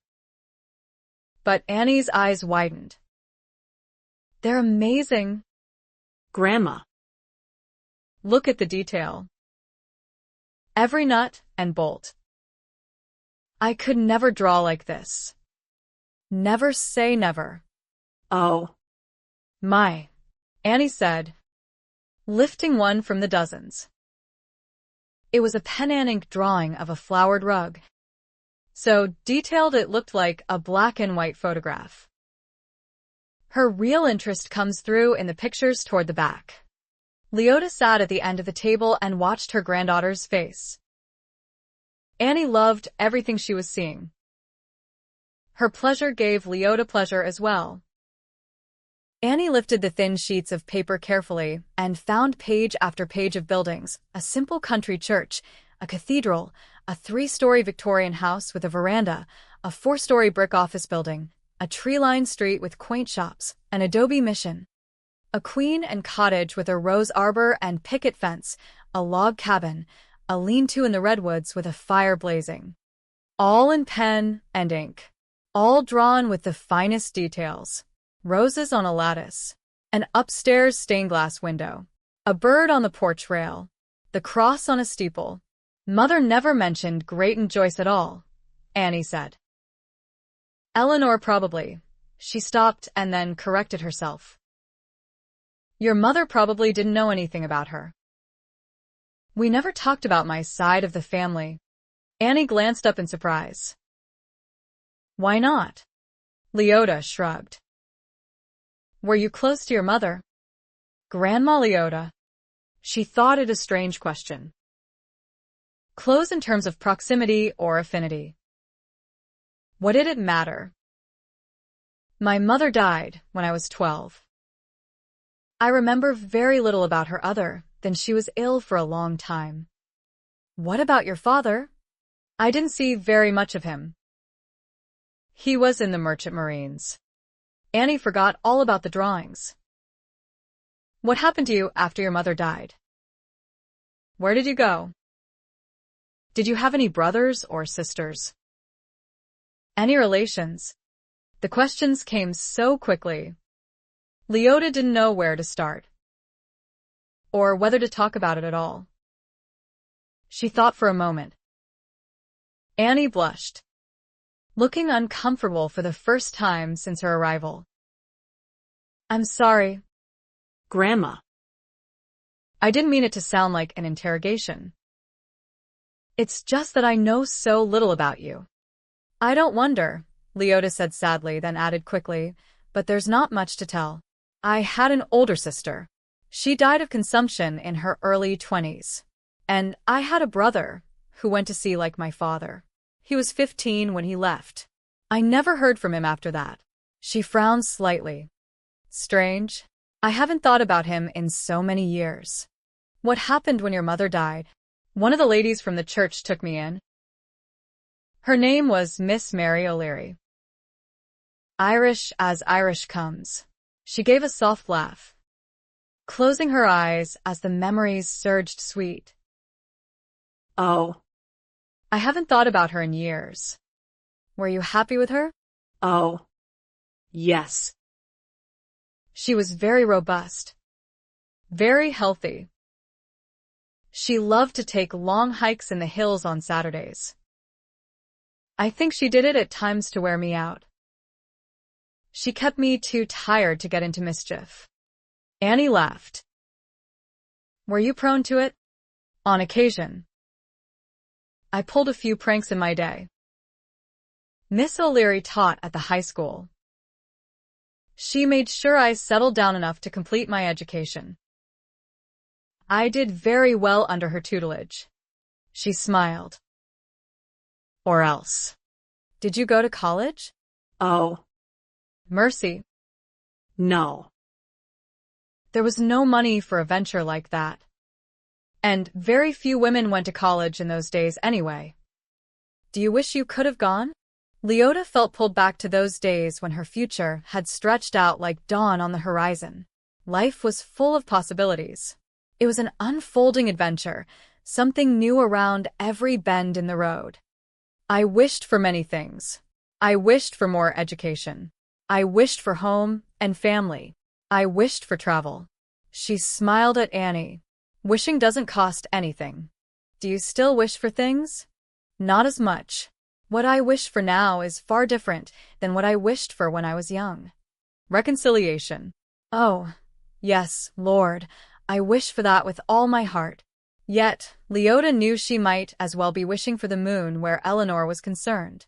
Reconciliation wasn't in her daughter's vocabulary. She had all the stubborn pride of her German ancestry. God help her. Leota didn't want to follow those thoughts further and decided to change direction again. Maybe you have great Aunt Joyce's talent. I can only dream of such a thing. Annie gazed at the drawings she had spread across the table. They're so good. Of course. They are. These are the drawings she kept in her portfolio. These are the best of her work. Probably the pictures she was most proud of doing. Keep in mind there's no way of knowing how many she threw away. She must have had years of practice. Annie smiled at her. I hadn't thought about that. People don't usually think about those things. They look at a Van Gogh and stand in awe. Most people never know about the years and years of painting he did and that he sold only one painting while he lived. They read about the millions a museum will pay for one of his paintings. And yet Van Gogh died a poor man. You know some art history. Leota chuckled softly. I know a little about a lot of things. She tapped a drawing. Besides that, Annie, this may not even be the kind of artwork you'll do. Annie looked dejected. I have no idea what kind of work I'll do. Why should you know? You're only 18. I should have some idea. Well, you do. You're going to study art. You've just started down that road. Enjoy the landscape while you're going. The signposts will come soon enough. They talked about the pictures. Leota favored the drawings of people, while Annie was fascinated by the elaborate designs and borders. She said she wanted to sketch them so that she could experiment with colors later. She said she could imagine swirls of vibrant colors, reds flowing into oranges and yellows, deep indigo blues to purples and lavenders streaked with sparks of gold. Leota watched her face and saw the wonder there. Oh. She's so young. Lord. Don't let life stamp out that light in her eyes. You can tell a lot about a person by what they draw, Annie said. She loved people and architecture. What would you draw? Flowers. Annie smiled up at her. I'd love to paint an English garden someday. Leota sighed, stricken with regret. No wonder Annie remembered the backyard. What's the matter? Grandma? Did I say something wrong? Not at all. It's just that I wish you'd seen the garden a few years ago, when it was all I had hoped it would be. Afraid her granddaughter would see the sheen of tears building. She rose stiffly and headed for the kitchen. I'll warm up our lunch. They ate Chinese food together at the kitchen table, with the sounds of children playing in the backyard next door. Leota thought about the sparrow the children had buried and the flower plucked between the slats of her fence. Maybe Annie would come and put a flower on her grave. There was some solace in that thought, for it carried the hope that someone would care when she passed on. Annie picked at her food and gazed out at the backyard. Leota wished she hadn't said anything about the garden. Yet she couldn't help thinking about how Annie would have loved it a few years ago when it had been in its glory. Everything had come together in a blaze of color that was a wonder to behold. But Leota had been the only one there to enjoy it. Was that when she lost her desire to work in the sunshine? Had it been the grief that no one cared enough to come and see the work she had done and how it had turned out? It was the last Easter she had invited her children to come for dinner. It was the last time they had told her they had other plans. The sorrow came up inside her, and it took all her determination to press it down again where it wouldn't break through and show. If it did, Annie might never come back. Why would she want to spend time with a maudlin old woman who couldn't let go of the hurts of the past? Mother never let me work in the garden, Annie was saying. She didn't want me interfering with Mr. Ducato's work. She said he had planned everything to have a certain effect, and planting other things would only spoil it. And with piano lessons and gymnastics and school, I really didn't have much time left over. She turned her gaze from the window. Leota looked into those clear blue eyes and saw the hurt in them. I've spoiled your visit. I'm sorry. Dear. What more could she say? Annie's eyes filled with tears. You didn't spoil anything, Grandma. I was just thinking of all the times we could have come to see you and didn't. It wasn't right. It isn't right. Mother is. She pressed her lips together and looked away again.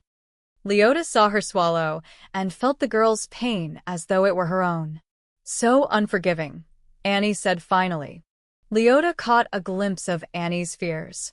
She wanted to be able to reassure her that Eleanor would forgive her for her rebellion, but she couldn't be sure. She didn't want to offer false hopes to this hurting child. Eleanor had proved intractable where her mother was concerned.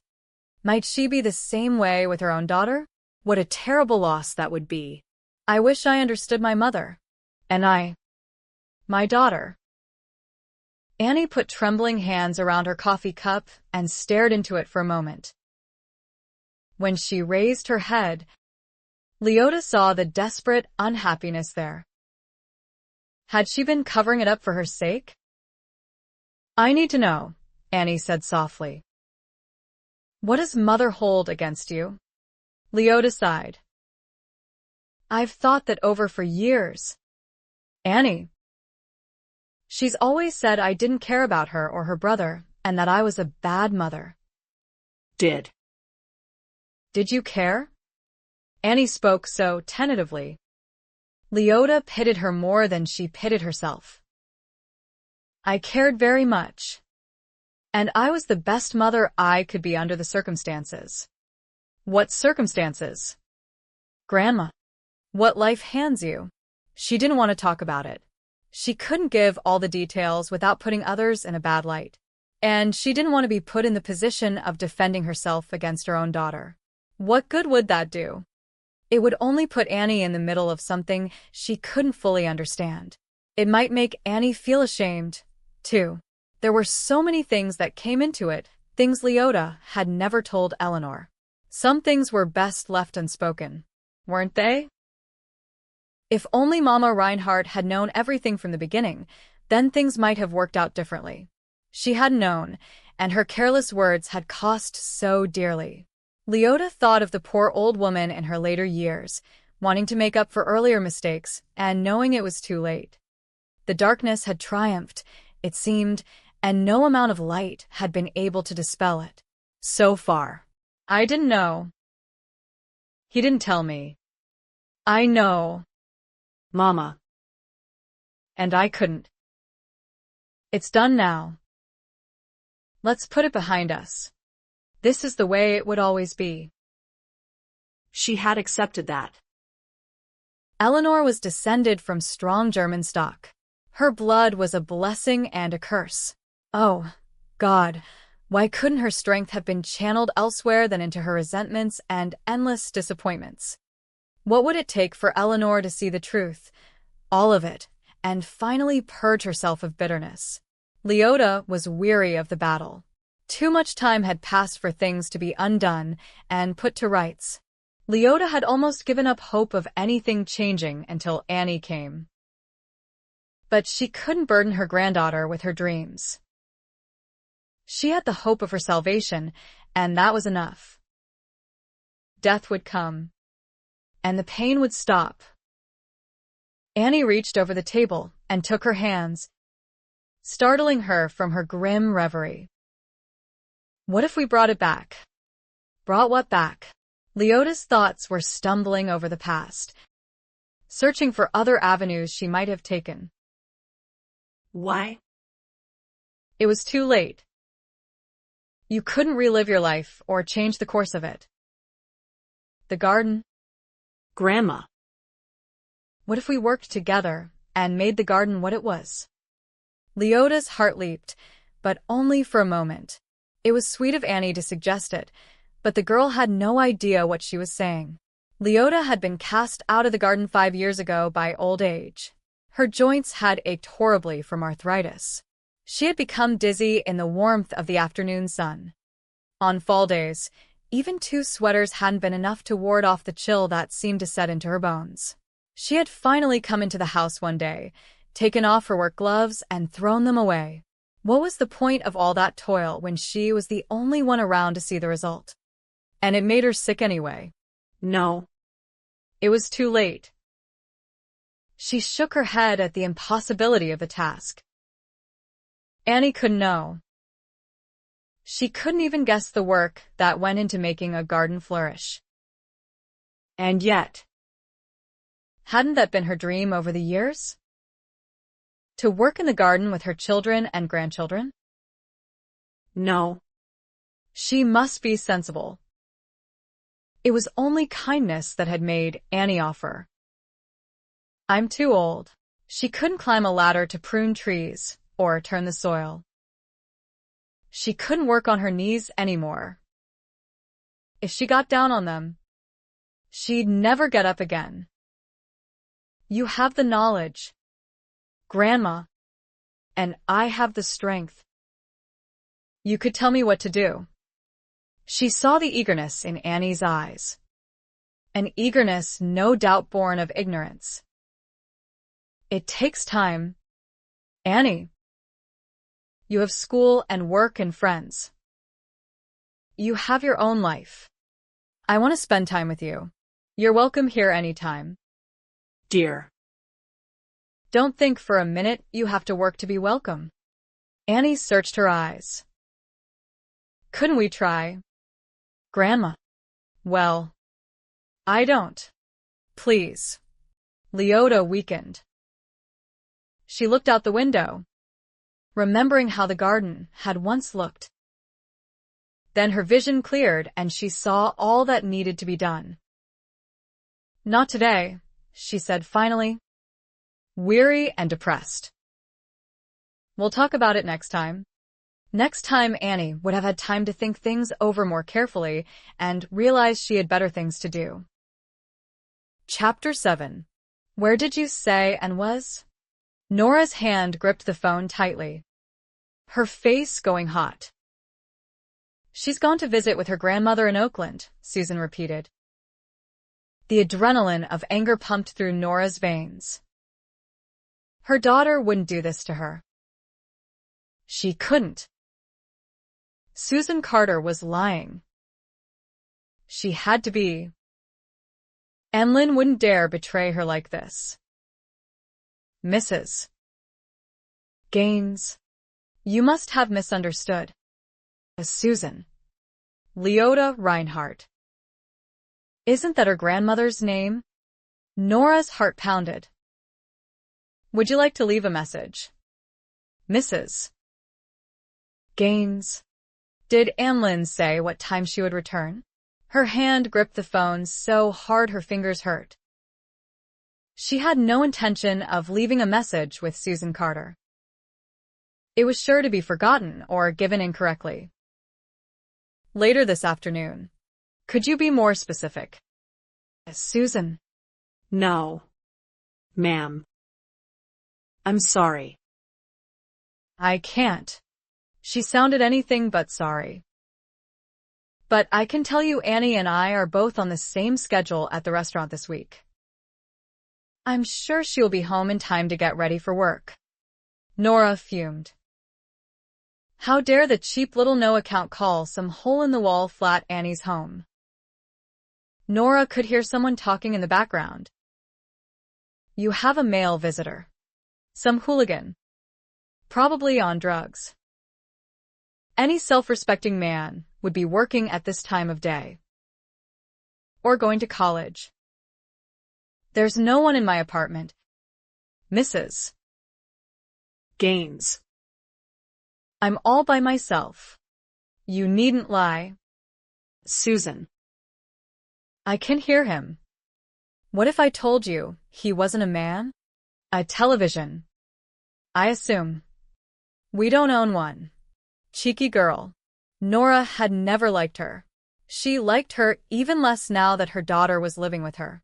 She could just imagine the sort of influence Susan Carter was going to be on, and the man continued talking in the background, and what he said raised the hair on the back of Nora's neck.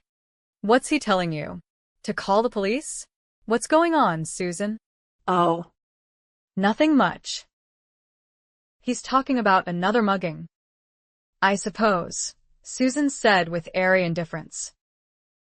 He's telling you to dial 911. Good old Barnaby. Always the one to overreact. I knew there'd be trouble if my daughter lived with you. I'll tell Annie you called. Mrs. Gaines. The sharp click in her ear made Nora wince. Furious, Nora grabbed her personal directory, slapped through the pages until she found the number she needed and punched it in. The telephone rang 4 times before she heard an answering machine message.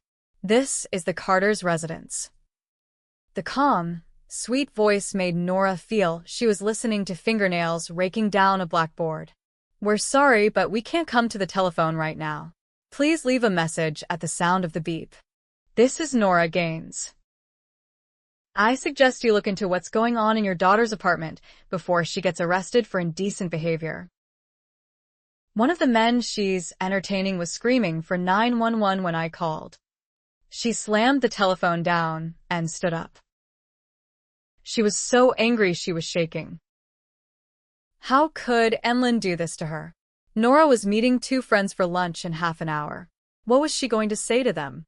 If she didn't have her emotions under control by then, they'd be like sharks in bloody water.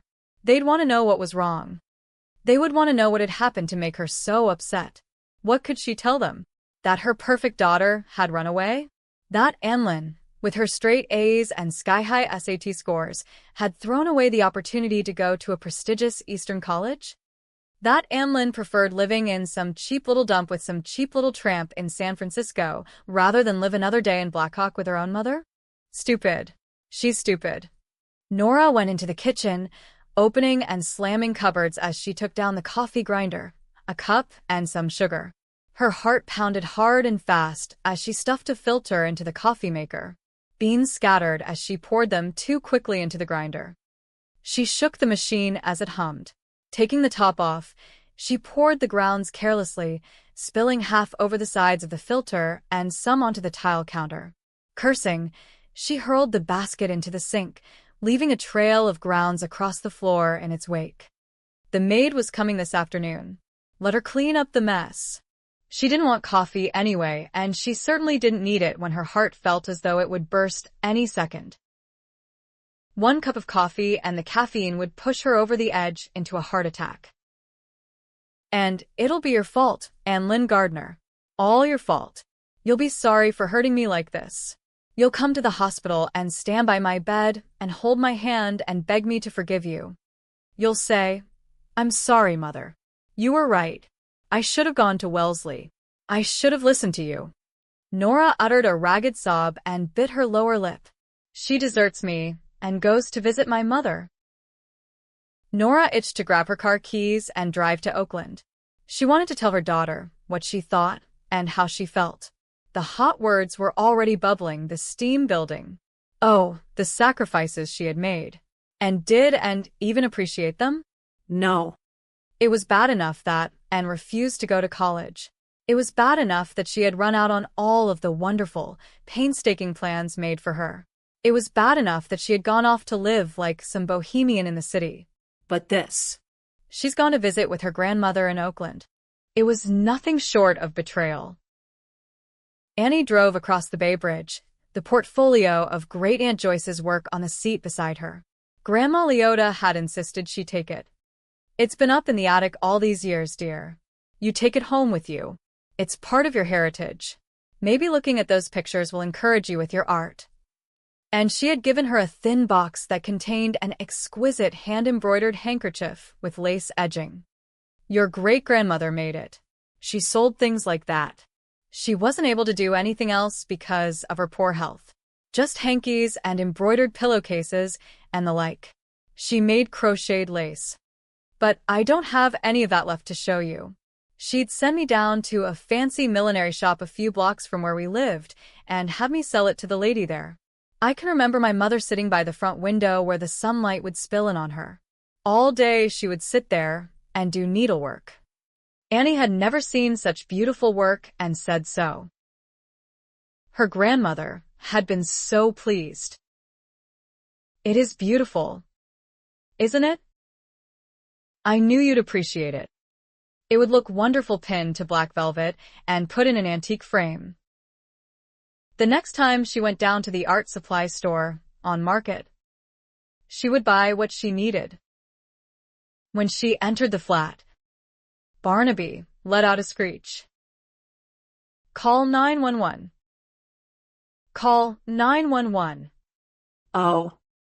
Hush. You dumb bird, Susan said from the bathroom, where she was brushing her hair. You've gotten us into enough trouble today. What happened? You don't want to know.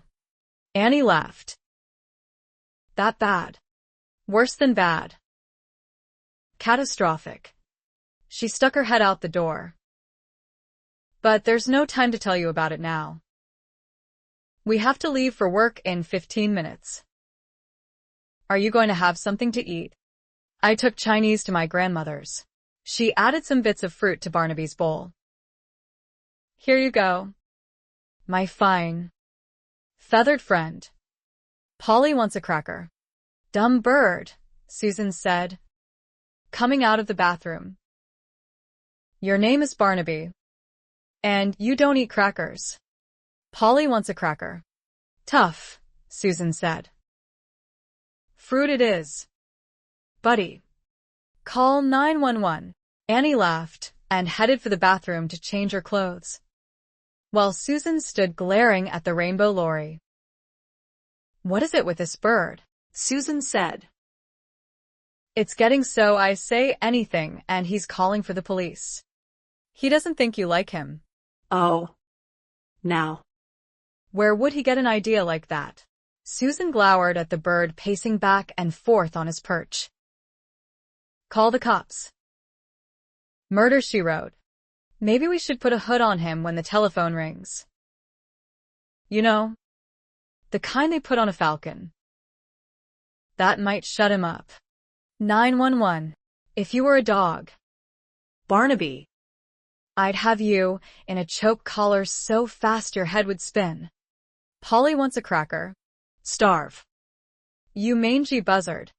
She doesn't mean it, Barnaby, Annie crooned, coming out of the bathroom in her straight, black skirt and white blouse. She'd brushed her hair quickly and was doing a French braid. I'll be ready in just a minute, Susie.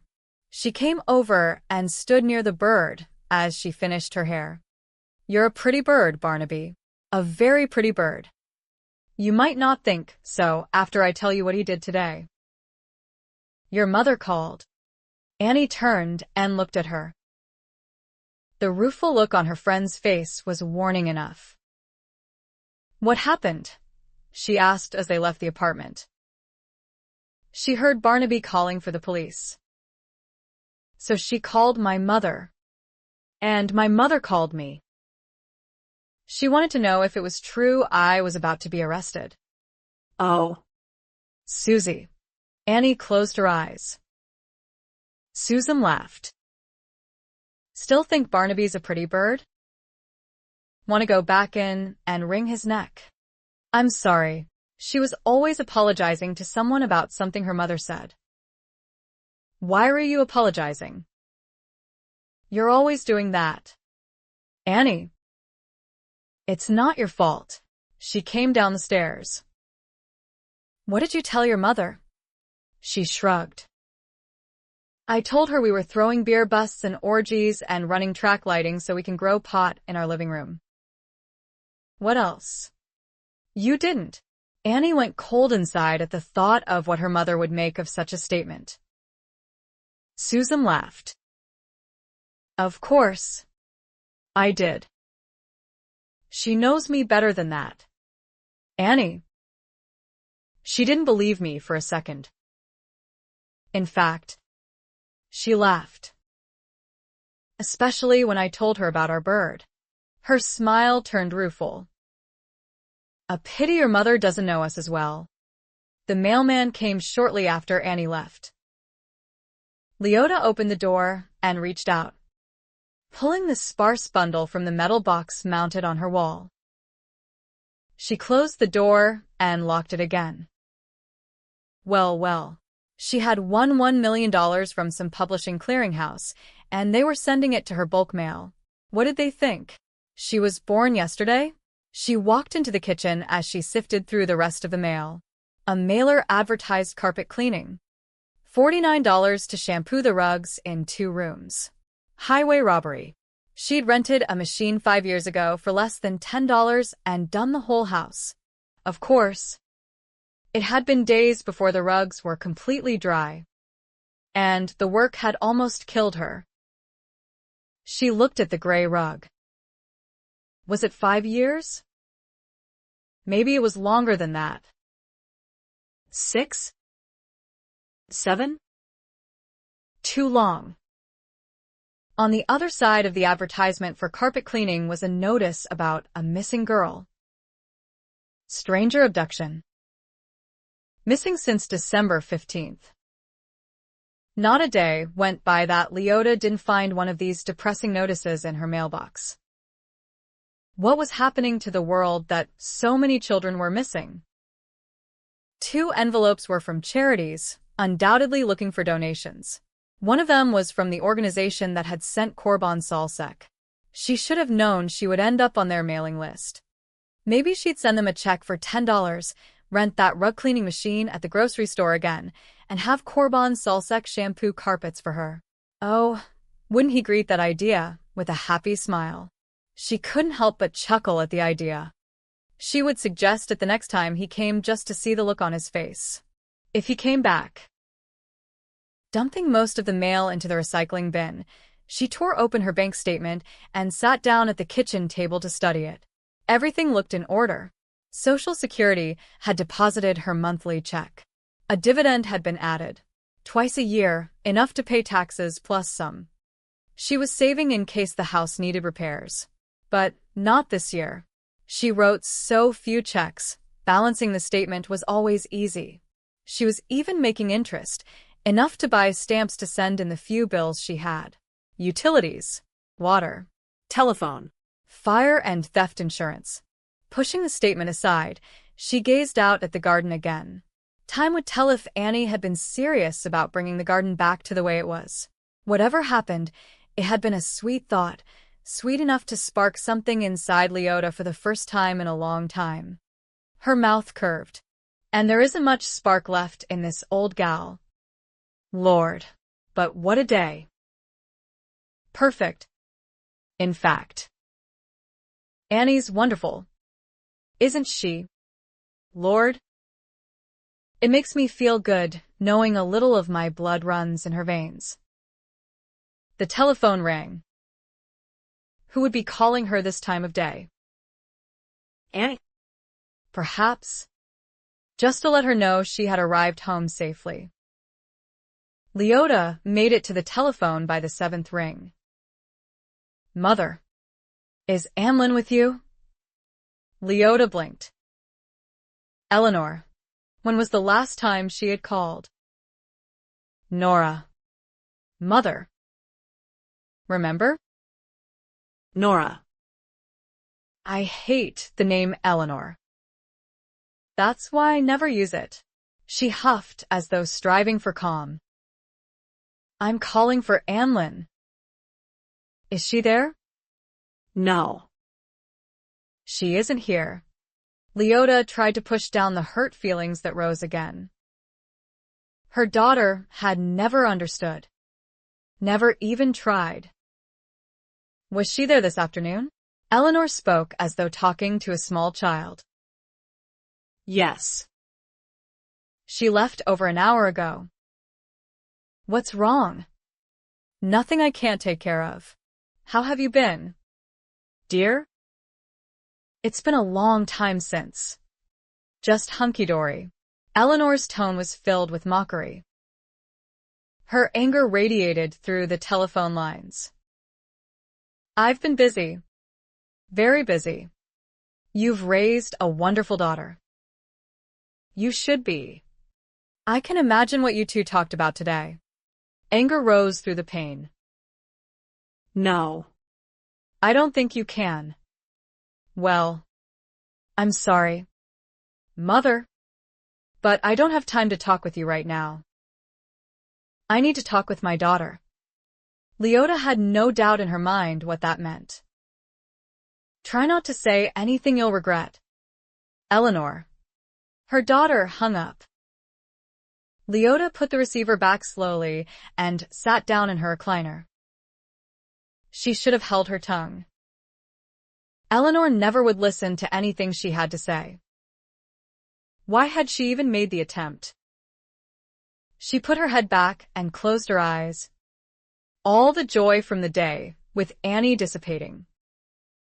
I didn't need that. Lord. I didn't need that one bit. Corbin thought about Leota Reinhardt's question for several days. In fact, he couldn't get it out of his head. Why did he want the elderly singled out and settled in one area? He thought of all kinds of practical reasons. Medical care would be more readily available. More services at lower costs could be provided.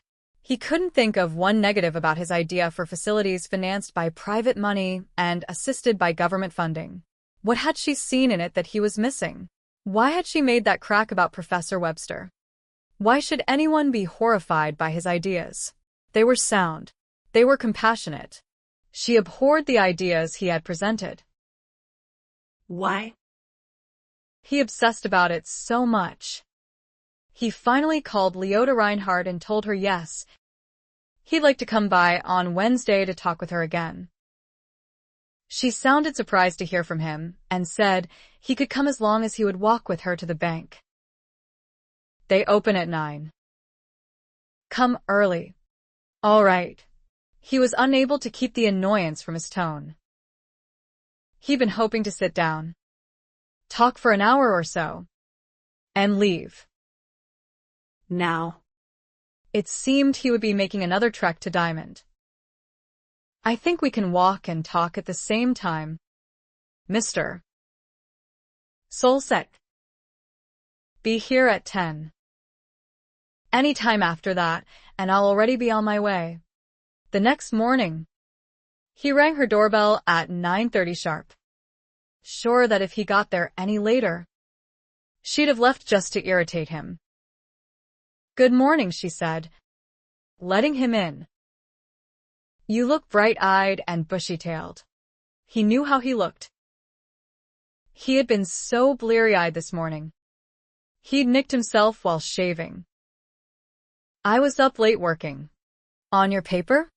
No. Another class. Philosophy. She smiled sardonically. It's that interesting, is it? After 1 in the morning. It's a little hard to make any sense out of anything. Everything about this old woman made him feel he had to defend himself. Are you a slow reader? No. I'm not a slow reader. You try getting through 200 pages of reading in a night. He saw the flicker in her eyes. It was a simple question. Mr. Solsek. Not an accusation. I'm sorry. I didn't mean to sound insolent. She gave a cool laugh and headed into her kitchen. Stifling his annoyance, Corbin followed. Standing in the doorway, he watched her turn the knob on the stove. There was a click as the flame caught on the front burner. Read enough and you'll learn there's nothing new under the sun, she said and set a kettle firmly upon the burner. Take a seat, Mr. Solsek. Would you like coffee or tea? Something about the way she said Mr. Solsek made him uncomfortable. He wanted to start over. He wanted to like her and have her like him. And he knew he was making a mess of everything. Why don't you call me Korban? Mrs. Reinhardt. She looked at him then, studying him briefly. Korban. It will be.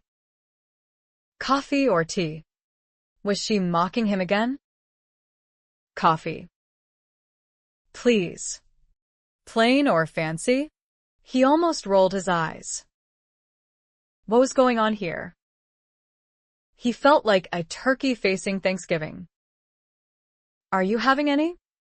I'm not the one who needs to wake up. I'm awake. Barely. Sit. You haven't eaten. Either. Have you? No, he never ate breakfast. He guzzled black coffee and went to classes. He never ate until afternoon. I think I might even have a sweet roll left for you. Suspicious. He watched her bustle around her small kitchen, taking a mug from the cabinet, then a brown bag from a bread box. She wanted something from him. That was for sure something more than a walk to the bank. So, she said, pouring hot water into a mug. Did you come up with an answer to my question yet? She spooned an instant double chocolate mocha. No. Have you been thinking about it? She said, setting the cup in front of him. Korban stared down at it grimly, the aroma of the steaming chocolate-coffee combination assaulting his senses. He remembered how she had complained about the cost. He didn't dare tell her now that he hated sweetened coffee. He always made his strong and black. During finals, he lived on Mad Max's, 3 shots of espresso in a cup of black coffee. Shuddering inwardly, Korban turned the cup between his hands, determined not to blow this interview, no matter what he had to swallow.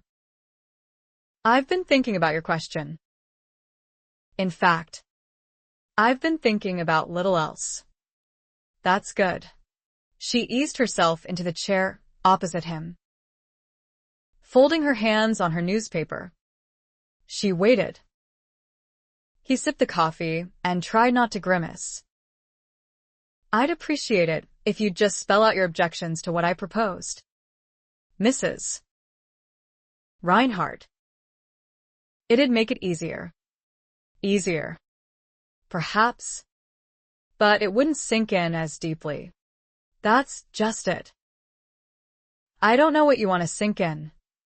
She was silent for a long moment, looking at him. He could almost see her wheels turning. There was such sadness in her eyes. Korban felt uncomfortable. He had disappointed her in some way, and he couldn't stop the twinge of conscience. I want to help people like you, Mrs. Reinhardt. He meant it. Korban. I'll put it simply. What begins in mercy can end in destruction. I have objections, but some of them I can't put to words. She thought for a moment again, frowning, a sense of impending doom. He should have been insulted, but something in the way she said it made him pause. Maybe you just don't understand what I want to do. Korban. You think you're blazing a new trail, but you're just going down the same worn path. Where do you think it'll end up? Better off than we are now. There are already facilities similar to what I'm writing about, but they're all privately funded. People have to be loaded to get into them. You'd have to come up with $100,000 to $200,000 just to get in the door of some of these places. Once you've signed, you'd have complete care until you died. What I'm trying to work out is a program for people who've worked all their lives but don't have a big estate to show for it. She shook her head sadly. You don't see it. Do you? The dangers. Maybe you haven't got it in you to see what I do. Her eyes looked moist and troubled. Then again, I've probably overstated my concerns. I'm just an old woman. What do I know? He felt the subtle rebuke. But before he could comment, she went on. Let's leave it alone a while. Shall we? Let the idea perk. After a while, you'll get the real taste of it. She looked down at his cup. You don't like the coffee? Corbin thought about lying, but knew he'd have to finish the whole cup if he did. He still had the cloying aftertaste of the first sip. I'm sorry, but it's a little too sweet for me. Seeing her mouth tighten, he added, I'll buy you another tin of it. He hoped that would stave off any complaints about how much she had spent on the stuff. She took the cup and poured the contents into the sink. Thank you, but I think the tin I bought will be around long after I'm gone. She rinsed the mug and set it upside down on a towel on the sink board. I'll get my sweater, and we can go to the bank. She sounded as though she were marshalling her troops. She went into the front room. On the way down the hill, her hand tightened on his arm. Corbin could tell the walk to the market and bank was not an easy one for her. He couldn't understand her stubborn refusal to ride in comfort. Why won't you let me drive you, Mrs. Reinhardt? He spoke gently, remembering the last time and how tired she had been. Worn out, in fact. She kept walking, looking straight ahead again. This is the only time I get outside anymore. I used to walk all the way around Lake Merritt on my lunch hour, and now my world has narrowed down to the few blocks between my home and the market. She glanced up at him. Would you have my world narrowed even more? He knew where she was going with that question, and was gratified the subject wasn't closed. The facilities wouldn't have to narrow your life. There would be activities. That sounds ominous. Why should it? Well, you tell me. What sort of activities do you have in mind for us old folks? Maybe I'll change my mind about where this idea of yours is heading. He dove in, hoping to sway her. Arts and crafts. Oh. Leota Reinhardt said nothing more. They turned the corner and walked a block, then stood at the stoplight, waiting for the pedestrian sign to go on.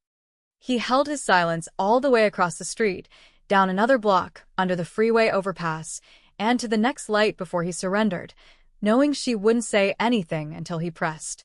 I take it you don't like that idea. Oh. I suppose it would depend on the arts and crafts. Were you thinking about gluing popsicle sticks together and making bird cages? Things like that. Kindergarten stuff? Not exactly. What exactly? He hadn't thought about it. Paint by numbers. Perhaps? That's real challenging. Okay, he said dismally. I haven't thought about all that in detail. Would you like to make a few suggestions? How about a class on how to work a computer? He laughed. He couldn't help himself. A computer? You've got to be kidding. Why? You don't think someone my age could learn? Maybe. But why would you want to? That's the sort of question they ask someone intent on climbing Mount Everest. Because it's there. Why else? It'd drive you nuts. Push me over the edge into complete senility. Is that what it does to you? He grinned. On occasion. You have the idea locked in your head that you can't teach an old dog new tricks. What if the old dog wanted to learn? He had the feeling she was baiting him. I suppose you could learn the elementary stuff. A class could be pared down to the bare basics. Meaning what? I'd be dead before I could figure out any more than that. Was she determined to tick him off? I didn't say that. You think it would be better to offer classes that require no thinking, is that it? What do they call them these days? No-brainers? Something that won't challenge us poor old folks too much. God forbid, we couldn't take anything too mentally challenging. Put us under any kind of stress, and poof, we'll croak. And then who's responsible? She was warming to the subject. He thought grimly. She wasn't walking anymore. She was marching and dragging him along with her. Cantankerous old broad. He groped for reason. Why would you want to learn how to use a computer? I didn't say I would. You just suggested it. I was thinking out loud. I suppose you don't do that sort of thing. I talk to myself on occasion, especially after a visit with her. Fine. Computer classes. Why not? Consider it preventive medicine. She slowed down. I've read articles that say maintaining an active mind could ward off Alzheimer's. Are you worried about developing that? She glowered up at him. I don't know. I can't remember. He had no doubt this old lady was of sound mind. Right now, at least. Did the articles suggest what kind of activities? Games like chess. Learning a foreign language. Putting complex puzzles together. Studying music. That sort of thing. Do you do any of those things? Well, I don't play chess. You need 2 people for that. She looked up at him. Do you play? No. It never appealed to me. A pity. Music is out. I don't have a piano. A foreign language might be something, but I can't get very excited about that. It's one thing to learn French if you're planning on going to France. Since I'm not going anywhere, it seems a sorry waste of time. Ebonics. Perhaps. That would make more sense. He laughed, imagining this little old lady learning to speak street lingo. Or I could just stick to what I do, she went on. Work crossword puzzles. Read the newspaper. Read my Bible. I noticed you have a lot of books around. They belong to my husband. I never had much time for reading. He sensed an undercurrent and decided to go with it. Why not? Maybe he would get some family history. I preferred spending what spare time I had in my garden. She glanced up at him again. I don't imagine there'd be much gardening in one of those facilities of yours, would there? Potted plants only. Did you know that plants grown in hothouses have barely any sun at all? Might as well have one of those silk things that fade in the sunlight. He sighed inwardly. He was beginning to understand that Leota Reinhardt's mind didn't wander. It was fixed, steady as you go. I think I get your point. The only way anyone would get Leota Reinhardt into the kind of facility he thought would be the wave of the future would be doped and tied, gagged and dragged. Shaking his head, he opened the door of the bank for her and followed her inside. Why was she so set in her thinking? Why did she find his ideas so repugnant? She'd already made it clear she wasn't going to spell it out for him. She wanted him to get the real taste of it for himself. He felt as though he'd just been enrolled in kindergarten and was learning by tactile experiences. He needed to figure out what she was thinking. He needed to see from her perspective. The only way he was going to get what he needed from her was by spending more time with her. Oddly enough, his decision didn't fill him with the grim despair he knew he would have felt a week ago. The more time he spent with her, the more he wondered what she was thinking, and why she was thinking it. Leota Reinhardt was turning into an interesting challenge. Chapter 8. Annie sat at the kitchen counter, reading her art history book, a binder open beside her, so that she could write notes. So far she had been to only 3 classes, but all had proved fascinating. The instructor was an artist who knew art history inside and outside and upside down. His passion for the subject came through, firing her imagination as well. The telephone rang. causing her pulse to shoot up. It rang a second time, and she started to reach for it, then held off. After 4 rings, the machine picked up the call. This is 555-7836. No one is available to take your call. Please leave your name and number at the sound of the beep.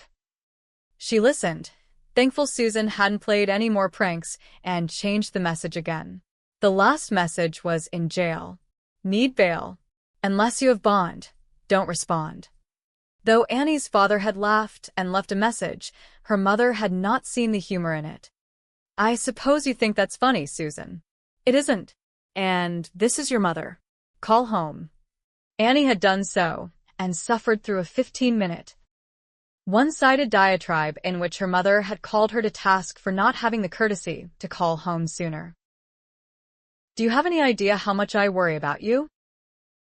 I had to take a sleeping pill last night. Just erase the message. Annie, Susan had advised. For crying out loud. You know what she's going to say.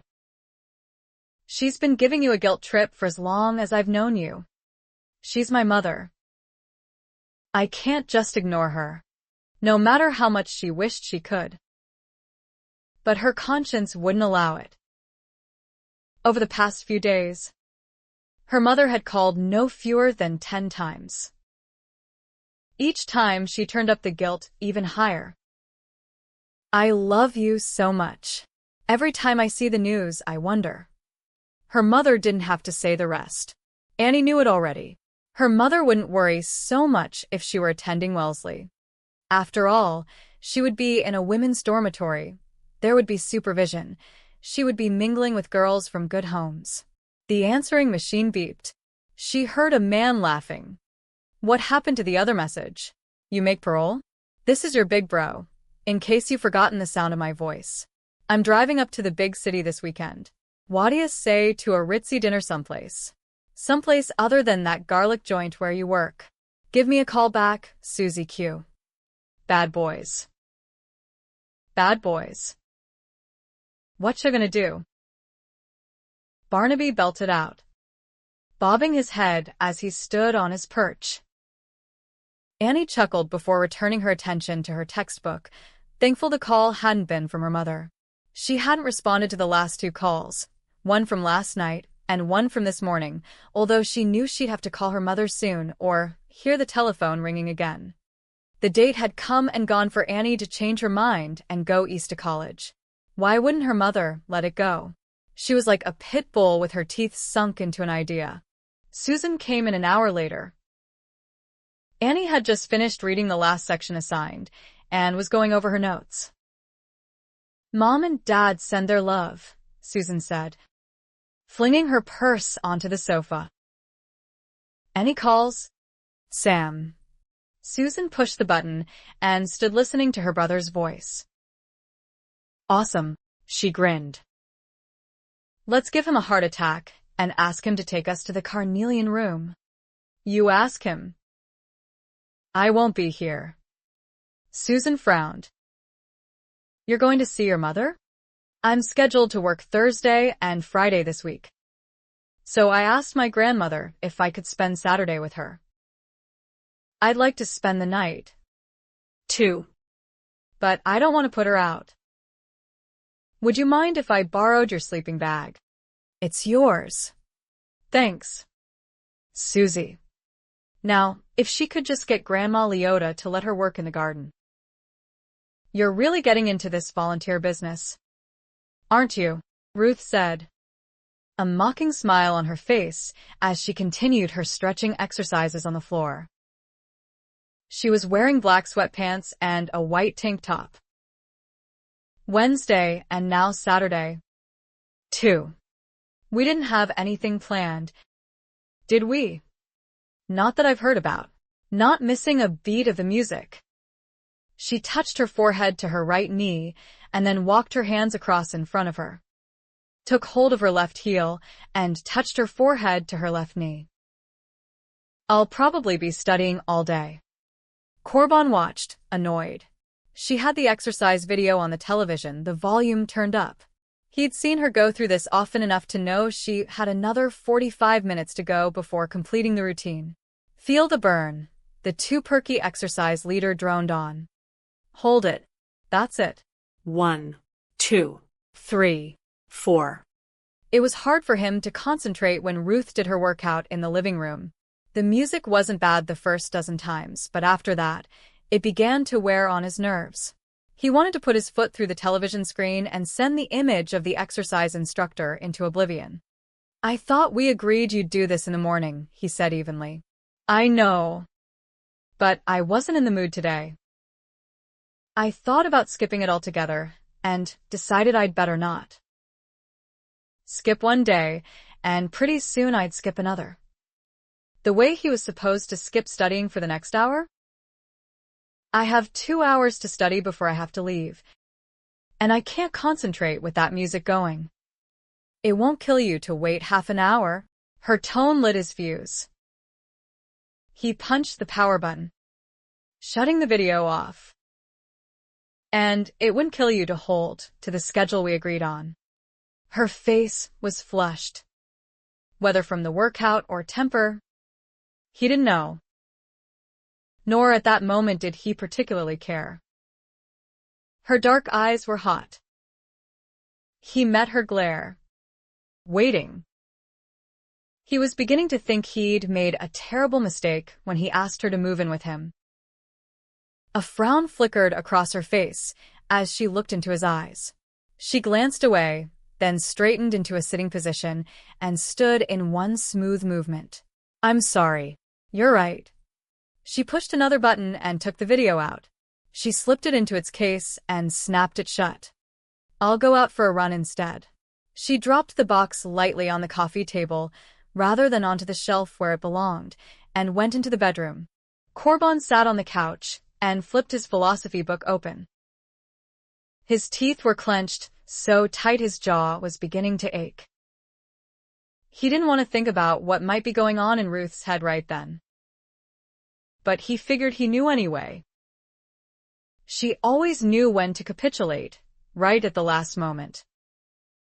She came out of the bedroom wearing red satin running shorts and a white sports bra. She slipped a white band around her head, adjusting her short hair while looking at him. He recognized the expression she wore. She knew she looked good, so good, she thought she could take his breath away anytime she wanted. It had been true the first couple of months of their cohabitation. His eyes flickered over her from head to running shoe-clad feet, but it wasn't desire that flared this time. "Maybe we could do something together when I get back from my run." She gave him her cat smile. "I shouldn't be too long." "Take your time," he said, returning his gaze to the book in his lap. She stood a moment longer. He could feel her staring at him, but didn't give her the satisfaction of looking at her again. Her ploy had worked before, but not this time. He wasn't a puppet she could work by pulling a few strings. He cared about her, more deeply than he wanted to admit. He also knew if he looked at her again, he was going to say what was running through his mind, and he'd regret it later. Sometimes, though, he wondered if she cared for him at all. She went to the door. Opening it, she turned back to face him again. "You know, Corey, sometimes I wonder why you invited me to live with you. I thought you loved me. Isn't that silly? You make me feel used." He looked up from his book. "In that case, I'd say our relationship is strictly symbiotic." She slammed the door on her way out. Nora pulled up in front of her mother's house. Heart drumming, she sat still for a few seconds, trying to calm her nerves. She needed a cigarette. She needed a glass of wine. She closed her eyes and drew in a slow breath, holding it and expelling it slowly. Her yoga instructor had once told her that would calm her. So had her psychologist. Still trembling, Nora got out of the car, pressed the remote to lock the door, and headed for the house. She hated coming back to this neighborhood, feeling so torn with memories each time she did. Tucking her red, leather clutch under her arm, she punched the doorbell. How long had it been since she last saw her mother? A twinge of guilt stirred, but she quickly smothered it with resentment. Why should she feel guilty? So, what if she had turned down several invitations her mother had extended over the past years? Had her mother been there for her when she was growing up? No. Her mother had moved her and George in with Grandma and Grandpa Reinhardt, then danced off to live her own life. Had her mother been with her the first day she went to school? No. Grandma Helene held her hand and walked her to school. In fact, it had been Grandma Helene who had walked her to school every day until she was in second grade and sent off by herself. Had her mother gone on any of the school outings? No. Grandma Helene had gone. Once. Nora felt a twinge remembering how embarrassed she had been when other students commented on her grandmother's thick German accent.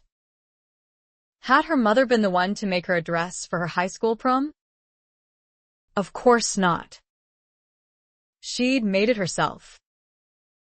What good had all her mother's work ever done anyone other than herself? There had never been money for any extras. While other girls had shiny Mary Jane shoes with chic straps, she had worn Oxfords. When other girls took piano and dancing lessons, she had to take clarinet because the school taught it for free. When other girls went on family outings and vacations, her family stayed home. She remembered Grandma and Grandpa bickering, always in German, so she couldn't understand what they were saying. She remembered her father drinking and sitting for hours in his chair, silent, morose, alone, while fear roamed rampant within her. And where was her mother through all those years? Living her own life just as she pleased. Working. She deserves to be left alone. Then she'll know what it feels like to be deserted. Nora was swimming in the high tide of her emotions when her mother finally opened the door. What took you so long? Mother? Had she looked through the window and seen who it was, and hoped she'd go away? I was in the kitchen. I don't move as quickly as I used to. She lifted the chain and stepped back. Nora entered and stood in the living room, looking around. The smell of the house made memories come flooding back. Few were good. Nothing's changed, has it? Why would it? Her mother closed the door quietly. She left the chain off. Would you like some tea or coffee? No. Thank you. Tea would have been nice. But Nora didn't want to accept anything from her mother. Not now. Her mother could offer her the moon, and she wouldn't take it. It was too late. I won't be staying very long. Mother. I just felt there was a need to clarify some things regarding Anne. Her mother eased herself into her recliner and folded her hands in her lap. She seemed to be in pain, and she had aged a great deal since the last time Nora had seen her. I'm not going to feel sorry for her. Not after the way she ignored me most of my life. Sitting on the edge of the sofa, Nora put her clutch beside her and held her knees. Anne is at a very impressionable age. She needs guidance. Up to a few weeks ago, she'd always been the model daughter. Now, she's taken it in her head to throw away college, live with a hippie friend in San Francisco, and become an artist. Of all things.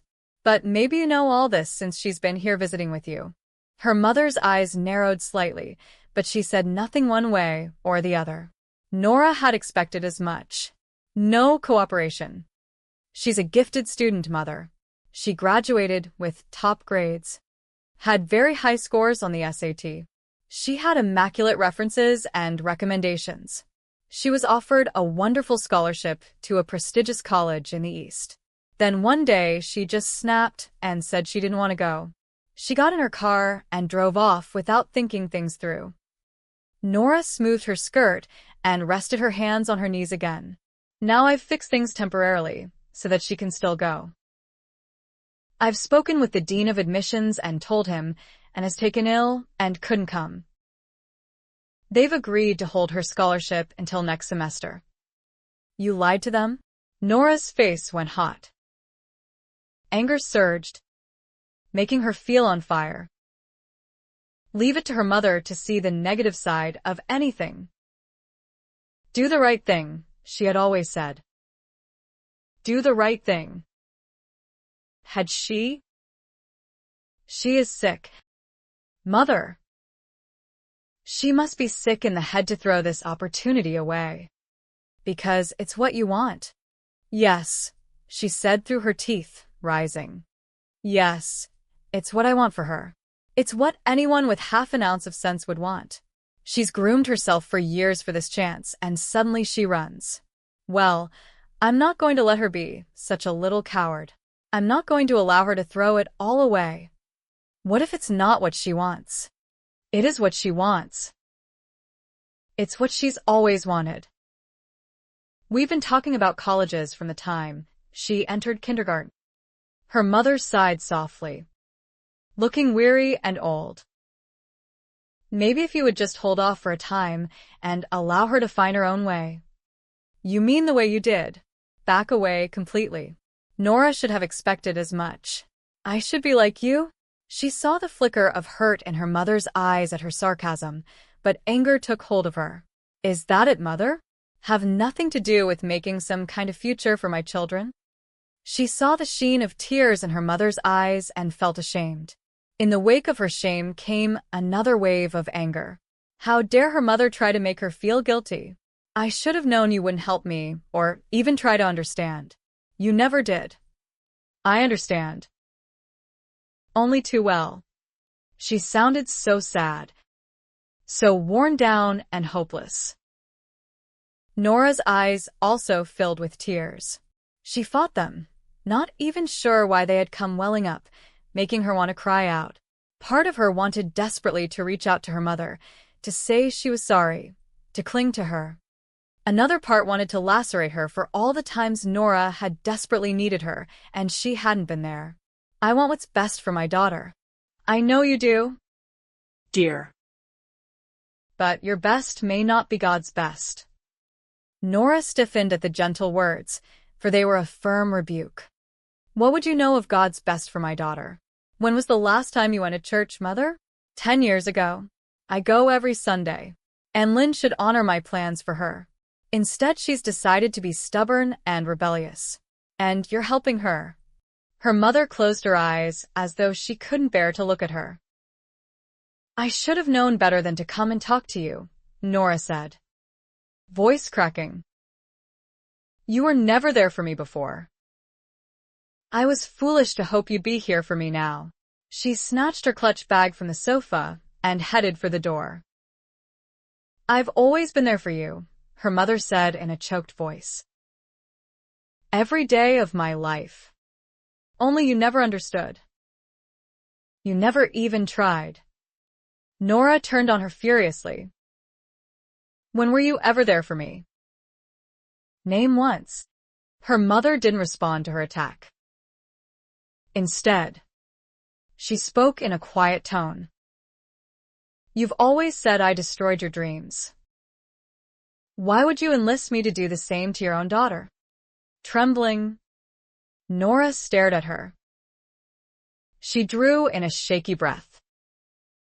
You always twist everything I say just so you can make me feel guilty. I can't make you feel anything. Oh. Yes, you can. The resentment and bitterness filled her to overflowing. I want you to know the only reason Ann Lynn spends any time with you at all is because she knows it hurts me. She's using you to get back at me. You just don't understand. I understand you perfectly. Eleanor. Trembling violently, Nora yanked the front door open. That's how much you care? Mother. You still persist in calling me that name when you know I hate it. You've always been Eleanor to me. And you always will be. There's no talking to you.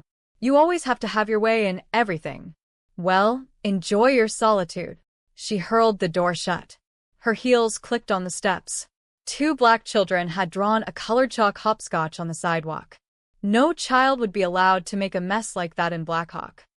They paused in their play to look at her. Averting her eyes, Nora got into her car and started the engine.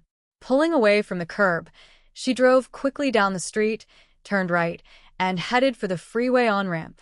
She wept all the way home. Despite Ruth's apology after her run, Corbin remained depressed. He always felt an emotional backlash when he let his emotions get the better of him.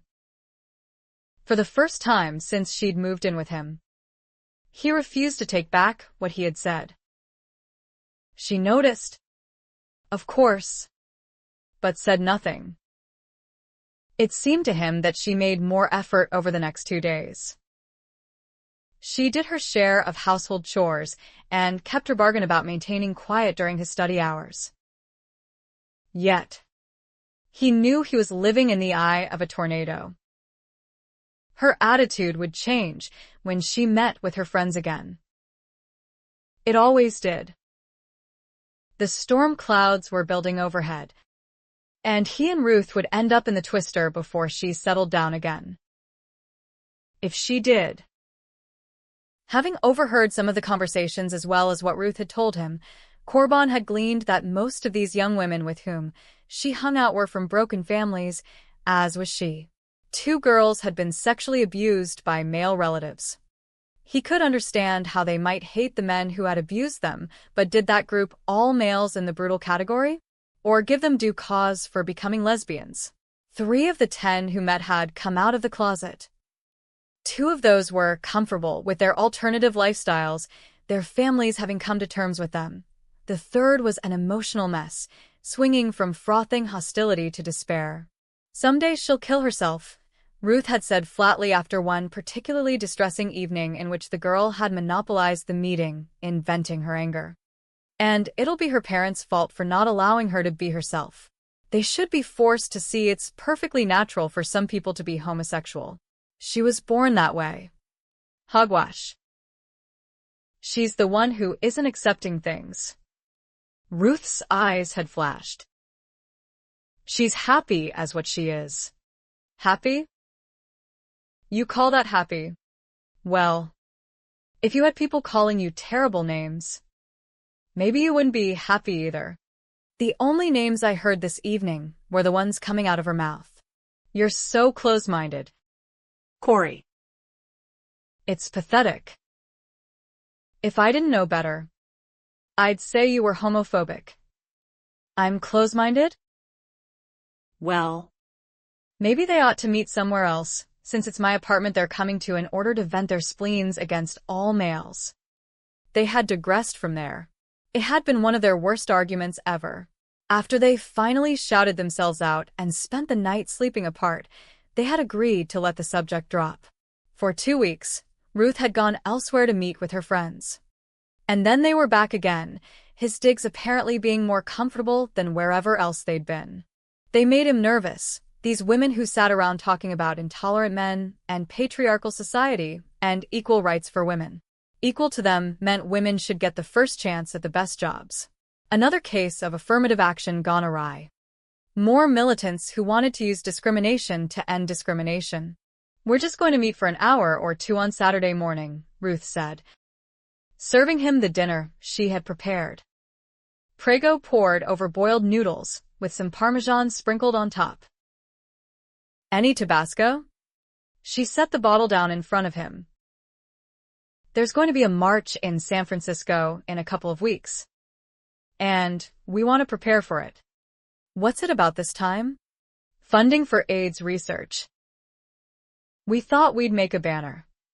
Sloshing Tabasco over his spaghetti. Corbin decided to be elsewhere on Saturday. The bell rang on Friday afternoon shortly after Annie finished getting ready for work. She pressed the intercom. Who is it? Sam. Come on up. She pushed another button, releasing the lock on the front door of the building. Suz. Your brother's here. Tonight? He wasn't supposed to get here until tomorrow. Well, he's here. Annie plumped the pillows and tossed them onto the couch, gathered up some of Susan's clothing, and quickly folded and stuffed the items into a dresser. Hurrying across to the kitchenette, she gathered glasses and plates and put them in the sink, squirting in liquid soap and running water over them. They'd have to soak for now. It was Susan's turn to do them, and they were both on their way to work. Susan appeared from the bathroom, dressed in her straight black skirt and white blouse. The doorbell buzzed as she frantically brushed her hair on the way to answer. What are you doing here? It's Friday. You said Saturday. Chill out. Susie Q. I just came by to let you know I'm checked in. Annie turned from the sink and felt his gaze fixed on her. Susan laughed, looking from him to her. She winked. You remember Annie Gardner, don't you? Sam, this is Annie? What happened to the Pippi Longstocking replication? Annie blushed. Nice to see you. Too. Sam. She was embarrassed at the reminder of how she had worn her carrot red hair in pigtails. The red had faded some, along with the freckles that had once dotted her nose. His eyes warmed, and a wolfish smile spread across his handsome face. All grown up, but she's got someplace to go. Bad boys. Bad boys, Barnaby sang out loudly, and they all laughed. We're on our way to work, Sam. But you're welcome to hang out here if you'd like. No way. I came to the city to have some fun. What you gonna do? What you gonna do? Barnaby sang loudly, bobbing his head. Sounds like the bird'd like to go with me. Sam grinned. You want him? Susan said brightly. You can have him with my blessings. Sam laughed. No way. Annie took her jacket from the back of a chair. I hate to break up the family reunion, she said with a smile. But we'd better go. Susie. We're going to be late. You know. I haven't eaten yet, Sam said, following them out. Why don't I come to the smelly clove? You hate garlic. Hate's a strong word. Besides, it has medicinal value. I hear. It does. Well, I think I might be developing a cold. I need a little preventive medicine. What do you say? Susan gave him the address and directions as they went down the stairs and out to Annie's car. See you there. Sam lifted his hand in a casual wave, then crossed the street to his van. Susan slid into the bucket seat and snapped on the seat belt. Well, I've got the feeling we're going to see a lot more of my brother. She looked at Annie and grinned. Annie figured Sam had changed his mind when he didn't follow them to the restaurant. She was more relieved than disappointed. Though his obvious flirtation had been heady and a decided boost to her self-confidence, she knew he was dangerous in more ways than one. At 15, she had thought Samuel James Carter, rebellious and delinquent, was some kind of romantic hero. She had fantasized about being like the heroine in a Harlequin novel, whose love and purity would melt the arrogance and cynicism of the hero. But she had grown up over the last 3 years. She had learned how devastating and heartbreaking Sam's rebellion had been to his family. They could joke about it now, but she remembered Susie's anger and Mrs. Carter's tears. He'd had to crash and burn before his life turned around. Sam was deep water, and where the world was concerned, Annie didn't know how to swim. He must have tipped Hal, Susan said in passing. Pardon me? Sam. He's being seated in your area. Annie collected several dishes of food and delivered them to patrons, asking if there was anything else they needed. She saw Sam sitting at a small table in the corner, where he could watch everything going on in the room. The bar waitress had just left his table, and several young women seated nearby were looking at him. He didn't appear to notice them. All his attention seemed fixed on her. His smile was roguish and challenging. She passed him by once. "I'll be with you in just a moment." Sir. "I'm not going anywhere, ma'am." She replenished coffee for several tables and then went back to his. "Have you decided what you'd like this evening, sir? Or would you like a little more time?" "I've decided." His eyes twinkled in amusement. Taking the leather pad with pencil from the pocket of her short black apron, Annie flipped it open. "Why don't you tell me what the specials are anyway?" He leaned back, studying her at his leisure. There were 6 dishes posted on the chalkboard at the restaurant entrance. Part of her job was to memorize them. She described each with all the succulent adjectives the management provided, aware of Sam's amused perusal throughout her recitation. He grinned. "Very nicely done. So, what'll it be?" She spoke to him as though he were a perfect stranger who had just come into the restaurant for the first time. "The 20-clove rabbit." "A good choice," she said, jotting down his order. "Soup or salad?" "What kind of soup?" "Gazpacho garlic." Salad. "Ranch dressing." "Plenty of pepper." "I'll bring you some bread." "Bring plenty of water." 2. "Please." "While you're about it." She gave a soft laugh and flipped her order book closed and tucked it into her pocket. Friday was always busy. She was working 8 tables and moving fast to make sure everyone had what they wanted. One table would no sooner empty and be bussed than another party would be seated. After 2 hours, she had made enough in tips to buy groceries for a week. And Sam was still there, replenishing his water glass for the 3rd time. Annie noticed his plate. "You don't like the rabbit?" He grimaced. "Let's just say I don't think I'm going to have any trouble with vampires. I'm going to have garlic coming out my pores for the next week." She managed to fight off a grin. "You won't get a cold." No. "But I'm getting the cold shoulder." His brows lifted in a teasing question. "I don't think you'll have a problem about that. There are 3 ladies at the table just behind me who have been trying all evening to get your attention." "Is that a brush off, Annie?" "I'm wounded. You have the skin of an armadillo, Sam. And I thought you used to have a crush on me. Before I knew any better." He grinned. "I'll try anything at this point." When she started to turn away, he said, "By the way, what's your sign?"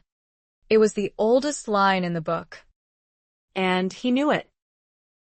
Obviously, it was time a few things were clarified. Perhaps when they were, he wouldn't waste his time. The fish. Pisces. The roguish grin was back, along with a decidedly wicked gleam in his eyes. "Good sign. Yes, it is. But not Pisces." He frowned. "No. Nope. Ichthus. Jesus Christ, Son of God, Savior." The teasing demeanor evaporated, and he looked straight into her eyes with an intensity she hadn't expected. "There's a message for me in those words. I take it." "I hope so." His mouth curved ruefully. "Worried the lion wants to lie down with the lamb?" Heat surged into her cheeks. She expected him to laugh, but he didn't. His expression grew serious, contemplative. She felt the pull of his charm, the stirring inside at his intense look. With slow deliberation, she placed his check on the table, closed her order pad, and tucked it in its place. "Have a nice evening, Sam. Try to stay out of trouble." Nora sat in her family room, a white throw wrapped around herself. She stared at the television, but could make no sense of the movie. Her mind kept drifting. It was 10 o'clock, and Fred wasn't home yet. He'd left a message on the answering machine that he was taking clients out to dinner. Surely it didn't take this long, unless he'd gone to the city. Thinking about dinner in the city made her think about and working in a restaurant. Maybe Fred had taken his clients where she worked and would put in a word to her about the distress she was causing her mother. No, Fred wouldn't do that. He had left Anne's upbringing entirely to her. He had felt his position as stepfather left him out of the loop where Annie was concerned. As long as she didn't interfere with his life, he would stay out of hers. They had a congenial relationship. Sometimes it bothered Nora that Fred refused to become more involved. "It's up to you how you handle things," he would say. "She's your daughter, Nora, not mine." She needed an ally this time. She needed someone strong to back her up. Why wouldn't Anne listen to her anymore? Why was her daughter turning against her now and running to her grandmother? When 11 rolled around, Nora began to feel unease in the pit of her stomach. The past reared its ugly head once more, haunting her as it always had with people's previous mistakes. She'd fallen in love with Brian Taggart when she was 16. He was 4 years older, had a job, and was going to college. He was handsome, bright, and charming. She had been convinced he would fulfill all her hopes for a better life. What had started as a romantic adventure had quickly turned into a nightmare of fights, bills, sleepless nights, and broken dreams. She had been so desperate to make the marriage work and thought a baby would force Brian to keep the job that seemed to offer the most promising future. However, her announcement that she was pregnant hadn't held the marriage together. It had shattered it. Brian had been furious, calling her deceitful and selfish. He'd said she had done everything to ruin his life, and he was sick of her. He deserted her before Michael was born, leaving her with no other choice but to move back in with her mother and father. She still remembered what her mother had said to her the first evening she had come home. It had been the greatest cruelty of all after all she had been through in over 2 years of marriage. "You expected too much too soon." Crushed and feeling dismissed, she'd sought solace from Grandma Helene, who had agreed with her about everything. Brian Taggart hadn't been good enough for her. At least she had finished high school during those torturous months. Her second marriage hadn't been much better than the first. Dean Gardner had all the markings of her Prince Charming. A graduate of Berkeley and Stanford with degrees in business and accounting, he was already starting up the ladder in banking. As Dean's wife, she would have security and the opportunities she had lacked before. And so would Michael. She registered for college classes during the hours that Michael was in school. She took her son to all kinds of cultural events. She poured everything she could into developing her son and herself into people who could mingle in the best of society. And all the while she was bettering herself, Dean was cheating on her. She hadn't learned about his affair with one of the secretaries in his office until several years later. She had only known something was wrong, but when she became pregnant with Anne, Dean had once again become the doting husband he'd been in the beginning. He'd been an even more doting father when Anne was born. As soon as Anne was old enough, Nora resumed her efforts to see that Michael was given the best education possible. She began making plans for Anne as well. She played classical music during her daughter's crib time to increase her intelligence. Even the games she played with Anne were designed to develop mental skills and physical abilities. Her children were going to have every opportunity she missed. Their potential was going to be developed. Dean came to resent the attention she poured on the children. Most of all, he resented her love for Michael. "You never discipline the boy," She'd never been able to understand that accusation when it seemed Michael's every moment was regulated. His life was one of discipline. Wasn't she seeing to that? And yet, despite all her efforts, Michael had betrayed her too. He had searched for Brian Taggart. Though they had met, no real relationship had grown from it. Yet it seemed something had broken between her and her son anyway. The more successful Michael became, the more distant he was. She had poured out so much love and effort on him, but he had no time for her. Dean had never understood how torn she was, how wounded. She'd taken him at his word to do whatever she needed to find what it was she wanted. Unlike her mother, she brought and everywhere, even to the college classes she took. When that became impossible, she gave up her own dreams to make sure and would have the opportunities she had missed. Wasn't she doing as much for Michael? And then Dean stunned her by saying he was quitting a job that paid 6 figures a year and starting his own business. She saw all her security going up in flames. The fights had started then and hadn't ended until he filed for divorce. Her lawyer had insisted that Dean was being more than generous, giving her the house and savings. Alimony would have been asking too much, especially since his only income then was the pittance he was making in his new business enterprise. The one good thing she could say about Dean Gardner was that he never quibbled about sending child support. The checks always arrived at the first of the month. The year they divorced, she heard from, and then 6 years old, that he had moved in with the woman who had been his secretary at the bank. When he relocated his business to Southern California, the woman had stayed behind and told her after a holiday visit that they were still friends.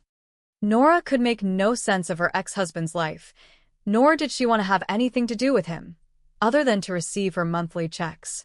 However, by court order, Nora had been forced to send and to spend the summer with Dean.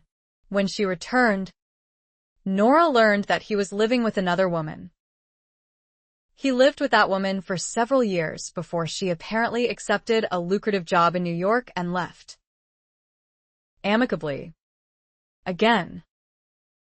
Now Dean was living with yet another woman. Younger this time. It had been 14 years since their divorce, and still Nora would sometimes feel the hurt that he hadn't loved her enough to make their marriage work. The things he had said were so cruel, so demeaning, so completely untrue. And still, even after all this time, she felt jealous every time she heard he was with someone else. What sense was there in that when she loved Fred? The third time is the charm. So they say. And thus far, she had thought her third marriage was perfect. Until tonight. Where was Fred? It was after 2 in the morning, and he still wasn't home. Was he betraying her? 2. Just like everyone she loved had betrayed her? God, why do they do it? Why do they all turn away from me? I pour out my life on them, and they turn away. My mother didn't love me enough to spend time with me. My father hardly ever said a word to me. Brian deserted me. Dean cheated on me. Michael never has time for me, and wants to have everything her own way. And now Fred. The garage door hummed. Her heart thumped crazily, mingling relief with anger. How dare Fred stay out this late? She sat in the wing chair facing the hall. He would see the light was still on and come in to check on her. She heard the door from the garage open. He appeared, his suit coat still on, his raincoat draped over one shoulder, a briefcase in his hand. He looked tired. Where have you been? Fred? I've been worried sick about you. It's 2:30. I've been at ScoMa's in San Francisco. The gentleman from Japan arrived this morning. Remember? His mouth was tight with irritation. She frowned slightly, her anger seeping away. Something was wrong. You don't even remember, do you, Nora? Fred said quietly. He just looked at her, waiting. She was at a complete loss for words. His smile was bleak. You're so caught up in Anne's insurrection that everything else has gone bye-bye. His eyes darkened slightly. I told you a month ago these men were coming. I told you how important this contract could be to the business. They'll be here through Saturday. She saw accusation in his eyes. Why are you angry with me? What did I do wrong? Yesterday morning I told you I'd call and let you know where we were having dinner tonight. You were supposed to meet me there. Nora. She felt cold, suddenly remembering everything. How could she have forgotten? Where were you? Nora? I was at my mother's, she said in a shaky voice, horrified that she had let him down so badly. It was Anne's fault this had happened. If Anne hadn't run off and put her through an emotional ringer, she would have done her duty by Fred. His expression altered. Is your mother sick? She looks worse than I've ever seen her. It was true. She had been shocked at how her mother had aged since the last time she saw her. Did she call you? No. I just had a feeling something was wrong. Thinking about Anne's betrayal. She put her hands over her face and started to cry. I had to see her. Everything else just went out of my head. I've just had the worst day of my life. And now, to top it off, you're angry with me. In the past, Fred had always been quick to comfort her. Tonight he stayed where he was. With a sigh, he dropped his raincoat over the back of the sofa and set his briefcase down. I need a drink. He went behind the wet bar, took a bottle of scotch from the lower cabinet, and poured himself half a glass. Sniffling and dabbing her nose with a lace hanky, Nora couldn't stop the twinge of resentment that Fred hadn't even thought to offer her one. It's going to take some doing for me to save face. Fred's tone was grim. He took a swallow of scotch and put the glass down on the bar. He looked across at her enigmatically. Face matters with the Japanese. Since Mr. Yamamoto's wife was there and anxious to meet you, the fact that my wife didn't show up said more to them than the 100 pages of documents I've been working on for 6 months. It wasn't just anger in his eyes. It was hurt and disappointment. She had let him down badly. Fear curled in the pit of her stomach. Would he leave her like all the rest? She tried so hard, and nothing ever worked out the way she planned. I'm sorry, Fred. It's a little late to be sorry. He took up the glass again, swallowed the rest of the scotch, then put the glass on the counter. He looked at her again and shook his head slowly as though trying to make sense of everything. Nora. Sometimes I wonder. Wonder what? She said softly when he didn't continue. He looked weary and older than his 57 years. It's better if I don't say anything more right now. I'm tired. I'm going to bed. What was that supposed to mean? That it was all her fault? Why couldn't he try to understand how horrible her day had been? He would understand then how the dinner this evening had slipped her mind. Despite all her efforts, all her sacrifices for those she loved, no one seemed to care what she suffered. Fred took up his raincoat from the back of the sofa and bent for his briefcase. We'll talk more in the morning. Somehow. Those few words held an ominous sound. When he walked out of the room, Nora wept, this time in fear of what the morrow would bring. Chapter 9. Corbin pulled into Leota Reinhardt's driveway, noticing there was a car with a Christian fish symbol on it parked in front of her house. He noticed other things as well. The lawn was freshly mowed, and the bushes in front of the house were pruned neatly and low enough now that the front porch was visible. The hanging pots had been removed. As he went up the front steps, he saw that the rocking chair had been washed. The seat was still wet, as was the entire front porch. No spiderwebs. No dust. Just the smell of dampness and fresh-cut grass. Had another volunteer come over? He felt a twinge of irritation that someone was intruding. Ringing the bell, he waited. On the third ring, he became worried that something might have happened to Mrs. Reinhardt. Why wasn't she answering her door? Hearing no sounds from inside, he moved to peer through the window beside her front door, but remembered her remarks upon their first meeting. If she didn't want to answer, she didn't have to answer. Resigned, he went down the steps, wondering what to do next. Just as he was opening his car door, he heard voices at the back of the house. Squeezing past the hood, he strode up the narrow driveway. Mrs. Reinhardt, he called out as he came around the back corner. She was standing in the garden above the small patio area outside the back door. She was wearing a flowered polyester dress and a white sweater. A girl was with her. A very pretty girl. Korban, what are you doing here? It's Saturday.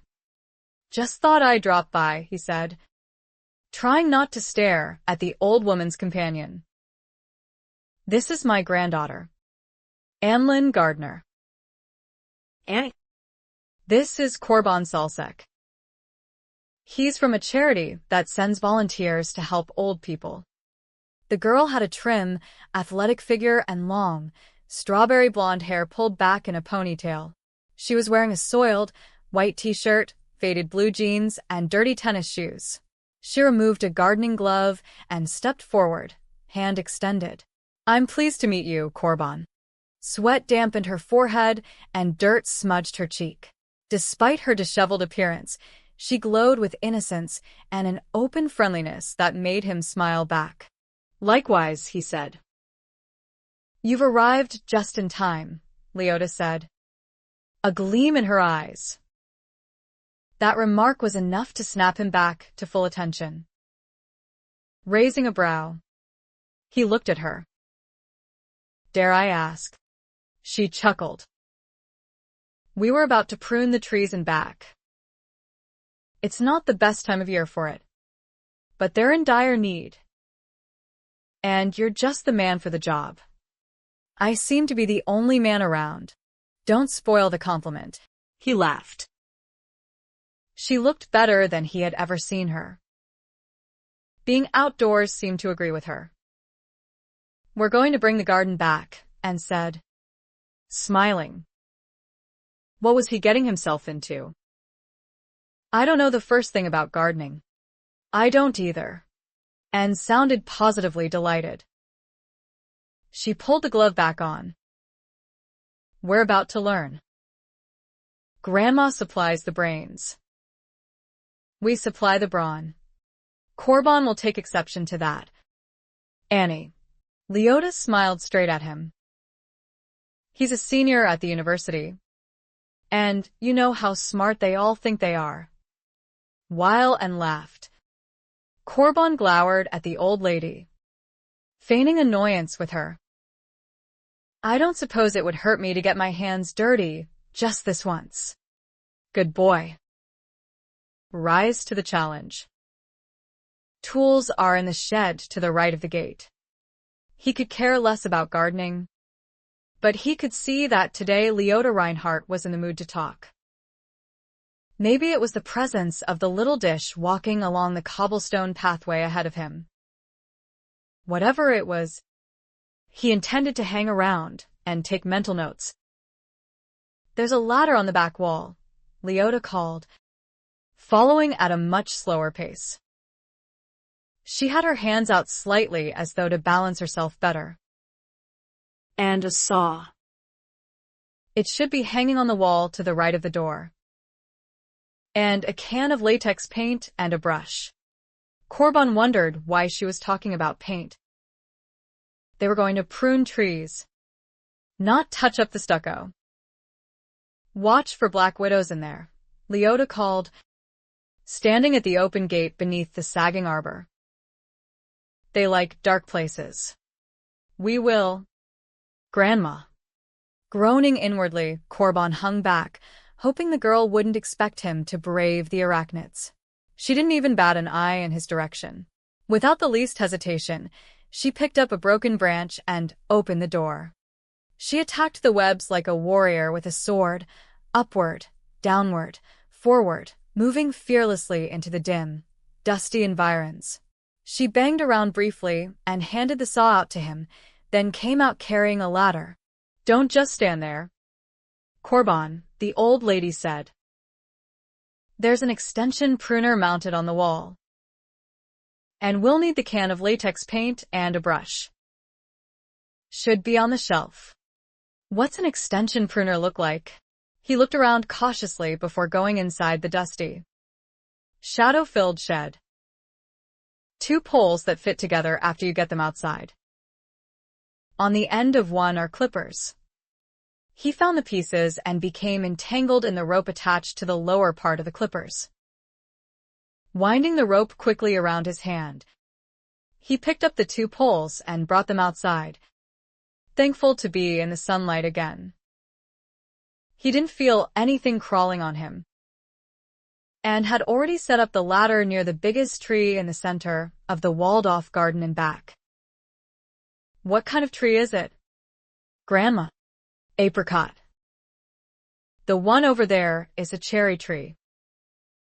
The other one is a plum. She shook her head. What a tangled mess. Korban couldn't have agreed with her more. The trees had branches pointing in all directions. The ground was covered with weeds, some knee-high, though those toward the back were higher than that. Worst of all was the layer of shriveled and rotted fruit beneath the tree, several years' worth by the looks of it. Small trees had sprouted here and there. Okay, Grandma. we've got all the tools. Now where do we start? And stood there, saw in hand, looking ready for almost anything. Leota Reinhardt made her way carefully toward them. She reached up to one of the branches sagging down and snapped off a portion.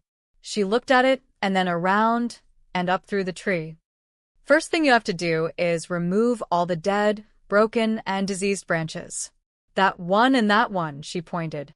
Start up there and work your way down and out. Find a growth bud and cut just above it. She glanced at him. Korban, put that pruner together and use it. Annie can't do it all by her lonesome.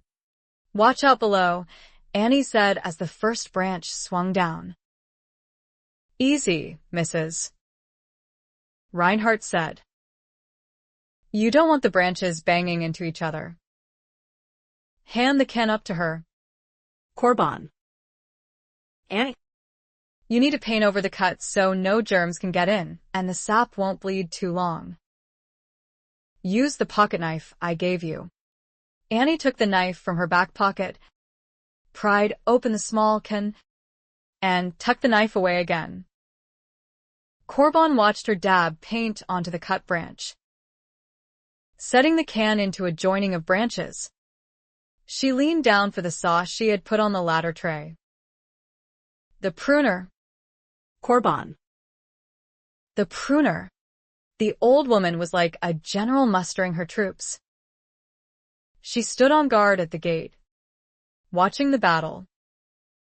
Leave that one. Annie. Cut the one to the right. We want to thin the tree so that air will circulate and there'll be more light to all the branches.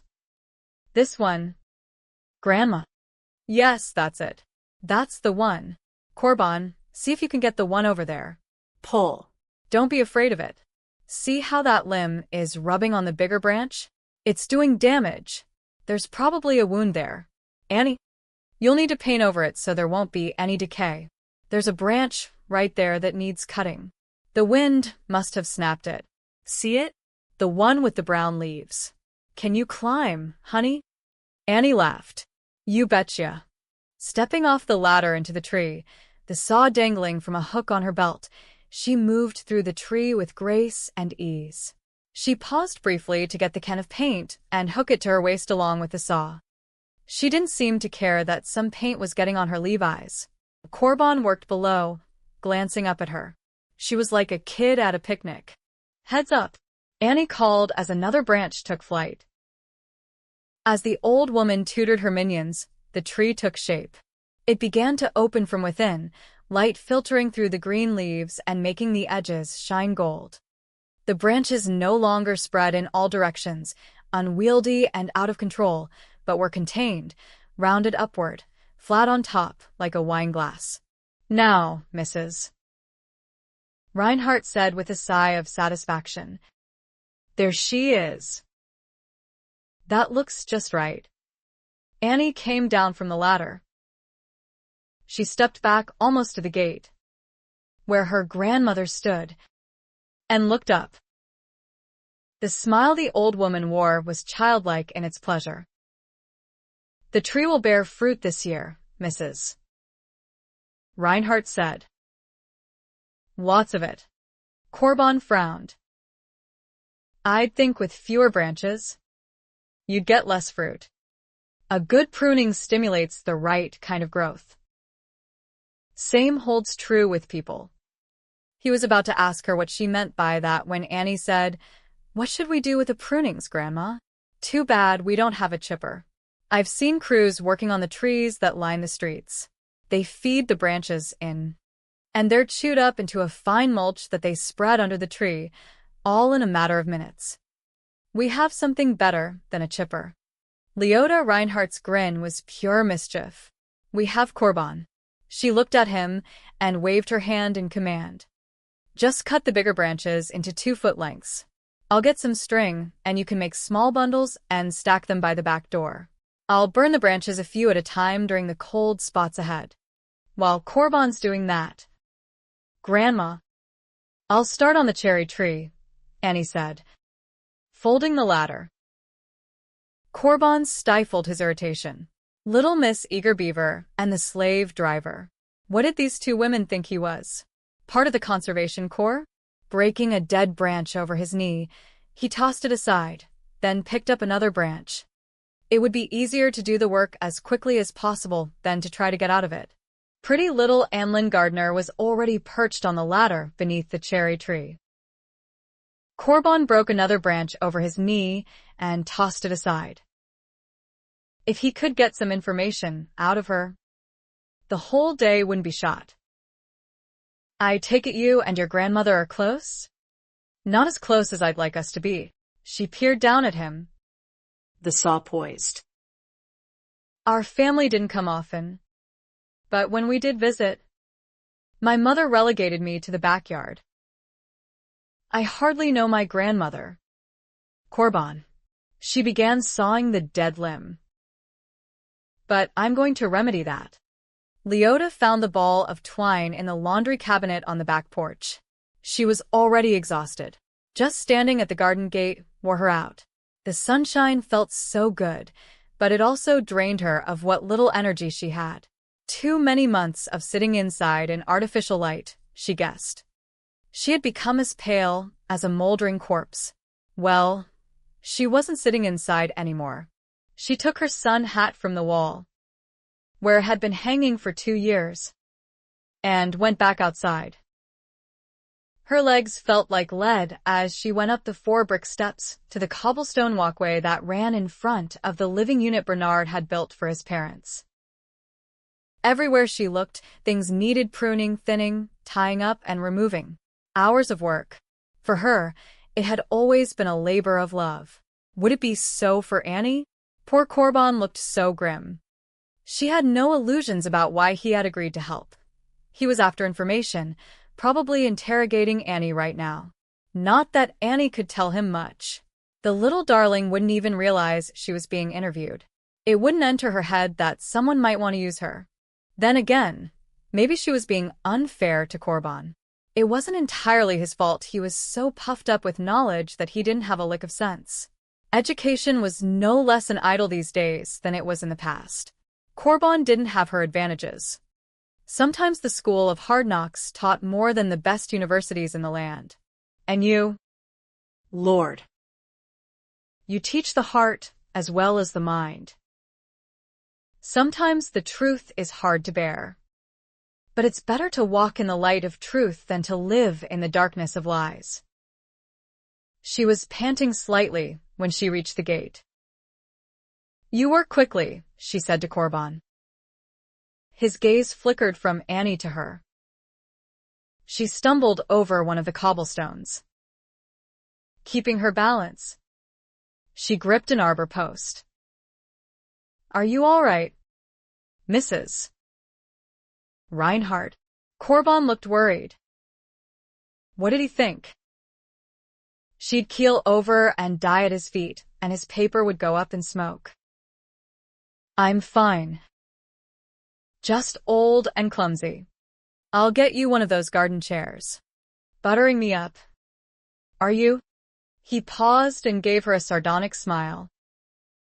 It's easier talking to you when you're conscious. She chuckled. The lad lacked good manners, but he had spunk. She admired that. So, have you been asking Annie all kinds of questions about the old lady while I was in the house? I tried. At least he was learning to tell the truth and not be pretentious. Annie parted two branches and grinned down at her. You are a great mystery, Grandma. It's good to be a mystery. Piques the interest. If I told Korban everything about myself, he wouldn't bother coming around, and I'd have to break in another volunteer. Korban returned with the American steel chair and plunked it down on the small, weedy lawn. He was clearly annoyed. Well, isn't it the truth? You shouldn't tease him. Grandma. I'm sure he won't forget all about you after getting the information he needs for his report. You must be seeing sides of him I've missed. Korban's face turned red. Whether from temper or embarrassment, she didn't know. She looked him in the eyes. If I'm wrong, tell me. I'm thinking about leaving right now. Oh. Stop pouting. Before you go, move the chair over there in the sunshine. I'll be able to see better what Annie's doing to that cherry tree. Korban snatched up the chair, maneuvered it through the gate, and slammed it down again. He came back and offered his arm for support. And I didn't even have to ask, she said, smiling up at him. She held firmly to his arm as she made her way over the rough ground of the back section. Such a good boy. Seeing to an old lady's needs. She settled herself comfortably in the chair. Thank you, dear. You're welcome, ma'am, he said through his teeth. She took the ball of twine out of her sweater pocket and held it out to him. In case you change your mind about leaving. When he just looked at it, she said, for the branches. 2 foot lengths. Did you forget already? I was hoping you had. He took the ball of twine and went back to work. Leota was warming to him. He was stiff and stuffy and self-seeking. But he might just be reachable. She leaned back, enjoying the feel of sunshine on her face. Did you know an apricot tree can live up to 100 years? How old is yours? Grandma? 65 years old. Or close to it. It was just starting to bear fruit when I came to live with Mama and Papa Reinhardt. I planted 2 cherry trees. One died. I never knew what killed it. One day it was healthy, and the next the leaves were withering. I was worried some blight had gotten it and would spread to the other tree. So I cut it down quick and burned it. I did a lot of working and praying on that soil before I planted that plum tree to replace it. Sounds like a lot of worry expended on a tree. Korban tossed one tied bundle aside and started to put together another. It was 1944. Worry was part of breathing. The war was going strong. My husband was in the army, fighting in Europe. Seeing that tree die made me worry all the more about him. Korban paused in his work and looked at her with a frown. I don't get it. What does a tree dying have to do with your husband in Europe? Nothing, I suppose. Except that this was my victory garden. It's hard to believe everything will turn out right when your fruit tree dies overnight. Oh, He still looked confused.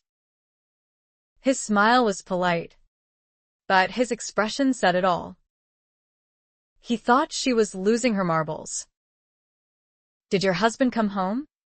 Yes. He came home. Corbin looked at her, waiting for more. She looked back and smiled. He could wait a while longer. He wouldn't appreciate what she had to tell him. not yet. At least. What was Grandpa like? Annie said, still perched on the ladder. She snipped another branch, lowering it carefully through the others before dropping it. What has your mother told you? Annie went still on the ladder. Nothing much, she said after a moment and started working again. Poor Eleanor. So much anger. So much shame. All because she was too blind and too stubborn to want to see the truth. Lord. Sometimes I wish I could shake that girl until the walls around her heart crumble. I imagine you know exactly how I feel. He was a good man. Annie, Leota said firmly. He had a good heart. He cared deeply about many things. He was just quiet. Bernard hadn't always had the drawbridges up. There had been a time when he was like a knight mounted on a great steed ready to go into any battle. Hadn't he stormed her citadel and claimed her heart? She had agreed to marry him after 4 dates, the announcement coming as such a shock to his parents that they never quite got over it. Papa almost had, perhaps, but Mama hadn't fully accepted her until the end, and by then, it was too late to undo the years of damage. For 3 years she and Bernard had been blessed with happiness. Then the Japanese had bombed Pearl Harbor and turned their world upside down. Bernard had joined the army rather than wait to be drafted. She had understood his reasons, but that didn't stop the fear from almost eating her alive all the time he was gone. She had loved him so much, she thought she would die without him. It wasn't until later that she came to understand that there were things worse than death. Bernard Gottlieb Reinhardt had gone off to war young and proud of who he was, a loyal American willing to put his life on the line to bring Hitler down. His parents were as eager for Hitler's regime to be destroyed as he, for they followed the news of what the ego-mad dictator was doing in Europe. They prayed for their relatives living in Germany, agonizing over what might be happening to them. What they did here was soul-wrenching. Why couldn't others see what was really happening and get out of Germany before it was too late? They could come to America, the land of freedom and opportunity. Freedom and opportunity. Opportunities dwindled quickly for those who still retained thick German accents. Distrust abounded. Poor Bernard had carried so much responsibility on his shoulders. He had gone off, not just to fight a war, but to seek out 2 uncles and their families and find out what happened to them. If he could find them. And, as God would have it, he did.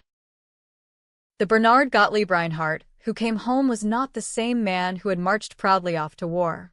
The veteran was a stranger, broken and filled with an anguish so deep that nothing had ever lifted him fully from the depths of his depression. Not even alcohol could deaden the pain he lived with until the day he died. Corbin said something to her, and shaken from her thoughts, she looked at him, confused, still lost in the mire of memories. Your husband, Mrs. Reinhardt. What did he do for a living? Oh, He did lots of things. He painted houses for a while. Then he did drywall work. He was employed by a roofer. I guess you could say Bernard had so many different jobs that he became a jack of all trades. You'll have to take a look inside the apartment behind the carport. Bernard built that for his parents. He did everything, even the plumbing. She didn't see any reason to tell them that after the war Bernard couldn't seem to hold a job longer than a year. Something always happened. Hurt feelings. A fight. Poor pay. Layoffs. Firing. He became a handyman after a while. People would call him to do odd jobs. A little of this, a little of that. Whatever he did well. Annie was looking at her from her perch. When Annie smiled, Leota saw something in her expression that made her want to weep. Perhaps Eleanor had said more than Annie was willing to share. With that kind of occupation, it'd be impossible to save enough for retirement years, Corbin said. Leota's mouth tightened. She supposed he meant Bernard had left her without resources. That was true, but not something she liked to dwell upon. There are more things to life than money, young man. She had no intention of going over Bernard's shortcomings as a husband or father. He had done the best he could. I didn't mean any slight against your husband, Mrs. Reinhardt. The foolish boy was still fixed on his project, gathering facts, making suppositions. All wrong. The fact is, we never talked about retirement, she said. There wasn't time. In our generation, most people worked until they were 65 or 70, or were wheeled out the door feet first. Some got tossed out a month before retirement benefits were scheduled to start. Bernard died in 1970. And don't ask me how he died. I didn't request an autopsy. When Corbin winced, she closed her eyes. Sorry she had been so abrupt. She sighed and opened her eyes to look into his. There are things you can never understand, Corbin. and I haven't the heart left to explain. He frowned, searching her face. For the first time, she saw compassion. She smiled slightly. It's not going to be as easy as you thought, is it? This project of yours. No. It isn't. What happened to you? Ruth said when Corbin entered the apartment. I've been doing manual labor, he said dryly, collapsing onto the battered sofa. He was exhausted, dirty, and annoyed. Glancing around the apartment, he felt slightly better. He had expected to come home to a mess, but Ruth had been busy. The rug was vacuumed, the pillows on the sofa plumped, the coffee table clear of its usual debris after one of her gatherings. What happened? Was the meeting canceled? No, she said in annoyance. I just finished cleaning up. Everyone left hours ago. Where have you been? Corey? At Mrs. Reinhardt's. Helping her granddaughter prune fruit trees. Granddaughter? Corbin heard the edge in her voice. Jealousy? Nice to know he was appreciated. Her name's Anne. 18 or so. She's going to some art school in San Francisco. Ruth leaned her shoulder against the kitchen door frame and crossed her ankles. She smiled, her expression enigmatic. Pretty. Very. Petite. Hair to her waist. Blonde. Natural blonde? Nasty question. She laughed. Oh. Forget it. People who live in the city and fancy themselves artists are a dime a dozen. Sounds like a ditz to me. You're being pretty cavalier, considering you just had a meeting with your women's activists. Eyes flashing. She pushed away from the door frame and went back into the kitchen. Do you want some dinner? I made a tuna casserole. I already ate at Mrs. Reinhardt's. Pork chops at $3.59 a pound. He laughed. Mrs. Reinhardt had made sure he knew how much his meal had cost her. Why are you laughing? Ruth came back and stood in the doorway, a kitchen towel over her shoulder. She sounds like a rude old biddy. Yeah. She is, he said, head back against the sofa. Disagreeable. snarls every other word at me, orders me around like a personal servant. She hasn't an ounce of respect for my person. Does she know you're studying at the university? She knows. That's just another strike against me. Why? He leaned forward, raking his fingers through his hair in frustration. Why do you think? She knows she's part of my project. You told her? She didn't give me much choice. She nailed my ears to the wall the last time I was over there. It was either be upfront with her or get tossed out the front door. Figuratively speaking, of course. So, are you getting what you need from her? I'm getting bits and pieces. She feeds facts to me like dog treats. Sit up, Korban. Fetch, Korban. He thought of the dozen bundles of cut branches stacked neatly on her back porch. How many morsels of information had he eked out of her today? Every time he learned something about that old woman, more questions loomed. Leota Reinhardt wasn't as simple as she seemed. Kiss her off. Then, Corey. Just go to one of the senior centers and interview some people. Or go to one of those residential care facilities. For heaven's sake, don't make such a big deal out of one old lady. Easy for her to say. I've gone this far with Mrs. Reinhardt. I'm not throwing in the towel now. Things she had said today had stirred a deeper interest. Talking to her, though, was like pulling up strings from a tapestry when what he was after was the whole picture. She was different today. I saw sides to her I hadn't seen before. For example, she has a sense of humor. She can take a hunk out of you and then stitch you up in the same sentence. Nice, Ruth said dryly. Are these new sides going to get your paper written? That wasn't what was bothering her, and they both knew it. Korban stood up and went to his computer. Pushing the power button, he sat down. I've got to write some notes while the information is fresh in my head. He clicked the word processing icon. He knew Ruth was still standing in the doorway. He could feel her looking at him. The air crackled with tension. Why don't we do something tomorrow? Corey? Go to a movie or take the ferry to Angel Island. Something. I've been worrying lately. Don't you think we're getting in a rut? They were in a rut. All right. One she had dug. Funny she should notice that now. Maybe she was feeling a little less secure about him and her situation. Well, let her. We'll see. Pulling up the file. He started typing.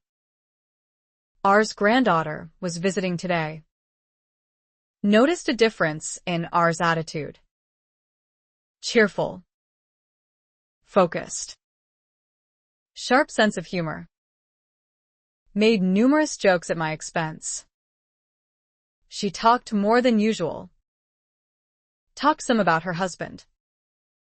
Look for information on Bernard Reinhardt.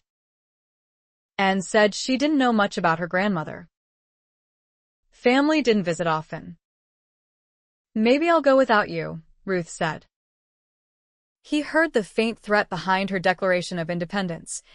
Absent yourself and I might find someone more attractive out there, buddy boy. Angry, he looked at her. Do what you want, Ruth. Only be careful. He hoped she saw the rest. Don't think you can make me dance to any tune you play. The spell you cast is weakening. Her eyes flickered, then quickly steeled over. It's nice to know you'll worry about my well-being. Turning her back on him, she went into the kitchen. Korban turned his thoughts back to Leota Reinhardt. A cabinet door banged in the kitchen. What caused family estrangement? Get to know Emlyn Gardner. Hadn't, and said she was staying over tonight with her grandmother?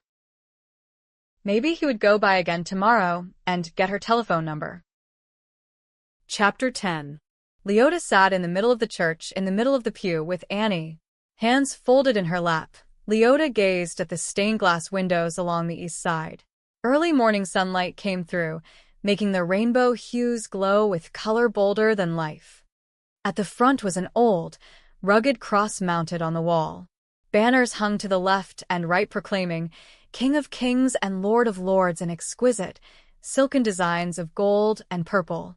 Men and women of various ages and skin colors, all garbed in maroon, white-collared robes, sat in the choir just below the cross. The pastor, not the one she remembered, sat off by himself to the left of the pulpit in a throne-like chair. He looked solemn, dressed as he was in a long, black robe and embroidered stole. How many years had it been since she had stepped foot in this old church with its grand edifice and beautiful windows? How long had it been since she was surrounded by fellow parishioners? 6 years? 10? It wasn't even the same denomination, not that she was bothered much by that. There was a good feeling in this place, a warmth that permeated the people. In addition to the 2 greeters at the door, a dozen or more people had smiled or said hello to Leota and Annie. The last time Leota had come here, she'd been so tired and depressed, she'd known it was her last time attending church. Old age and its limitations had caught up with her. The walk to the bus stop had been fatiguing. The wait had been stressful, especially when several young hoodlums eyed her purse, seemingly waiting for possible witnesses to walk away and leave her vulnerable. Luckily, the bus had arrived before she was mugged. The ride had gone smoothly, but by the time she reached the church, she had been in dire need of using the restroom, which was downstairs. 2 or 3 steps were easy enough to manage, but a flight of stairs and a narrow, curving passageway was risky. She had been bumped several times by children racing down to Sunday school. Holding tightly to the railing, she had moved slowly, afraid of falling and breaking bones. The younger, more able-bodied folks had a squeeze around her. By the time she went down the stairs into the restroom and back up those stairs to the sanctuary, she was exhausted. She'd sat in the back of the church, distressed and unnoticed, barely able to hear the sermon. In her sad state, the service had passed in a blur. All she could think about was the long journey home. How long would she have to wait for a bus? Who might be waiting at the bus stop to threaten her? She'd been so tired at that point, she sat fearful of how she would make the 4-block walk on the flat section before coming to the hill on which her little house was built. It had all been too much for her. Life was stressful enough without adding to it. After that day, she hadn't gone back to church. The first few Sundays she'd stayed home, she tried to console herself with services on television. Surely the Lord wouldn't mind. Yet breaking the long habit of attending church every Sunday had been heart-wrenching. And what a lonely proposition those television evangelists were, with their dramatic presentations, professional singers, glitzy environments, and guilt-grinding appeals for money. They'd made her feel so bad at times that she'd thought about sending a big chunk of her Social Security check. Instead, she turned her television off. The saddest part was that no one missed her. She'd been attending the same church for years, and when she stopped going, not one person called to find out why. She supposed if she had been more involved, perhaps her absence would have been noticed. As it was, she hadn't been involved in anything. When she left, no one cared. For a time, she had met God in the garden. And then that precious time was stripped away as well. She wondered if it was the same with him as it had been with the church. God certainly didn't need her. With all the thousands out there serving him mightily, what did one uncommitted little old lady matter? She stopped speaking to him for a while. Then she started in again. Whom else could she talk with on long, lonely days? Leota looked around surreptitiously, searching for familiar faces. None that she could see. The congregation was mixed now, more black than white, a few Asians and Hispanics scattered about. Just like her neighborhood. Some people were dressed in fine suits and dresses, while others were in jeans and t-shirts. She felt comfortable, far more comfortable than in past times. Maybe it was having Annie sitting next to her. Yet, she felt it was something more than that. There was a spirit in this church that seemed to bind the people together. It didn't matter what race or cultural background. They all seemed to know one another and greet one another with affection. Wasn't that the way it was supposed to be? Where else could one go in this world to find such a sense of peace among all peoples but before Jesus Christ? This was the first time she'd been in a church that felt that way. It seemed a silent proclamation. We are one in Christ, brothers and sisters all. Lord, I don't know any of my neighbors anymore, but I sure feel I know everyone in this church. Not by name, but by name. Jesus is shining right out of them. Most of them. Anyway. That pastor could sure use a smile on his face. But maybe he's talking with you before he talks to us. Everyone stood and sang Amazing Grace, and the tears flowed unexpectedly down Leota's cheeks. She hoped Annie wouldn't notice and be embarrassed. The poor child would wonder why her foolish old granny was crying. Oh, but Lord, I can't help it. It feels so good. It feels like I've come home. Hearing this old hymn is like a taste of heaven. And yet it's a mixed feeling, Jesus, because I know Annie, and I will walk out of here in a little while, and it might be a long time before I stand and sit and pray and sing in a church again. Oh, Lord, maybe this will be the last time. Period. Unless Annie comes back for another weekend visit. But I can't count on that, can I, Lord? I can't count on anyone or anything. It's not my right to do so. She has her own life. Leota's throat closed so that she couldn't sing at all. She continued to mouth the words so no one would notice her lapse, should they happen to look. She could hear Annie singing. Her voice was clear and lovely.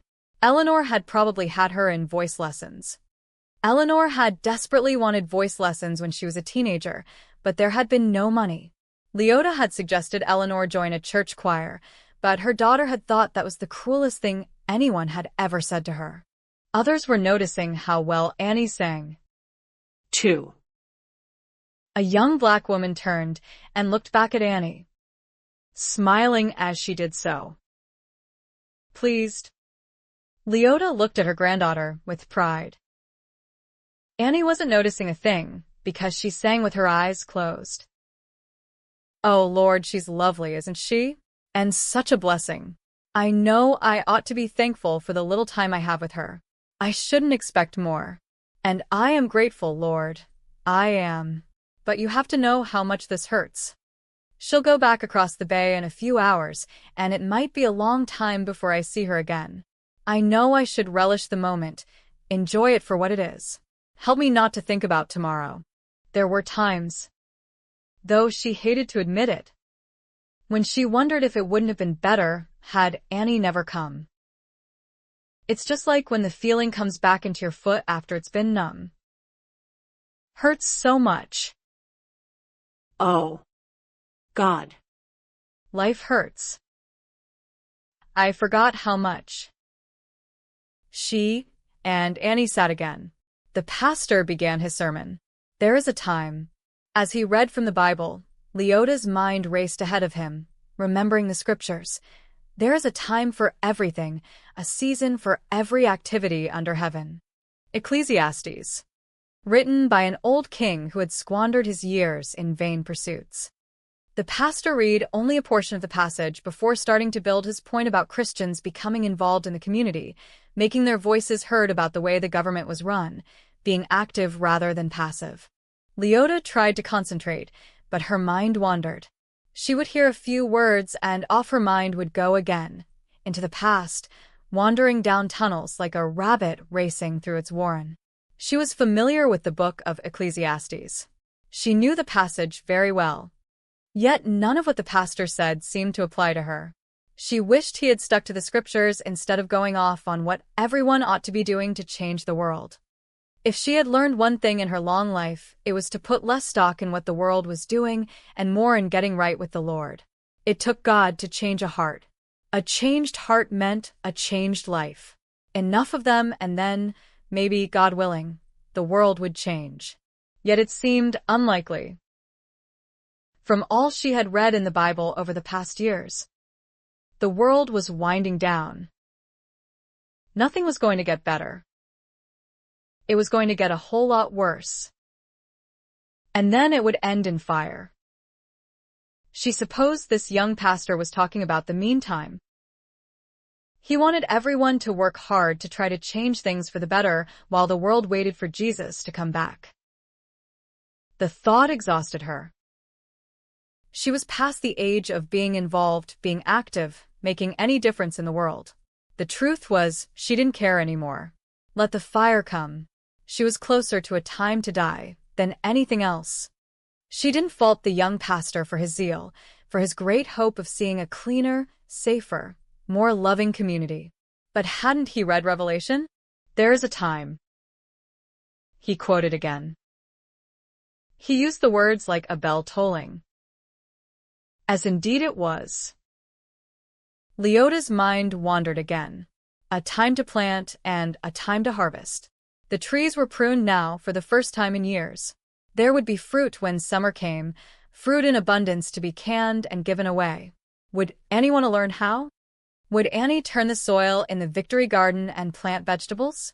And what about the flowering shrubs and perennials? Leota let her mind drift in memories of color. Pink, blue, red, purple, yellow. Oh, the yard around the house was lovely, Lord, wasn't it? You remember. Leota could see it all again in her mind's eye, the way it had been, the way it could be again. The garden had burned bright in a blaze of rainbow colors. Fiery bright colors. Colors more beautiful than any stained glass window. Will Annie see it as I did? Lord? Will she feel your presence there as I did? Or will it be boring work, as it was for Eleanor? Hurtful words came flooding back in the echo of Eleanor's angry voice, bringing a wash of pain with them. You'd rather garden than spend time with your own daughter. Join me, Eleanor. Come outside with me and see through my eyes, if only for an hour. I hate gardening. I don't want to have ugly hands like yours, with dirt under my nails and calluses. I want to have hands like Grandma Helene's. I hate being on my knees. Grandma said you can't make me. Oh, God. Why couldn't Eleanor see? Why couldn't she feel the joy I felt? Why did she hate everything I loved? A time to tear down, and a time to rebuild. Leota's family was torn down, destroyed. Can I rebuild what I had with my children when they were small, Lord? Is there any chance for me and Eleanor? And what about George? Would that I could tear down the walls around him with my bare hands. He's so much like Bernard, I want to shake him out of himself, but he won't let me get close enough. He doesn't even realize how much like his father he is. Oh, God. Was that it? George was like Bernard. Father, why is my son hiding? What is he afraid to face? Failure. Perhaps? A time to cry and a time to laugh. Leota had cried enough tears for a lifetime. She wanted to laugh again. She wanted to stop grieving over the might have beens. I want to dance before I die, God. I want to embrace life the way I used to. What happened to all that strength I used to have? I was so sure of you, so certain everything would turn out fine. God will take care of me. I always told myself that. Isn't that what they always say in church? God will make it turn out right. I have felt forsaken. There was a stirring within her, like a soft whispered kiss. Yes. I know. Now. There's Annie. Thank you, Jesus, for Annie. I don't mean to be ungrateful, but I still yearn for my daughter and my son. Lord. Images flooded her mind, pictures of the days when Eleanor and George were little, and she could hold them close and kiss them and love them freely. It was so long ago, before surviving got in the way. Her children had never understood why she'd had to work, and she couldn't explain without hurting others. She'd thought in time. There is a time. Leota closed her eyes against the tears. I thought when they grew up, they would see more clearly. They would finally comprehend the sacrifices. They would ask questions. Why? What happened? How? It hadn't happened. They'd never cared enough to ask. Not to this day. And still they don't know. When will they ever know the truth? Lord? When will they ask why things were the way they were? When will they see through my eyes? Or is it your will that the truth die with me? Is that it, Jesus? Surely that wasn't God's way. I am the truth. Truth sets you free. The truth would hurt. Eleanor was so wrapped up in herself. And George had closed himself off from Leota. Could it be? Was he doing the same thing to his wife and children? The same thing Bernard did so many years ago? Was George's pain as great? Was his heart broken? Over what, Father? Oh, Lord God, I ache for my children. I love them so much. I want them back. I know I ask too much. I've always asked too much, Lord. I wanted so much for them. I wanted them to receive all you have to offer. Why wouldn't they accept anything? Was it because it was offered with my hands? Is that what I did wrong, Lord? Her throat choked. Tears burned her eyes. She'd failed them. A time to search and a time to lose. Leota closed her eyes. Oh, Lord, my lambs are lost. Will they even recognize your voice when you call to them? Will they cry out in relief and run to you? Or will they turn a deaf ear? Will they hear, but run away in fear? Will they go on slapping away the hand that reaches out to rescue them?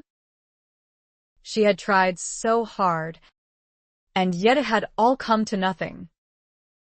And here was this exuberant young pastor saying, Do. Well. She'd done all she could do, and nothing good had come of it. She never had enough time. Days. Weeks. Years slipped away. Annie took her hand. Startled, Leota looked at her.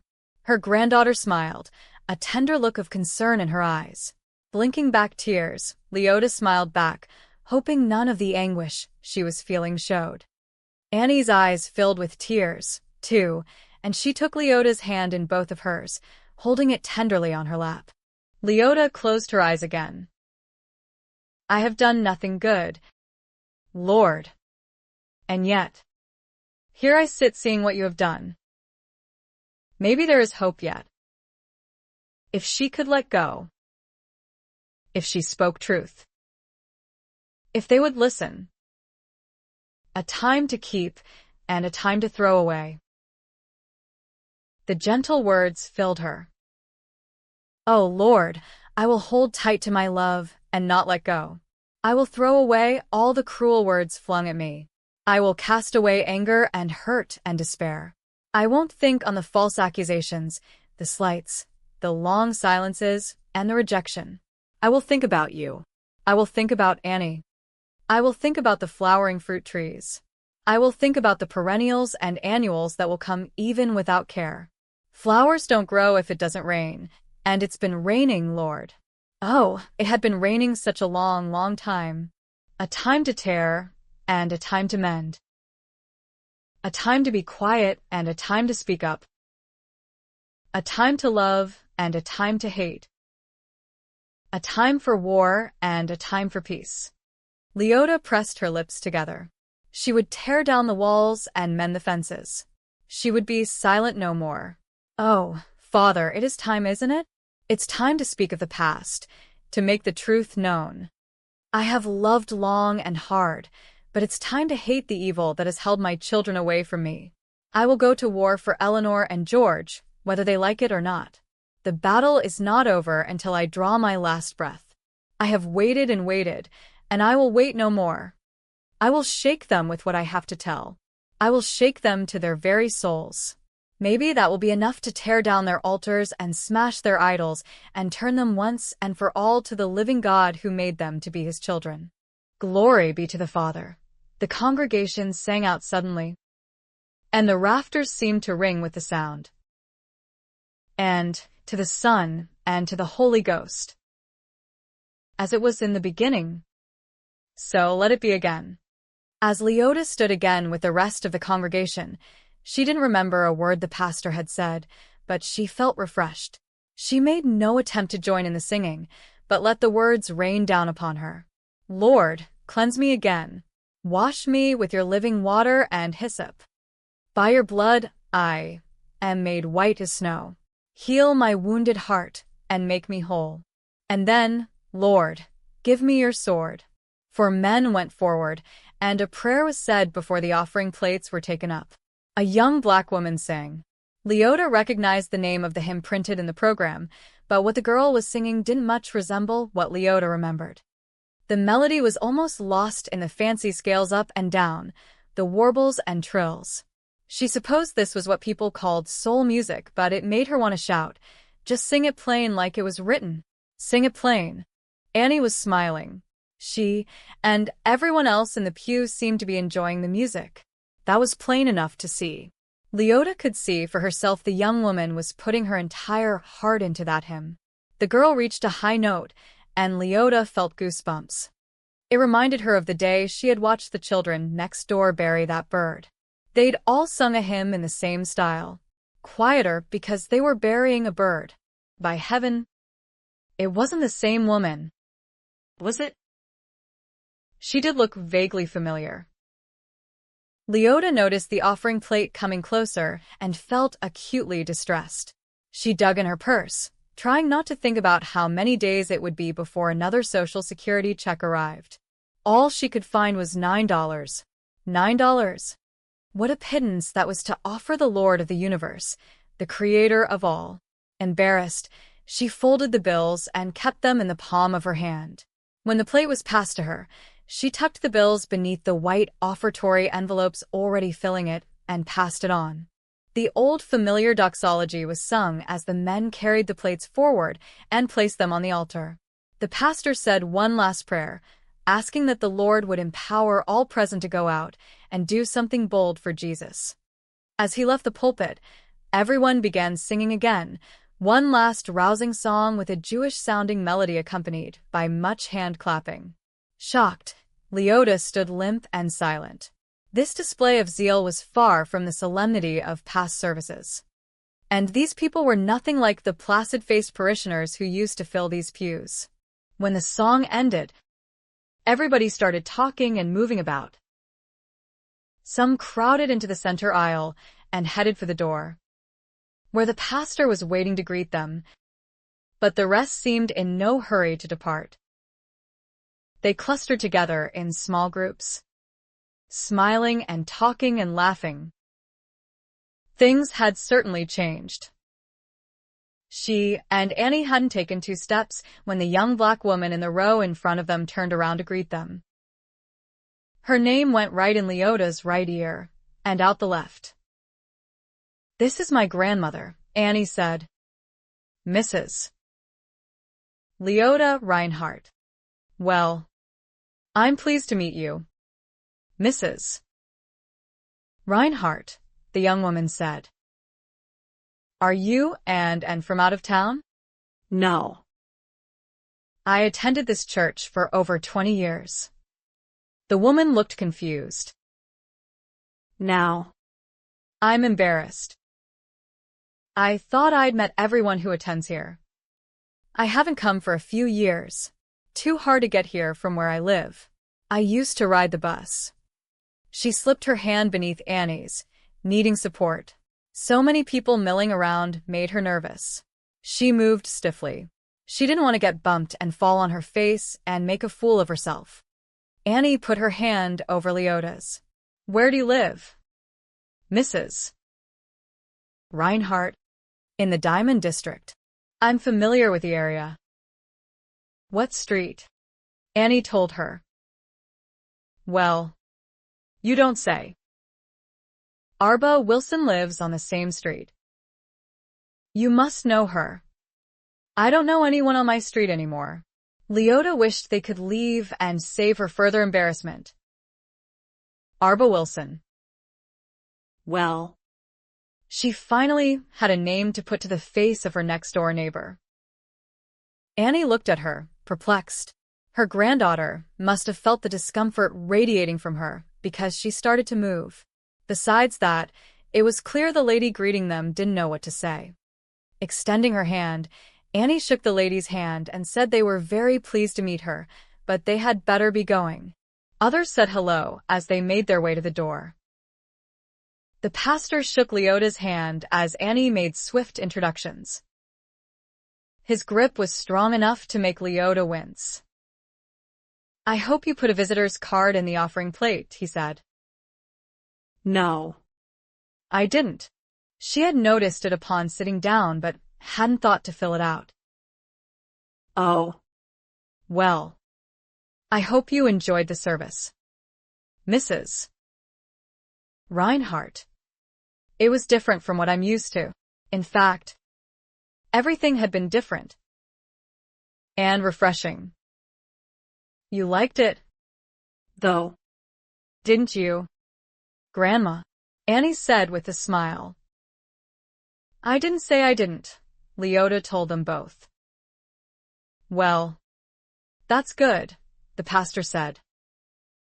I thought that young woman was going to sing the roof right off. The pastor smiled, eyes shining this time. She surely does sing in the spirit. Ma'am. You look much better when you do that, she said without thinking. Do what? Ma'am? Smile. Grandma, Annie said with a laugh. I think we'd better go. The pastor laughed. Just be sure you bring her back. Miss Gardner. He turned to greet another behind them. Annie was chuckling all the way to the car. What? Leota said, faintly annoyed. You are really something. Grandma. Annie laughed as she tucked her into the front seat and strapped the seat belt on her. She kissed her cheek and then shut the door, making sure it was locked. A familiar black car was parked in Leota's driveway when Annie drove up the hill. What on earth was Korban Salsek doing here on a Sunday? He came down the front steps and waited on the sidewalk as Annie parked in front of the house. Hi. Korban, Annie said as she got out of the car and came around to help her grandmother. Leota fumbled with the seat belt, trying to find the release button herself and having no luck. I'll get it. Grandma, Annie said, leaning into the car and over her. The belt snapped free, and Annie drew it carefully around her, allowing it to retract. Back for more yard work. Are you? Leota said to Korban as Annie helped her out of the car. She could tell by the look on his face that he thought she was serious. Annie laughed softly. Be good. Grandma, she said under her breath. If you give him a rest today, maybe we can get him to help next weekend. Leota chuckled. Here was a girl after her own heart. I just stopped by for a few minutes, Korban said. So, he was making his excuses before he stated his purposes. Well then. Hello and goodbye. Her hand firm on Annie's arm. Leota passed him by. He had to step onto the lawn to get out of their way. I guess I've worn out my welcome, he said wryly. Annie, can I get your phone number? Leota stopped and looked back at him. What for? I thought you already had a girlfriend. She had never seen red flood a face faster. I do? And I'm not asking Annie for her number to ask her out. Well, then why do you want her number? Because I thought if anything happened to you, it would be good to have the phone number of a close relative. She looked him in the eye and saw him shift uncomfortably. By now, he should know better than to lie to her or think she would let him get away with it. Are you planning on knocking me down my front steps anytime soon? His eyes flashed, and the blush receded. Any day now. She chuckled. Well, then come on along. If you've got more than a minute, you can come inside. I'm tired, and I have to use the bathroom. She's different when you're around. Annie. More open, Corbin said while the old woman was out of hearing. He explained his project quickly. I learned more about your grandmother yesterday than I've learned in weeks. Does she know you're doing this report? She knows. I didn't tell her about it to begin with. Big mistake. I can understand that. Can't you? It would seem to her you came on false pretenses. He thought that a hard remark but conceded. I suppose. She must have forgiven you. I'm glad you think so. Annie smiled up at him. She likes you. Yeah. Right. Me and the Black Plague. Annie laughed. I haven't known my grandmother very long. Corbin. But I know she says what she thinks. If she didn't want you here, she'd tell you to leave. Maybe she's just being polite. Annie chuckled. She's frank. We were at church this morning, and she raised a few eyebrows. She didn't like it? I think she loved it. But the service wasn't what she expected. I didn't know she was religious. He made a mental note. What denomination is she? Annie sighed. May I make a suggestion? Sure. Shoot. Forget about interviewing Grandma and get to know her as a person. That's what I'm trying to do. And? Are you? Really? There was something in her eyes that reminded him strongly of Leota Reinhardt. She was looking beyond everything he said to something deeper. Did she know what motivated him? Sometimes he wondered if he knew himself.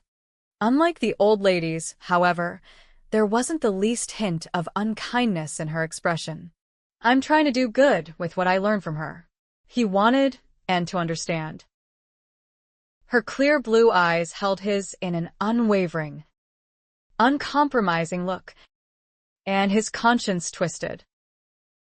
And Gardner might as well have said, please don't use her. Okay. He nodded. No more notes. Mental or otherwise. Maybe if and knew what his ideas entailed, she would be more sympathetic to his cause and give him some assistance. I'd like to take you to coffee and explain.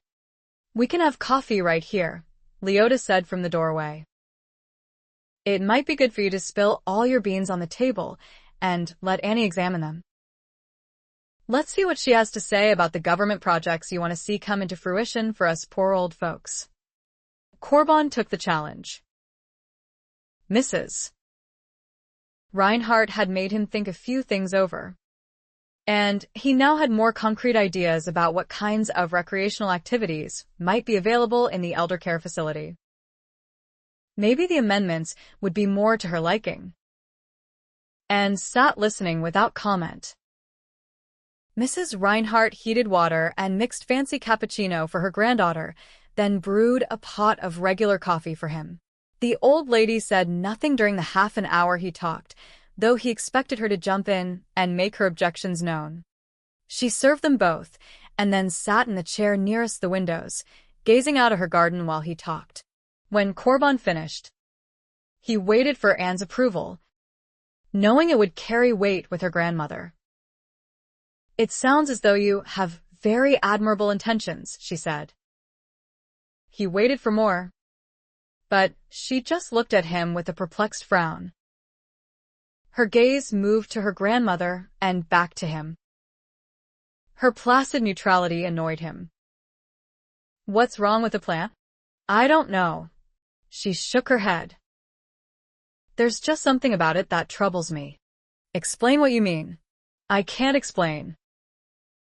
It's... She shrugged. "It's what?" "Visceral." She sighed.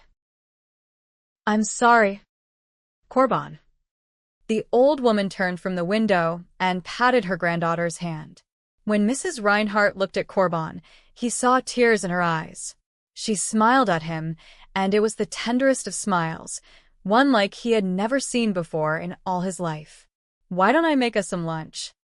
She put her hands flat on the table and pushed herself up. Oh. "Grandma, I'll do that. I'll take out the fixings." The doorbell rang as Mrs. Reinhardt moved to the cabinets. "See who that is? Honey, would you? Please." Korban had never heard her use that tone before. Honey. Sweet. Warm.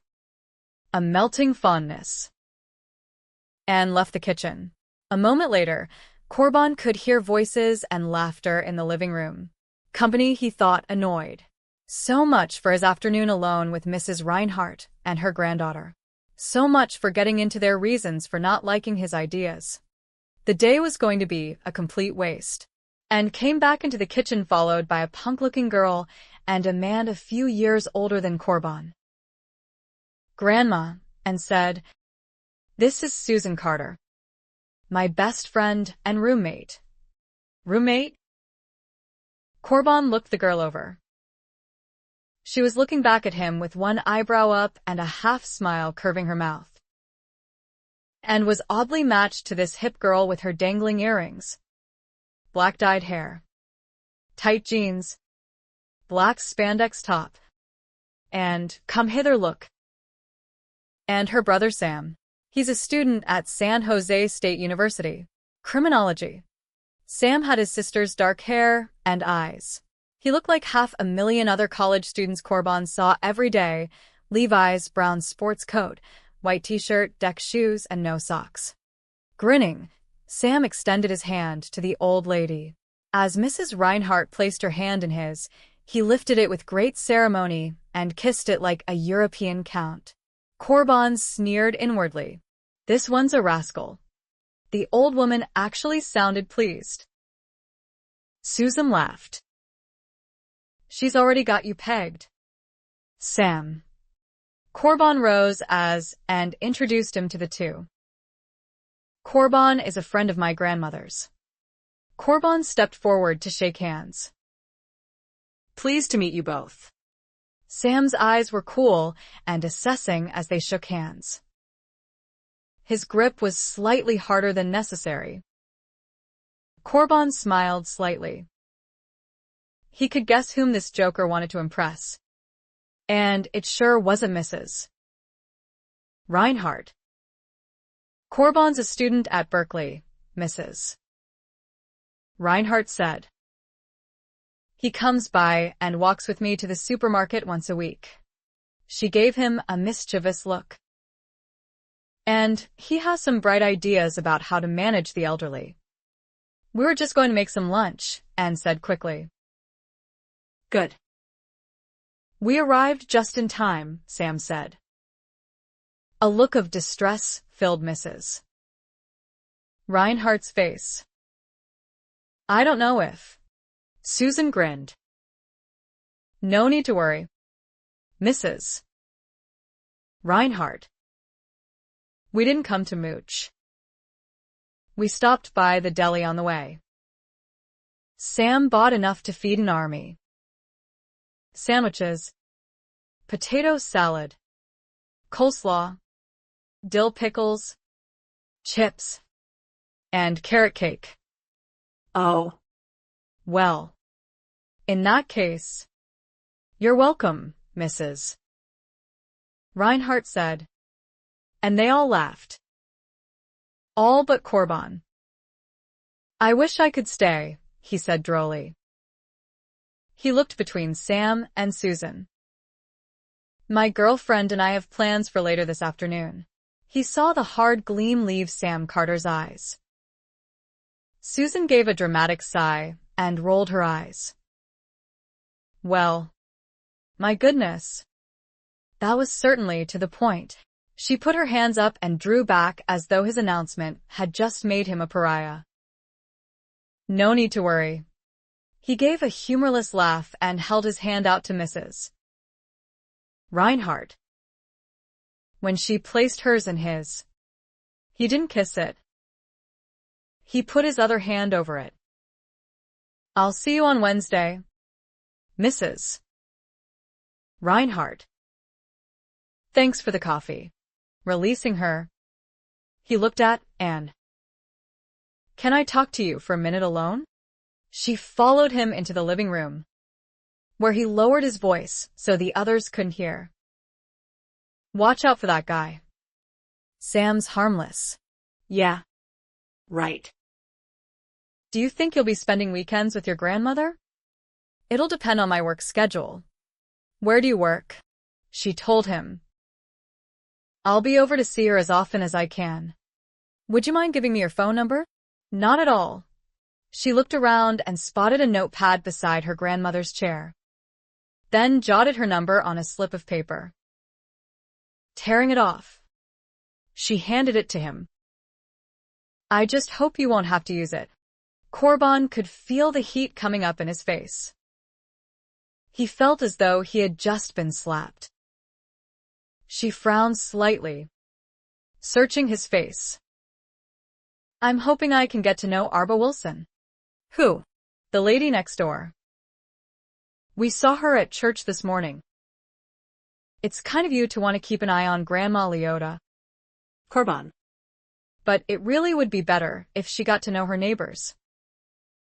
Besides, you only come on Wednesdays. If anything happened. So she had believed his reason for wanting her phone number. I think you're right. As he turned away, she put her hand on his arm. I appreciate what you've done for my grandmother. Korban. She was alone until you came to help her. He heard laughter in the kitchen.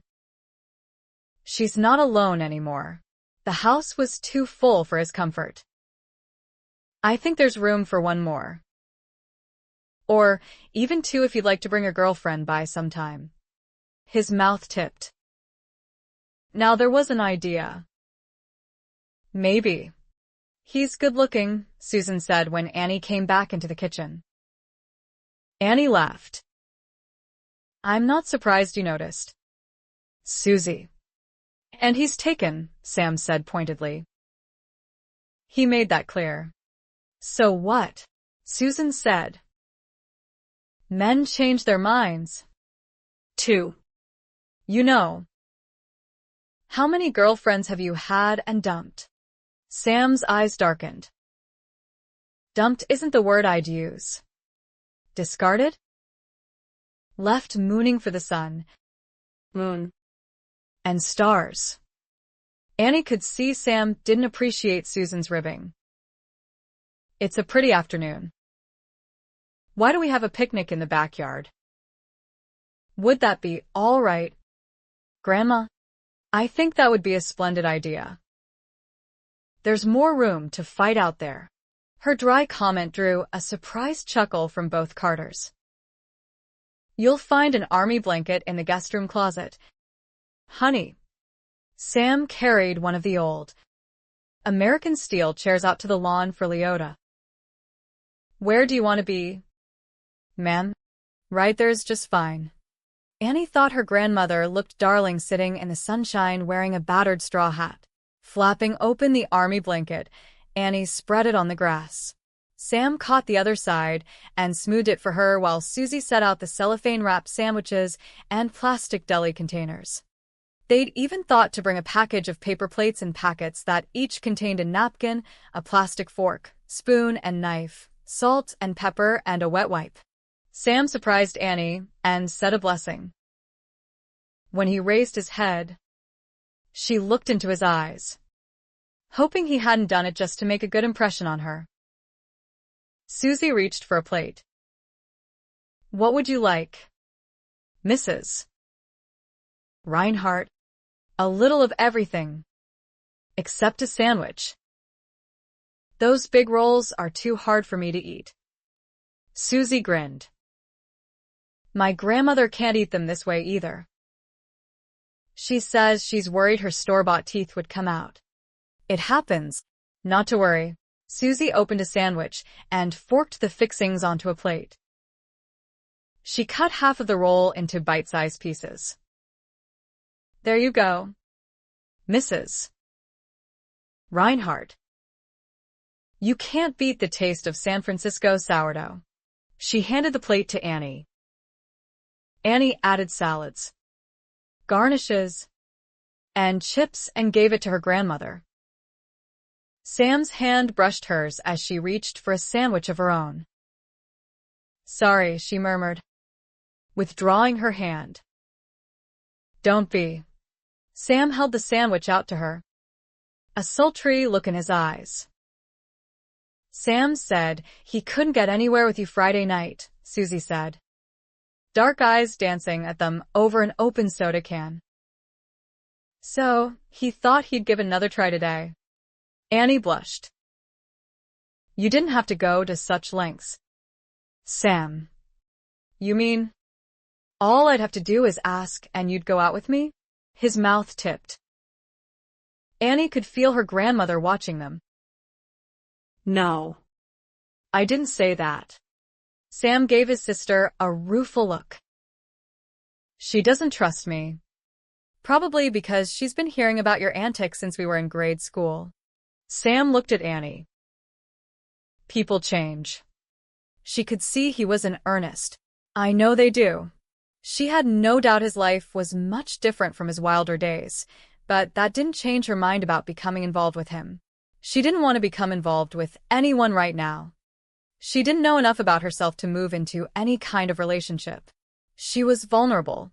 It would be too easy to make a serious mistake. "I'm cute, aren't I?" A hint of devilry was back in his eyes. "Yes, you're cute. Entirely too cute," her grandmother said, drawing laughter from brother and sister. When Sam looked at Annie again, she lowered her head. He was attractive, disturbingly so, especially when his attention was focused on her.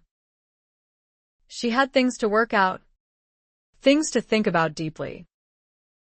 If Sam's life could change so much, perhaps other lives could as well. Starting with her own. Sam leaned toward her, reaching for a sandwich. "Relax, Annie. I'm not as bad as you might think." "This yard must have been beautiful," Susie said, looking around. "Nice thing to say," Sam said under his breath. Susie grimaced. "Sorry. I didn't mean that the way it came out, Mrs. Reinhardt. Don't apologize. You're exactly right. A pity you two didn't come by yesterday." "Why?" Sam said. "We would have put you to work." So far. Annie's trimmed the front bushes, mowed my lawn, and pruned the fruit trees. Corbin helped a lot, Annie said and took a bite of her sandwich. "Yes, he did.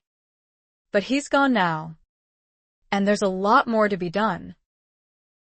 I think this young gentleman is so eager to woo you. We could enlist his help." Annie gulped down the bite of deli sandwich. "Grandma." Her face was hot. Sam laughed. "Consider me enlisted. Your ladyship." "All right.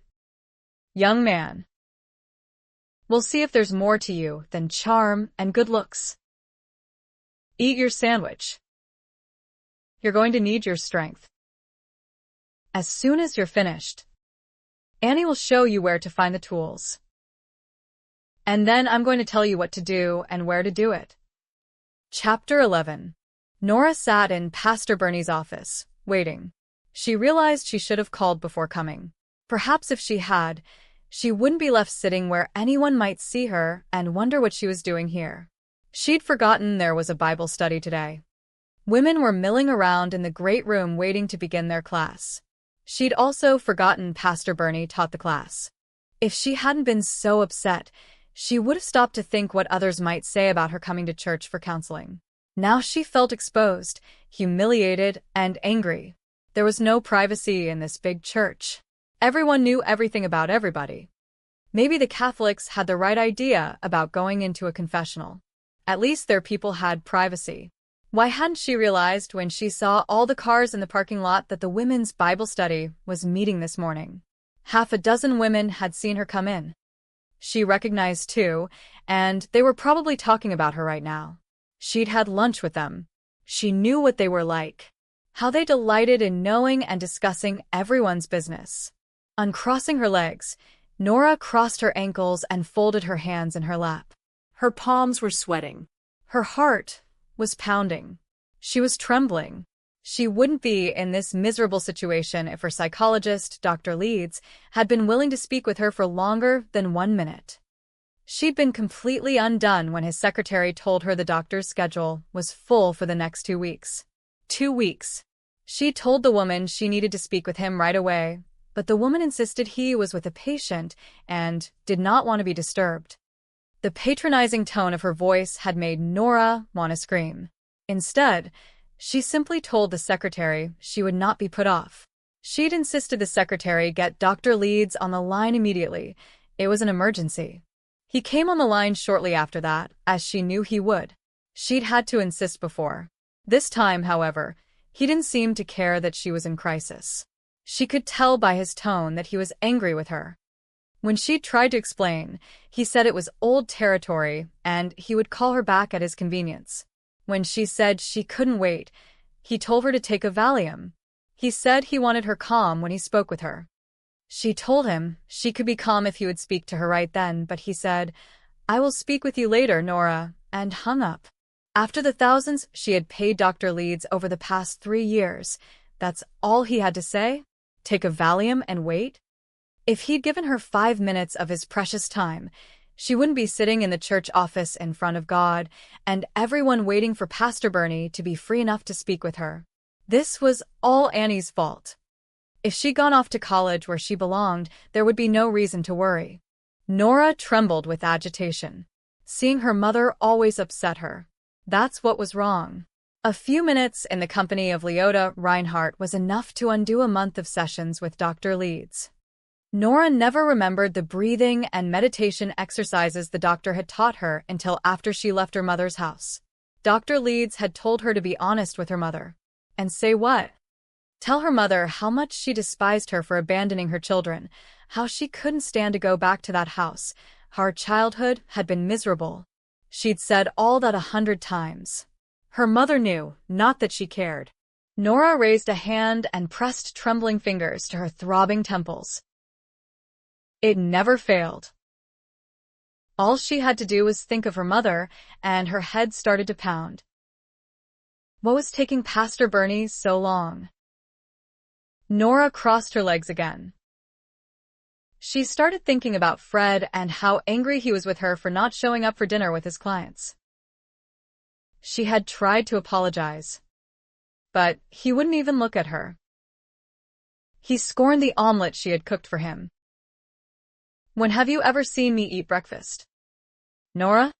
He had never been rude before, and it had stunned her. Then there were his eyes. They had been darker than she had ever seen them. She poured him some coffee, but he didn't touch that either. It was as though anything she offered him was tainted and untouchable. Nothing she did was good enough. It was like living with Grandma Helene. Nothing was ever good enough. Nora didn't want to think about the past. She didn't want to talk about it. She wanted to figure out how to get Annie home again and how to make Fred forgive her. Fred's words rang in her ears. You're always sorry, Nora, but nothing ever changes. Just once, I'd like to see you think about someone other than yourself. I'd like to see some effort. He had started to say more, but she had been so distraught.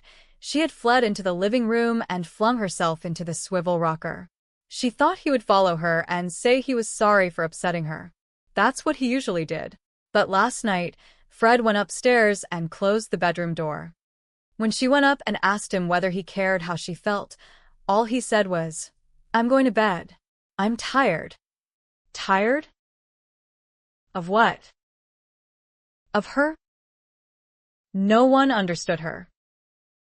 No one cared. Fighting tears, Nora glanced around Pastor Bernie's office. 3 walls were covered with bookcases laden with volumes neatly arranged in categories: family, Bible studies, commentaries, devotionals, prayer, biographies.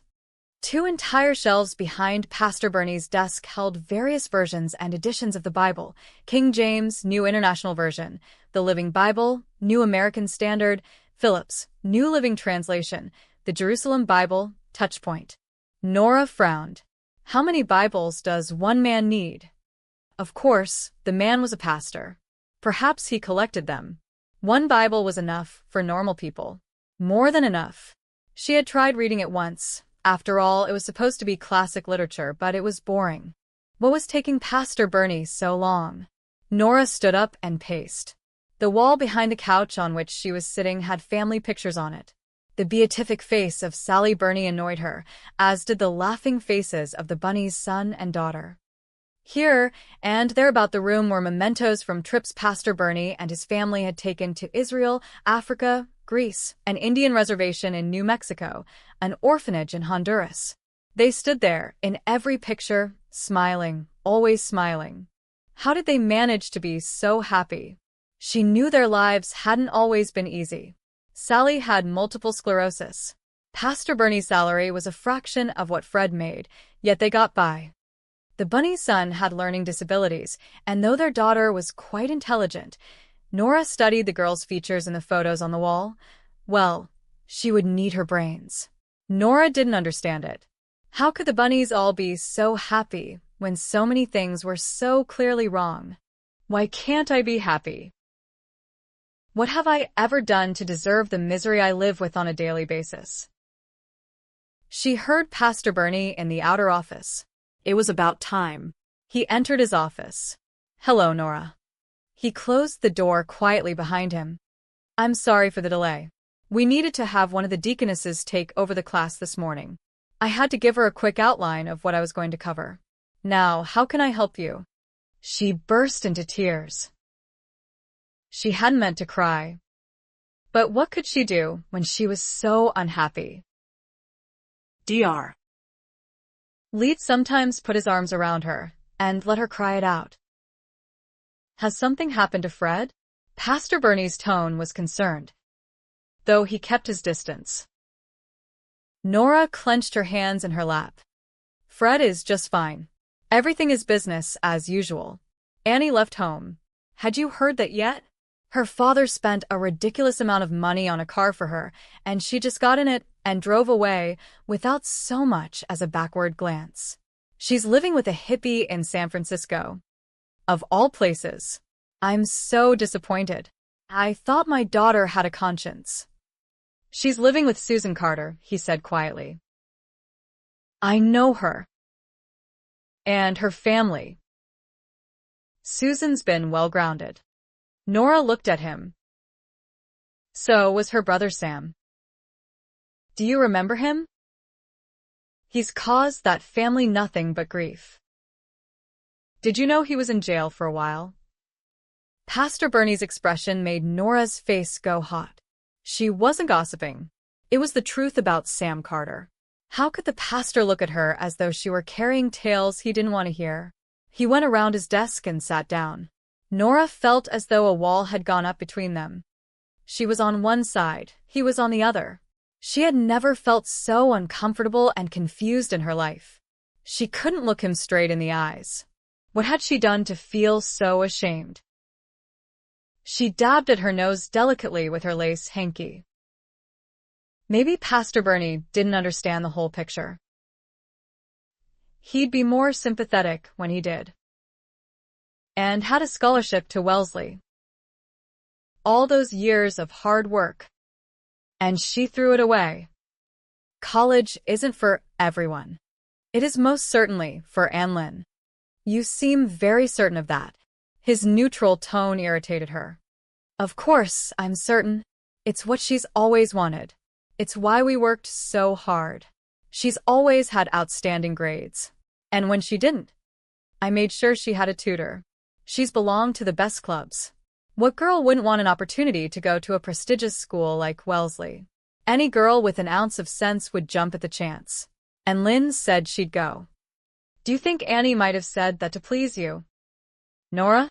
What was he driving at? If she wanted to please me, she wouldn't be taking art classes in San Francisco. That certainly doesn't please me. What use is that going to be to her? Besides, she hasn't any talent. The words came out before she had time to think how they would sound. She saw the pastor's eyes flicker. Her face heated once more. I didn't mean it that way. I'm just upset. That's all.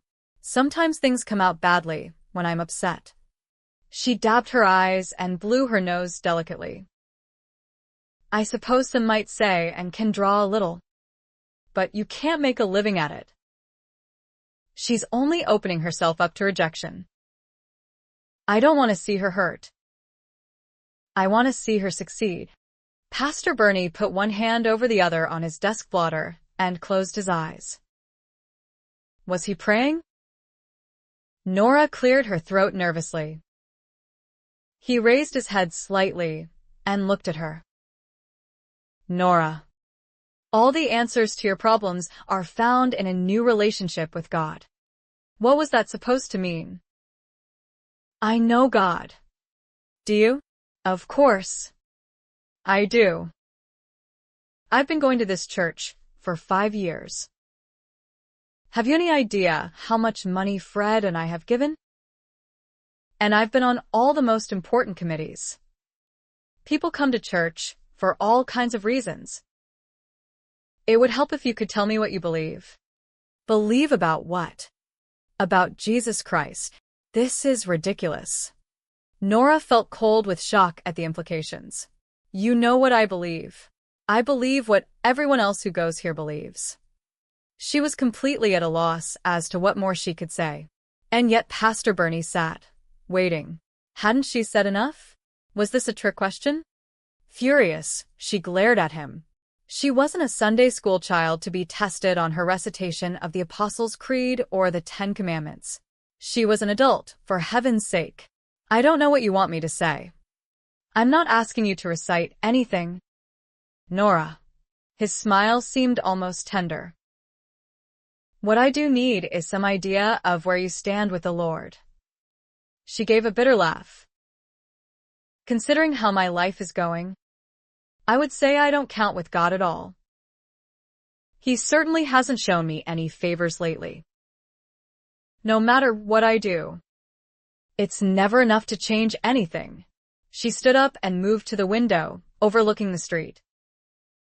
What brought you here? Desperation. Why not tell him the truth? Maybe he wouldn't be so holier than thou if he knew he was her last choice. My therapist didn't have time for me today, and I needed help. That's why I came to you. I don't mean to sound insulting, but that's the truth. Why should she apologize for it, especially after he'd left her waiting for 20 minutes? Can you tell me what your problem is? She turned and saw the compassion in his eyes. Finally. Someone willing to listen. Someone willing to help her solve everything. Dr. Leeds hadn't been able to do it. Maybe Pastor Bernie could. There are so many. Starting with my own miserable childhood. Were you abused? I wasn't beaten or molested, if that's what you mean, but I was most certainly neglected. She turned away and looked out the window. My mother was gone early every morning and came home about the time my grandmother and I were making supper. And then she'd go out in her garden. My mother was never interested in me or my brother, you see. She just handed us over to my grandmother and went off to live her own life as she pleased. She faced him again. Anlin takes after her. What's worse, she is now spending weekends with my mother, who is undoubtedly poisoning her mind with lies. I know because Anlin hardly ever returns my telephone calls. Her heart ached. Is that why you're here today? No, partly. It's her fault. She shook her head and swallowed convulsively. Pastor Bernie looked utterly confused. It's my mother's fault, she said, hoping that would make it clear for him. Fred's angry with me over some silly business function I missed. I went to speak to my mother about Enlin and was so upset afterward that I forgot all about the dinner. Now Fred hardly speaks to me. He's being so unreasonable. Everything is falling apart. No matter how much I do for everyone. No one seems to care about me.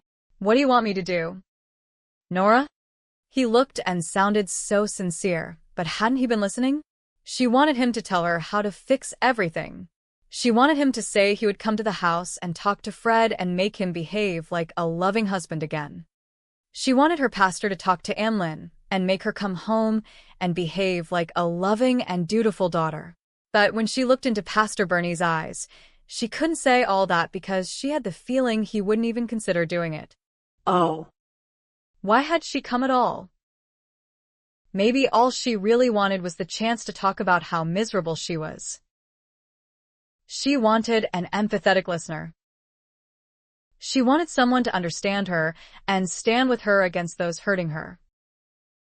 At least Dr. Leeds agreed it had all started with her mother. She rubbed at her temples. When had her life gotten so out of control? Why did everyone she loved turn away from her? Husbands, children. Her own mother had been the first one to reject her. Nora? I don't know. Pastor Bernie. I just don't know anything anymore. That's a beginning. She turned and looked at him. What do you mean? Sometimes we have to be knocked down before we look up. She frowned. What was he saying to her? I can give you one certainty, Nora. God loves you. I can assure you the answers to all your problems are found in a personal relationship with Jesus Christ. Until the center of your life changes from you to the Lord Jesus, you're only going to repeat the same mistakes and have the same heartache over and over again. It's the condition of all flesh. But God loves you. He wants a personal relationship with you. He's made that possible through Jesus Christ's death on the cross. And by his resurrection, he's shown that you have nothing to fear from him when you come for his love and guidance. There it was again, the insinuation that she was selfish. And what did Pastor Bernie mean about repeating the same mistakes? What was he talking about? She hadn't come to hear a Sunday school lesson. She didn't need him preaching at her. Was he so stupid he didn't know she was already a Christian? She had been sitting in the pews of this church for 5 years. Hadn't Pastor Bernie heard what she told him?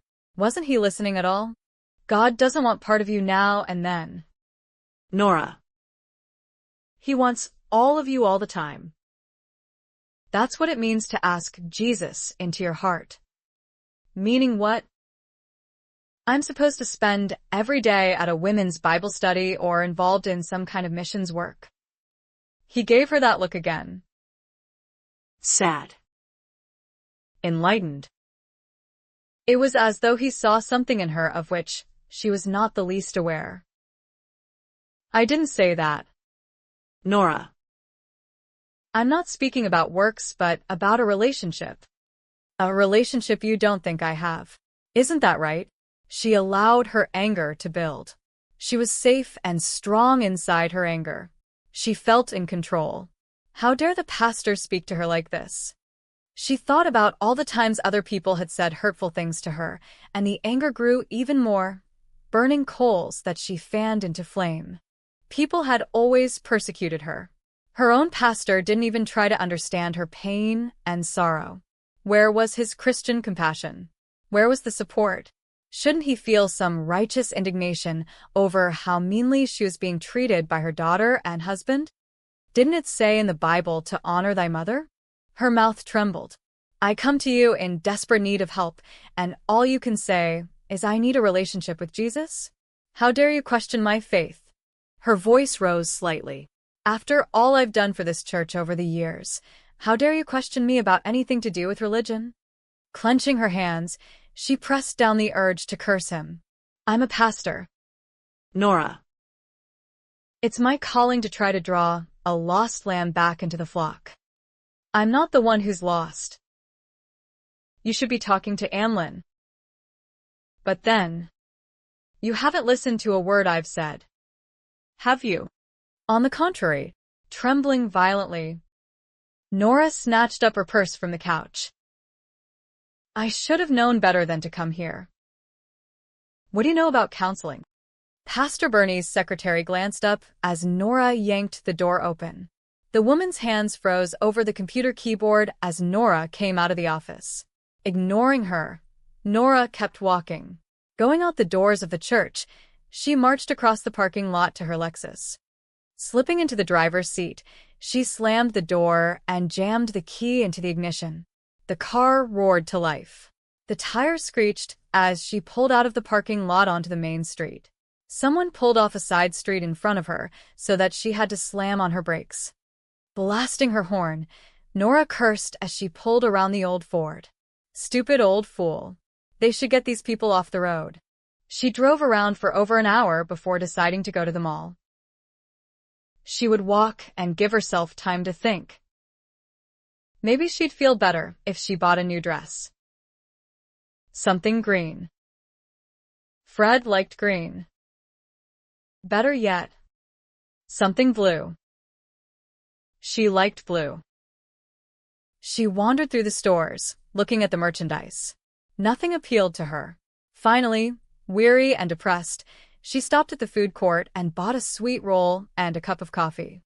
Sitting by herself, she watched the beehive activity of mothers with their children, groups of teenage girls giggling and watching the boys, boys watching the girls, older women sitting together and talking, a new mother nursing her baby in a quiet corner. Hands trembling, she lifted her styrofoam cup to her lips and sipped the hot fluid cautiously. She had never felt so alone before. You can tell a tree by its fruit. Where had she heard that? It sounded like something her mother would have said. She had always tossed out foolish little comments that didn't seem to go with the conversation. Good soil helps develop strong roots. Without proper pruning, these bushes won't bear healthy blossoms. Things grow stronger with some manure. Nora had never cared about gardening. Come out in the garden with me, Eleanor. I want to teach you. Teach her what? How to dig in the dirt. How to tie up vines and plant vegetables she wouldn't eat. How to graft. How to transplant seedlings from the apricot or plum tree. Who wanted sprouts when they could buy a small tree from a nursery for a couple of bucks? Her mother had never bothered to find out what interests she had. Not once had she taken Nora to a concert or a ballet. Nor did her mother even consider the fact that Nora longed to go to college. Interesting that the garden flourished while there had never been enough money for anything Nora wanted. As soon as she was old enough, Nora had gone to work at a fabric store and spent every break watching the woman who demonstrated the sewing machines. Grandma Reinhardt had already taught Nora the rudiments of dressmaking. In home economics classes in high school, Nora had learned most of what she needed to make her own clothing. No ragged edges for her. She finished every seam, lined up plaids, and picked the best and most adaptable patterns. Thankfully, She had had enough talent that she could make dresses that looked as though they had been purchased off the racks at Macy's or Capwell's. By the time she was a junior in high school, she had achieved enough skill that not one of her friends suspected that the stylish clothes she wore were homemade. Nora remembered one high moment in her life when Miss Wentworth, her home economics teacher, had told her that she had the talent to be a designer. Nora had warmed at such praise, though she'd had no illusions about going to school in New York or even to a local college. She had sworn to herself then that someday she would shop for herself and her children at the best stores. She would make sure no one in her family ever wanted for all the things she had missed during her childhood. They would live in a nice home in a nice neighborhood, have nice store-bought clothes, dancing lessons, season tickets to concerts and ballets, trips to museums, poolside parties at a country club, and a Bachelor of Arts from a prestigious college. No child of hers would go without anything money could buy. It had cost her dearly, but she had kept that promise.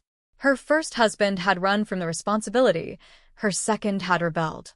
But she had never wavered. Not that her children had an ounce of gratitude for all she had sacrificed for them. She had put them ahead of everyone and everything else in her life, hadn't she? Wasn't Fred angry because she had put Anne before him? She was so stressed over her daughter's mutiny that she hadn't thought about her own duties to her husband. And didn't care what anguish she was causing? No, of course not. And didn't care about anyone but herself. She just waltzed away without so much as a thank you, Mother, for all the years of driving her to gymnastics and dancing and music classes, drilling her with lessons, typing out applications, and getting records in order. Not to mention the money. Thousands of dollars wasted. Nora could have gone around the world on what she had spent on her ungrateful daughter. You can tell a tree by its fruit. Why did those words hurt so much? And why couldn't she get them out of her mind? Susan sat on the couch crying. Raoul never should have left Barnaby in my care. I think he's going to die. Just look at him. Annie. Annie tossed her purse on the coffee table and went to the bird. Hello, Barney. Hello, sweetie. Barnaby didn't do his usual dance back and forth. He didn't say anything outrageous. He didn't move at all. His feet were clenched around the perch, his feathers puffed more than Annie had ever seen them. It was true. He didn't look himself. I wonder what's the matter with him? I know what's the matter with him. I'm such an idiot. I should be shot. Annie glanced at her. Susan blew her nose and looked at Annie with red, puffy eyes.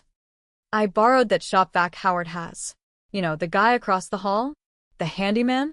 I was so steamed because Barnaby had made such a mess.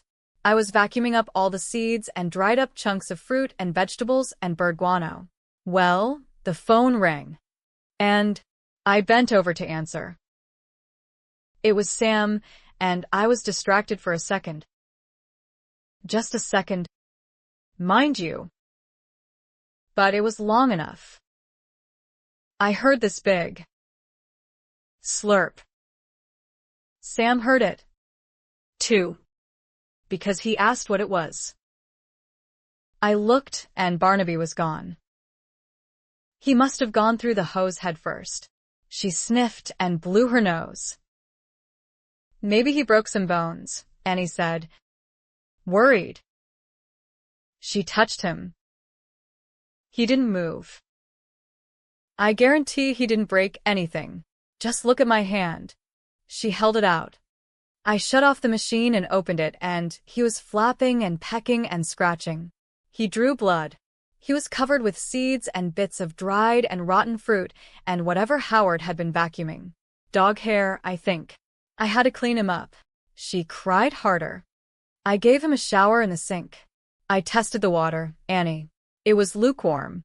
He didn't like it very much. And he looked so pathetic all wet. I didn't want him to get pneumonia or whatever birds can get, so I dried him. With your blow dryer. Poor Barnaby. Annie stroked his feathers gently. What a day you've had. Forget it. He's comatose. He just sits there like he's stuffed. He hasn't made a sound all day. Not a peep. He just stares. Susan buried her face in her hands and sobbed. I keep waiting for him to keel over and croak. Come on. Barnaby. Perk up. Sweetie, Annie said softly. The bird didn't respond. He didn't even bat an eyelash. If he had one. I've never liked him much. Annie. But I don't want him to die. Her eyes were red-rimmed. Do you hear that? Barnaby? Don't you dare die. The telephone rang. The bird twitched once and froze again. Poor baby, Annie said and leaned over to answer before the second ring. Annie. Darling. I knew if I called often enough, you'd eventually answer. Hi. Sam.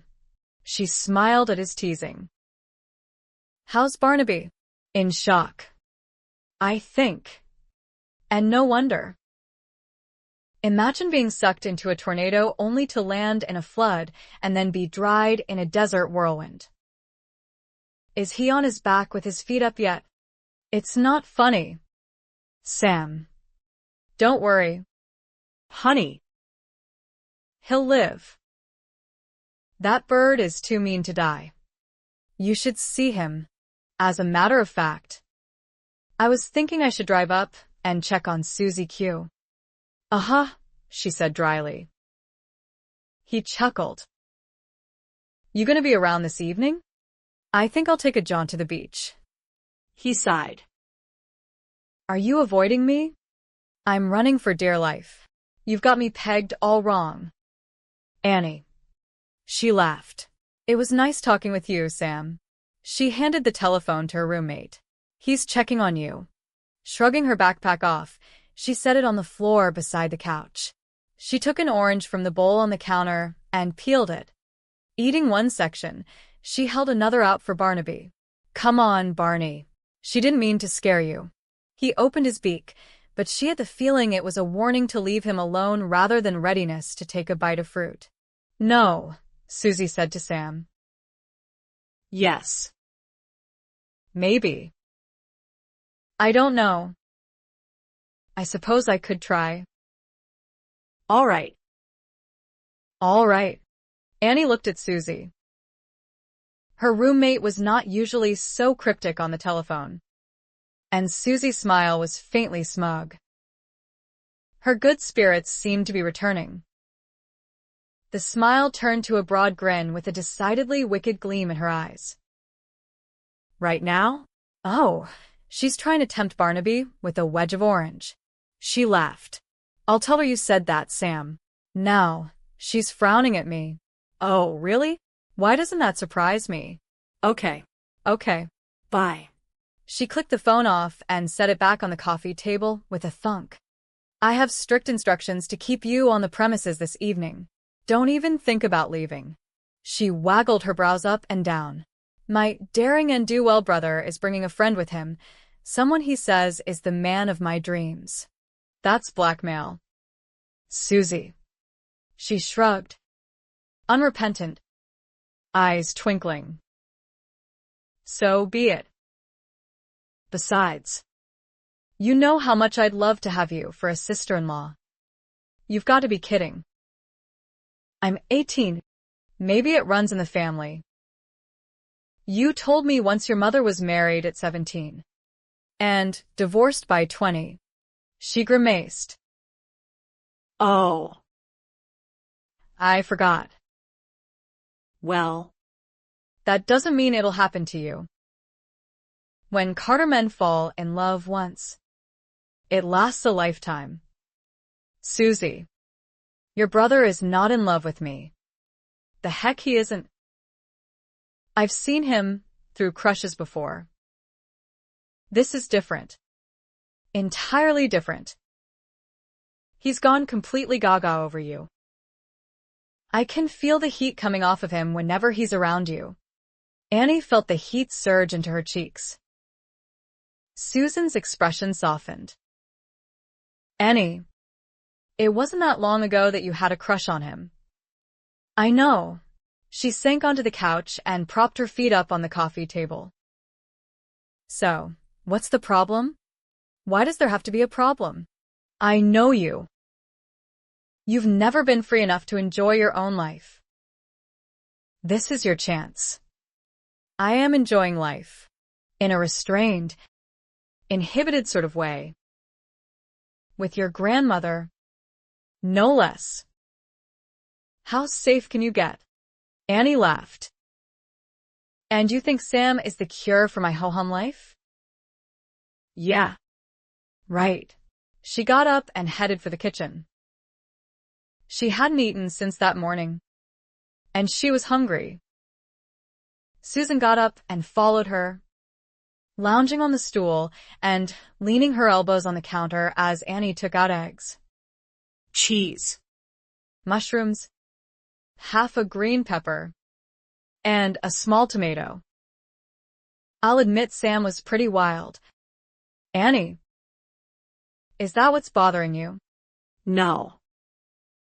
I like him just the way he is. I like him very, very much. I always have. She rinsed the vegetables and put them on the cutting board. I don't know if I can explain. Susie. Try. Would you please? Annie. I promise I won't tell Sam anything you tell me. If that's worrying you, you can tell him if you think it might help him back off a little. She smiled at her friend. Most girls, you included, seem to have a burning desire to get married.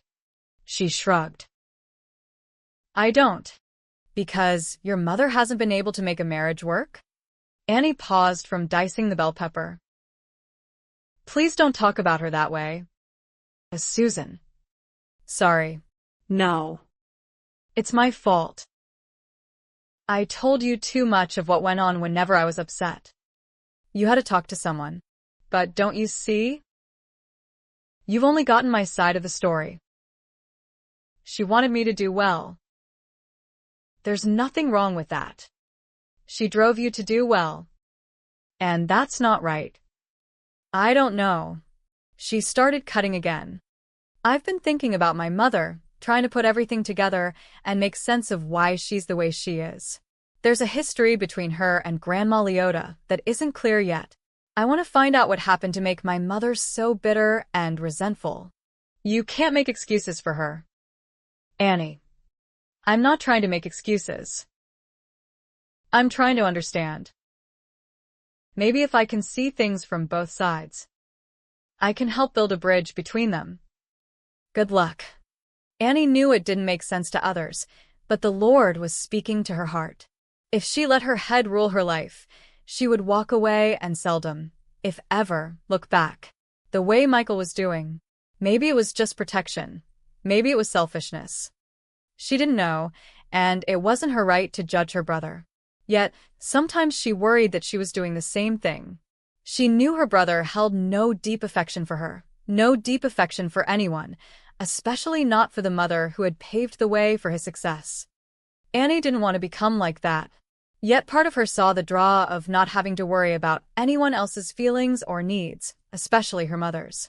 During the first month away from her mother, the litany had played in her head. I want my own life. If I make mistakes, they'll be my mistakes. It's my life. Let me live it my way. But freedom didn't bring serenity.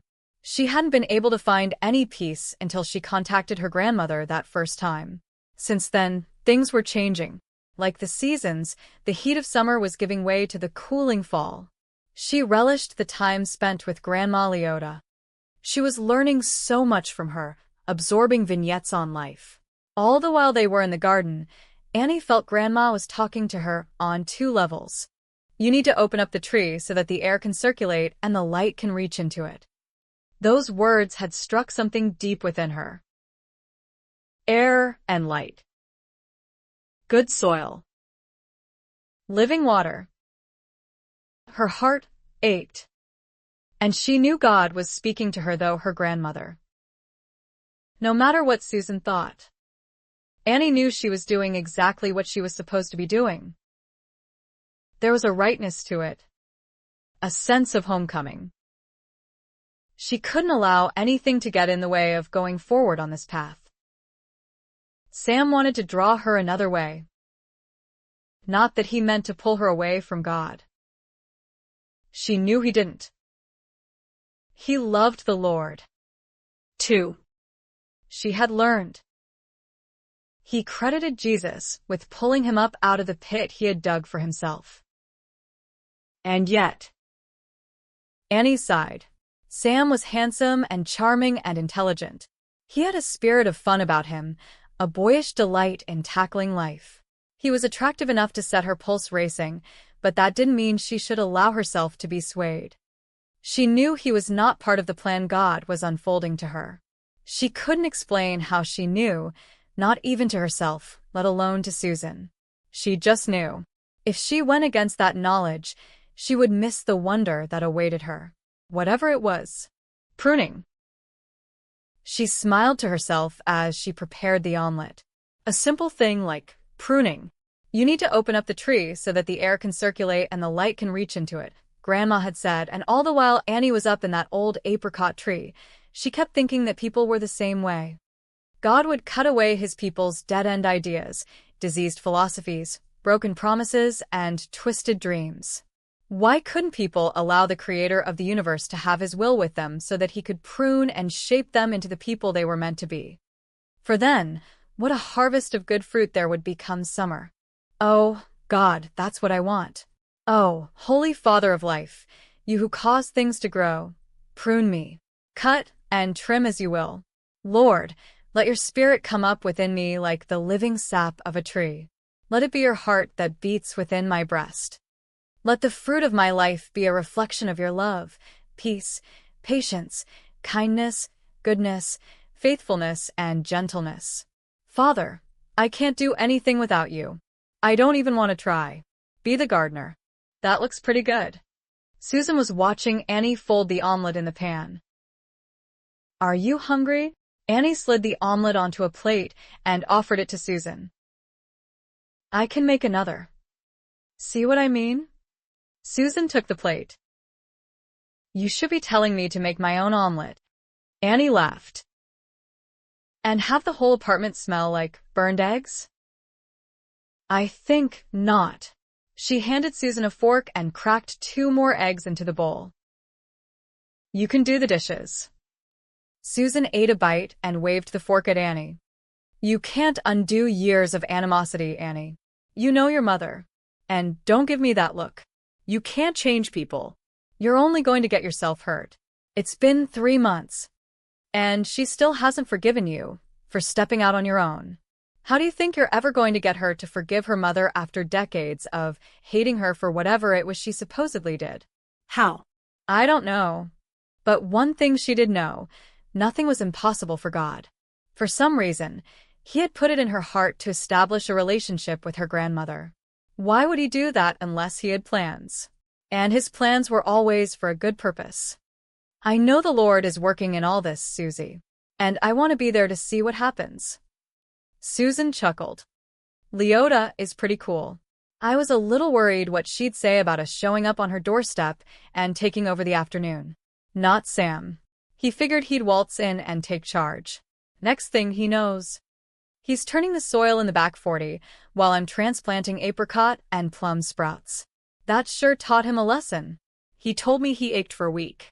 I'll bet Grandma Leota was really something when she was young.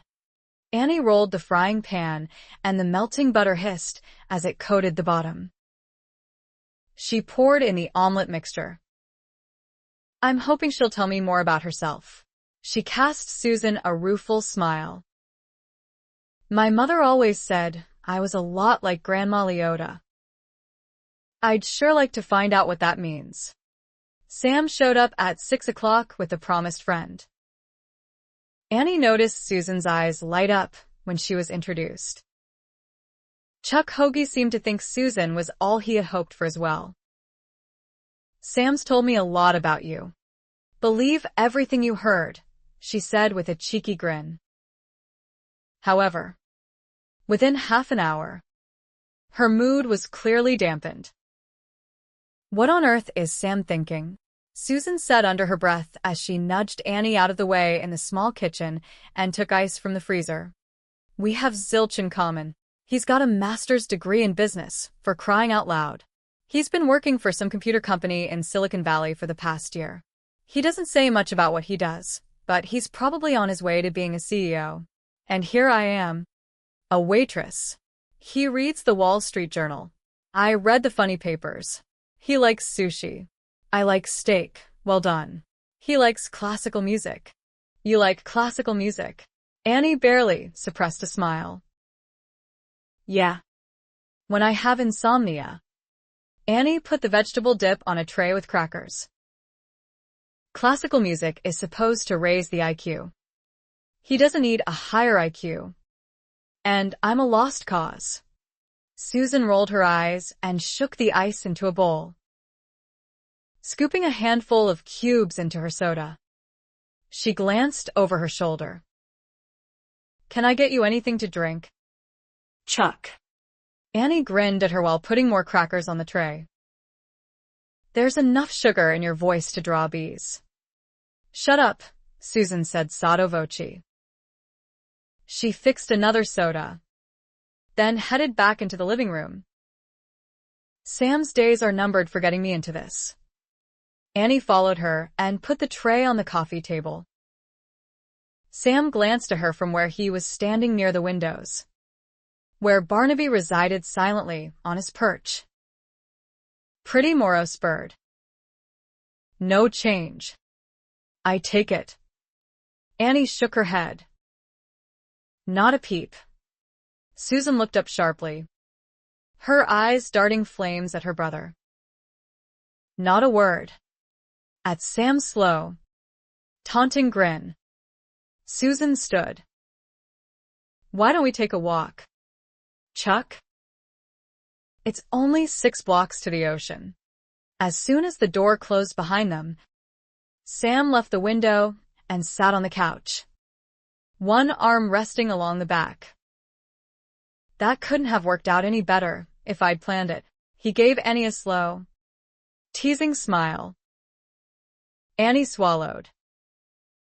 Maybe we should take a walk. 2. The air is nice and cool this time of the evening. I like it right here, where it's warm. He patted the sofa. Why don't you sit by me? Annie settled in the worn, overstuffed, orange chair Susan had bought from an upstairs neighbor, who had moved the week before. Crossing her jeans-clad legs, she rested her arms on the flat velvet. This is nice. Sam just looked at her and shook his head, a rueful smile on his face. I don't bite. Annie. That's not what I heard. His eyes flickered and his gaze grew serious. Let's back up and regroup here. I'm not on the make. Annie. I'm not coming on to you, so I can sow wild oats. I know that. No, you don't. You've known me too long. Unfortunately. I wouldn't blame you for thinking I was a complete jerk, considering some of the harebrained schemes I pulled a few years back. You were around enough to hear the fallout. He leaned forward, his hands clasped loosely between his knees. Look, Annie, I'll put it plain and simple. If your father were anywhere around, I'd feel perfectly at ease telling him my intentions. Embarrassed, she looked away from the intensity in his eyes. I'm flattered. Flattery isn't what I had in mind. Trust is a little closer to the mark. She looked at him again, dismayed. I don't distrust you, Sam. Is that so? Then why am I sitting here? And you're sitting way over there? If frankness was what he wanted, she would give it to him. You still move as fast as you ever did. And I'd like you to put the brakes on. Right now. He sat back slowly. Okay, he said after a long moment. So maybe I am in overdrive. The engine is a little heated. I'll drop it down to first. Is that better? Think about driving down a different road.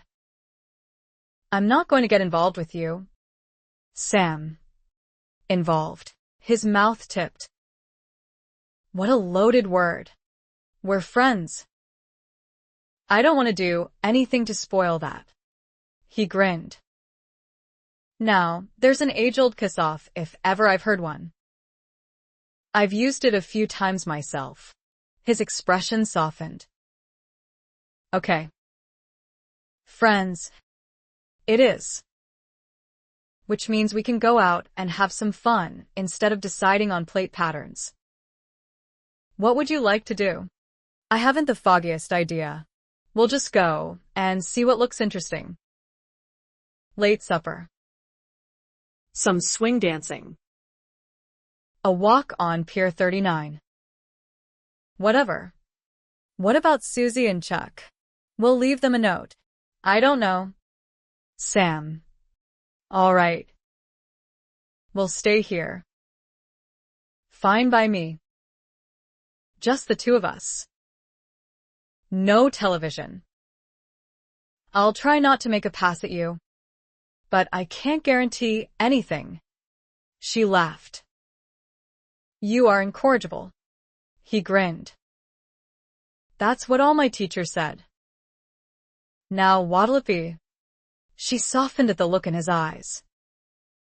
Poor Sam. She hoped he wasn't hurting as much as she had when her crush on him was in full bloom. I'll get my jacket. The Lord always left a way to escape temptation. And she intended to take it.